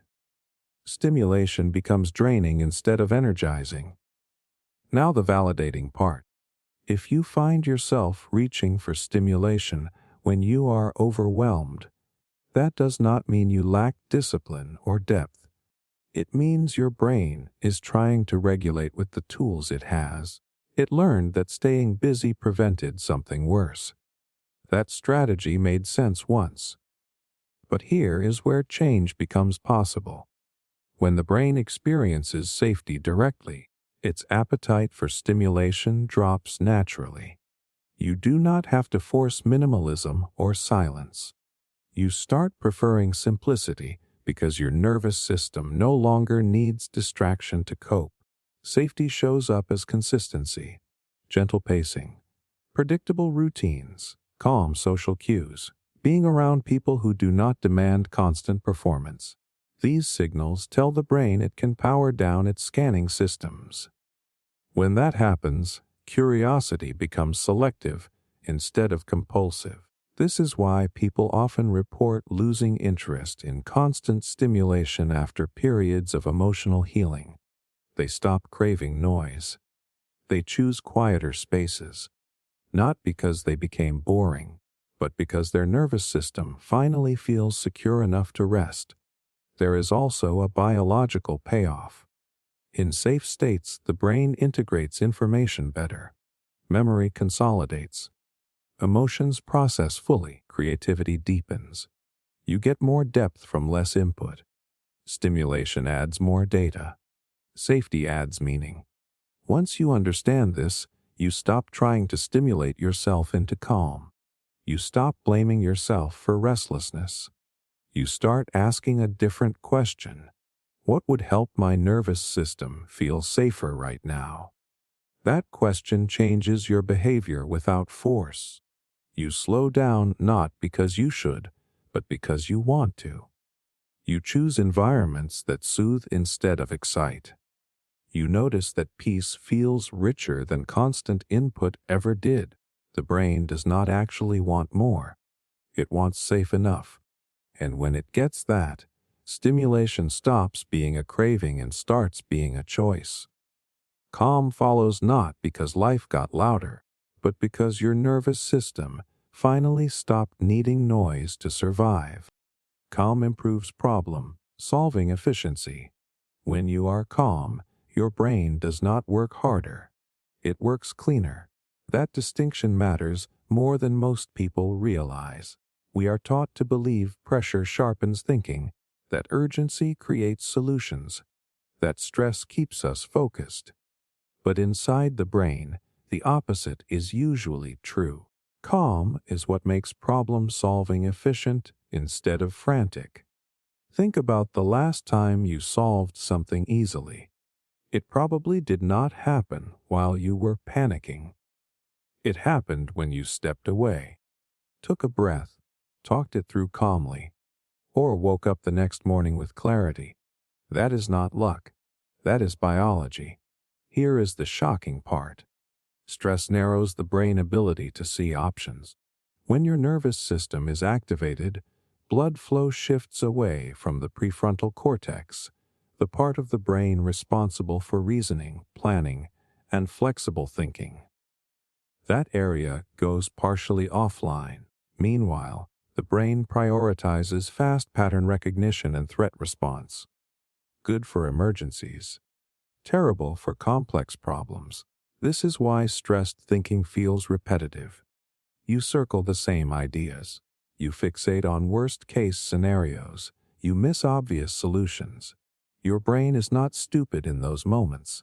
It is optimized for survival, not insight. It wants certainty and speed, not nuance. Calm reverses this. When the nervous system downshifts, the prefrontal cortex comes back online fully. Working memory improves. Cognitive flexibility increases. You can hold multiple ideas at once without feeling overwhelmed. You see connections instead of obstacles. This is when problem-solving becomes efficient instead of exhausting. There is research showing that moderate to high stress reduces creative problem-solving and decision quality. Under calm conditions, people generate more original solutions and evaluate them more accurately. The brain literally processes information more broadly when it is not on guard. This explains something frustrating many people experience. You can understand a problem intellectually, but still feel stuck. The issue is not intelligence, it is state. Your brain cannot access its full toolkit when it feels threatened. Calm is the access key. Now here is where pressure backfires. Many people try to force solutions by increasing urgency. They push harder, stay up later, multitask, consume more information. But all of that raises arousal further. The brain responds by tightening, not opening. Efficiency drops while effort rises.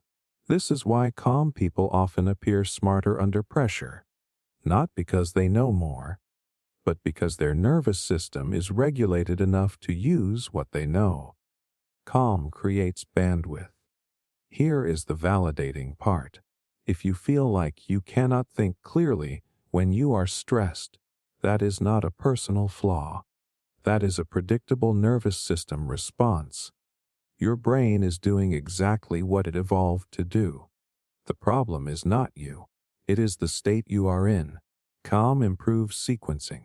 You can break a problem into steps instead of tackling everything at once. It improves error detection. You notice mistakes earlier without spiraling. It improves prioritization. You focus on what matters instead of what is loudest. These are not motivational skills, they are neurological ones. There is also a timing effect.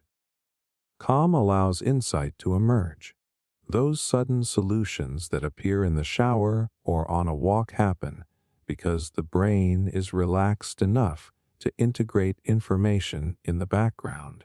Stress keeps the brain too busy monitoring to let that integration happen. This is why stepping away works. Not because you stopped caring, but because your nervous system stopped interfering. Calm gave your brain room to do its job. Now something subtle but important. Calm does not mean passive or detached. It means regulated. You can care deeply and still be calm. In fact, calm often increases persistence. You stay with the problem longer without burning out. You try again without emotional collapse. That is efficiency over time. This also explains why environments that feel psychologically safe produce better thinking. When you are not afraid of being judged or rushed, your brain explores more freely. It tests ideas. It takes intellectual risks. Fear shuts that down. Calm invites it. Once you understand this, you stop glorifying stress as productivity. You stop waiting until you feel panicked to take action. You start protecting your calm because you realize it is not a luxury. It is a cognitive advantage.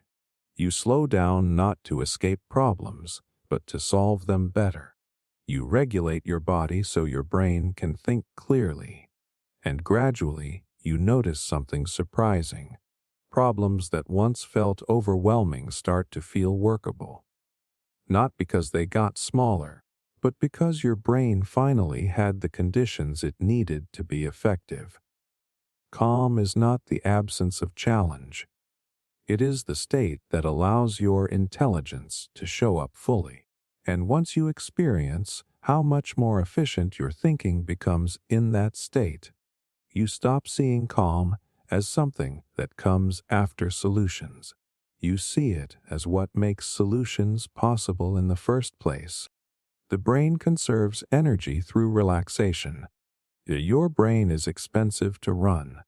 Even when you are sitting still, doing nothing obvious, it is burning a massive amount of energy behind the scenes. It is predicting outcomes, monitoring your body, scanning for changes, replaying memories, and planning what comes next. And here is the part most people never learn. When your brain cannot relax, it wastes energy trying to protect you. We tend to think of relaxation as optional or indulgent, something you earn after being productive. But biologically, relaxation is not a reward. It is a strategy. Your brain evolved to conserve energy whenever possible because energy meant survival.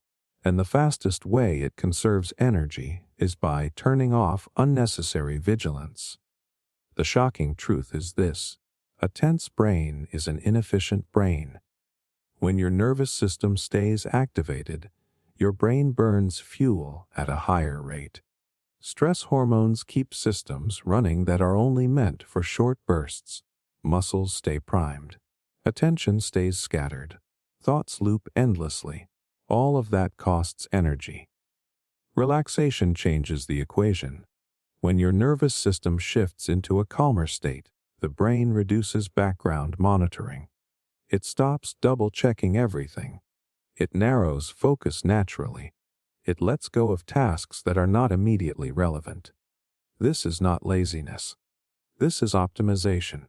Neuroscience shows that under chronic stress, the brain glucose consumption increases in areas related to threat detection and rumination.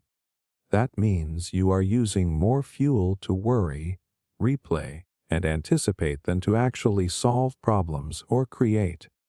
Relaxation redistributes that energy. It moves resources away from alarm systems and back toward maintenance, integration, and repair. This is why mental fatigue often has nothing to do with effort. You can feel exhausted after a day of thinking, worrying, and reacting, even if you did not physically do much. Your brain was running inefficiently. It was doing too many things at once because it did not feel safe enough to power down. When relaxation enters the system, the brain does something remarkable. It starts batching processes. Instead of checking everything constantly, it trusts the environment enough to pause. Heart rate stabilizes, breathing deepens, muscle tone softens, and the brain saves energy by reducing redundancy. Here is where people get confused. Relaxation does not mean your brain shuts off. It means it becomes selective. You actually get more usable mental energy because less is wasted on unnecessary vigilance. That is why calm people often seem more focused, not less. Their brain is not leaking energy in all directions. There is also a memory component. During relaxed states, especially during rest and sleep, the brain consolidates information. It strengthens useful connections and prunes unnecessary ones. This process saves energy long term. A well-organized brain costs less to run. A chaotic one costs more. Now here is the validating part. If relaxing feels hard or uncomfortable, that does not mean you are bad at it. It means your brain learned that staying alert was safer than resting. So it resists powering down. Not because it enjoys stress, but because it is trying to prevent something worse. This is why people often say they feel more tired when they try to relax at first. When vigilance drops, the brain finally notices how depleted it is. That fatigue was always there. Relaxation just removed the distraction. Over time, consistent relaxation retrains the brain. It learns that nothing bad happens when energy use decreases, that it can conserve without consequence. Once that trust builds, relaxation becomes restorative instead of draining.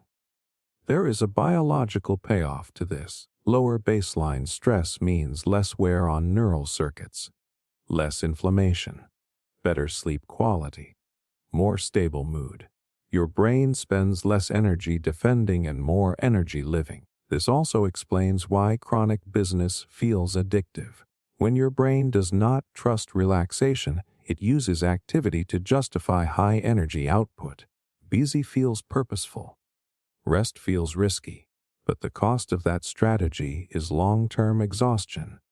Understanding this changes how you treat rest. You stop seeing it as wasted time.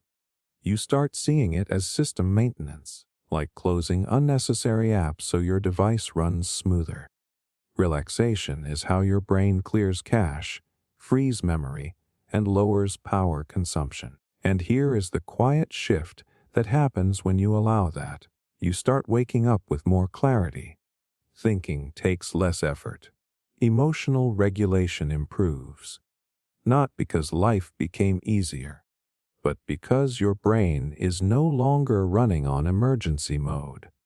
The brain conserves energy through relaxation because it was never designed to stay on high alert all the time. Calm is not the absence of activity.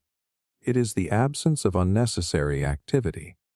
When you let your nervous system relax, your brain does what it has always known how to do. It saves energy. It works smarter. And it gives you back a sense of ease that was never meant to be rare. Reassurance changes brain chemistry. Reassurance does not just feel nice. It changes what is happening inside your brain in real time. A calm voice saying it is okay. Someone telling you they are here. A clear answer instead of silence. These moments seem simple, almost forgettable. But chemically, they are powerful enough to shift your entire internal state. Most people think reassurance works because it convinces the mind. But that is not the real mechanism. Reassurance works because it convinces the nervous system. And once the nervous system believes safety is present, the brain changes its chemical priorities. Here is the shocking part. Uncertainty is one of the strongest activators of stress chemistry. When your brain does not know what will happen or where you stand, it releases cortisol and adrenaline to keep you alert. Those chemicals sharpen vigilance, but they also increase anxiety, rumination, and emotional reactivity. The brain stays busy because it does not have enough information to stand down. Reassurance interrupts that loop. Clear information delivered with calm tone signals predictability. Predictability tells the brain there is no immediate threat, and when that signal lands, stress chemistry drops. Cortisol levels decrease. Adrenaline eases. The brain shifts away from alarm and toward regulation. This is not about optimism. It is about resolution. The brain hates unanswered questions more than bad answers. A clear no can be more calming than silence. A gentle explanation can be more soothing than vague encouragement. Reassurance gives the brain something solid to work with. There is research showing that social reassurance increases oxytocin and serotonin levels. Oxytocin reduces fear responses in the amygdala. Serotonin stabilizes mood and impulse control. Together, these chemicals promote a sense of safety and emotional balance. Your thoughts soften because the chemical environment supporting fear is no longer dominant. This explains why reassurance feels physical. Your chest loosens, your breathing slows, your muscles relax. Those changes are not imagined. They are the downstream effects of a chemical shift. Now here is the part that gets misunderstood. Reassurance is not weakness. It is regulation. Humans evolved to calm each other.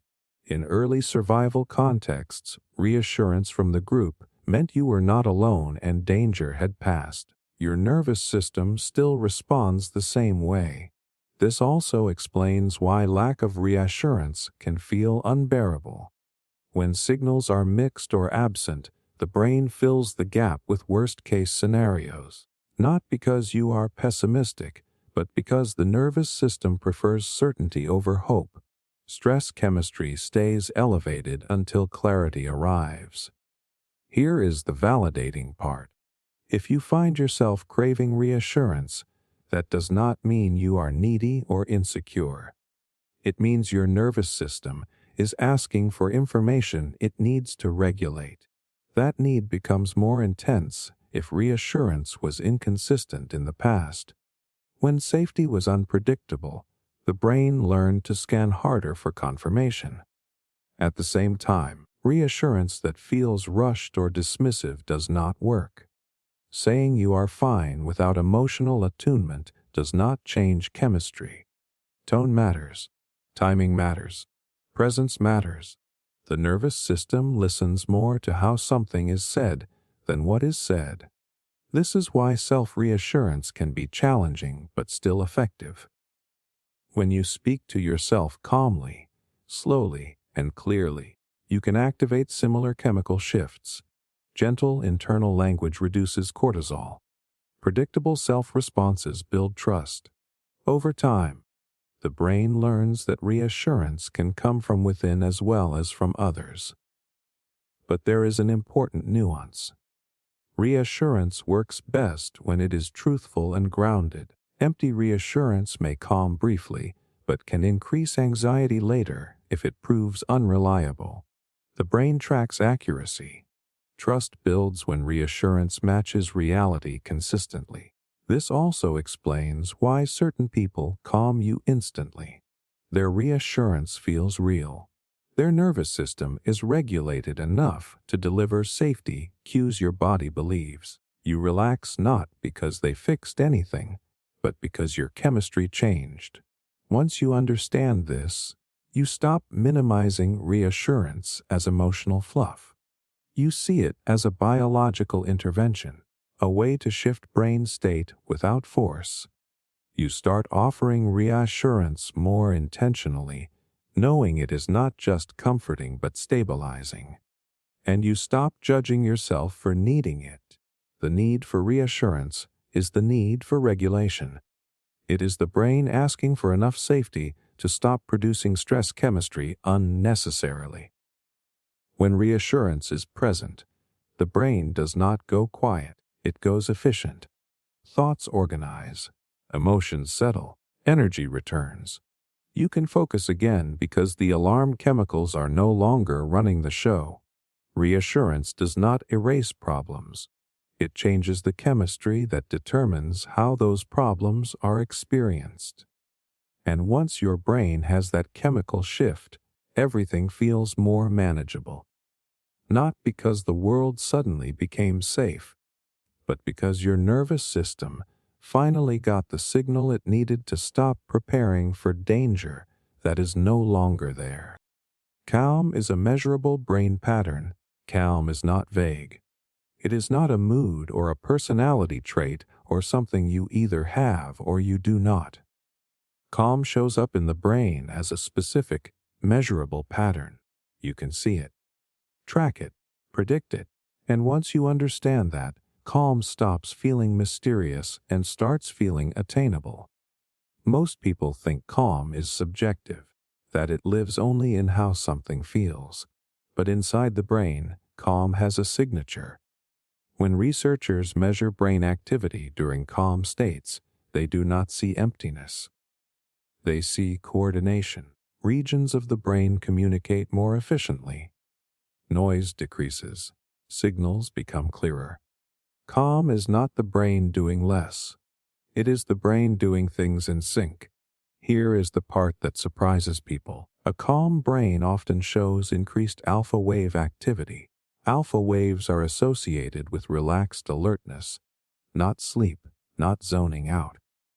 A state where the brain is awake but not strained. In this pattern, attention is steady. Sensory input is processed without overwhelm. Thoughts can come and go without grabbing control.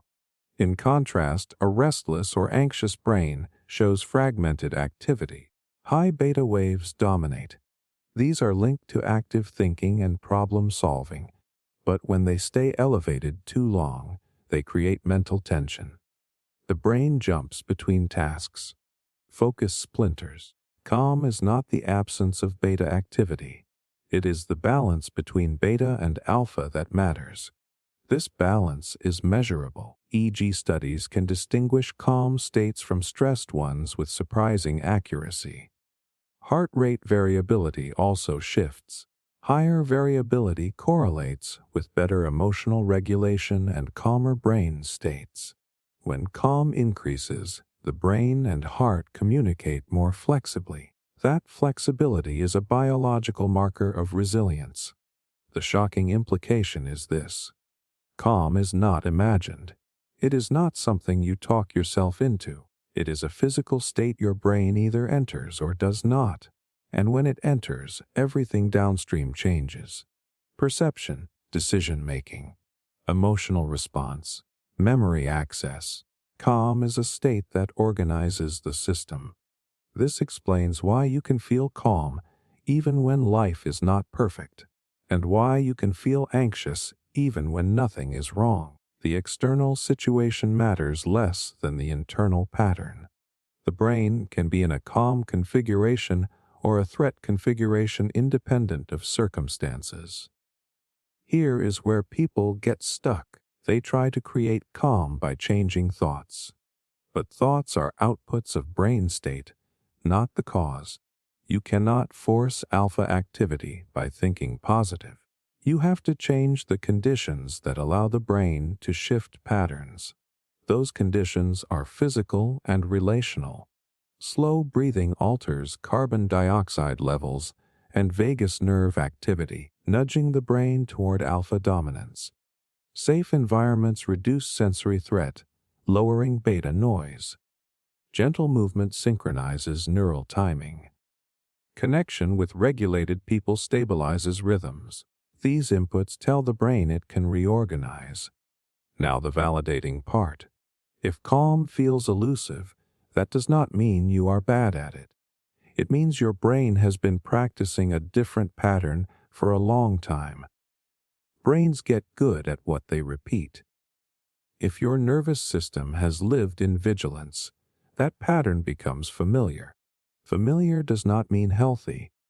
It just means practiced. The good news is that measurable patterns can be trained. Neuroplasticity works in your favor here. Each time your brain enters a calm state, even briefly, it reinforces the pathways that support it. Over time, calm becomes easier to access not because you try harder, but because your brain recognizes the pattern. This is why short moments of regulation matter more than dramatic breakthroughs. A few minutes of genuine calm can be more impactful than hours of forced relaxation. The brain learns through repetition, not intensity. There is also a myth worth dismantling. Calm does not mean low energy. Many calm brain patterns show high coherence. Neurons fire together instead of chaotically. That coherence supports focus, creativity, and emotional steadiness. Calm is not dull. It is efficient. You can see this in experienced meditators or athletes in flow. Their brains show organized activity across regions. They are calm and highly engaged at the same time. Calm is not shutting down. It is tuning in without overload. Once you understand that calm is measurable, you stop chasing it emotionally and start supporting it biologically. You stop asking, "Why can I not calm down?" and start asking, "What pattern am I reinforcing right now?"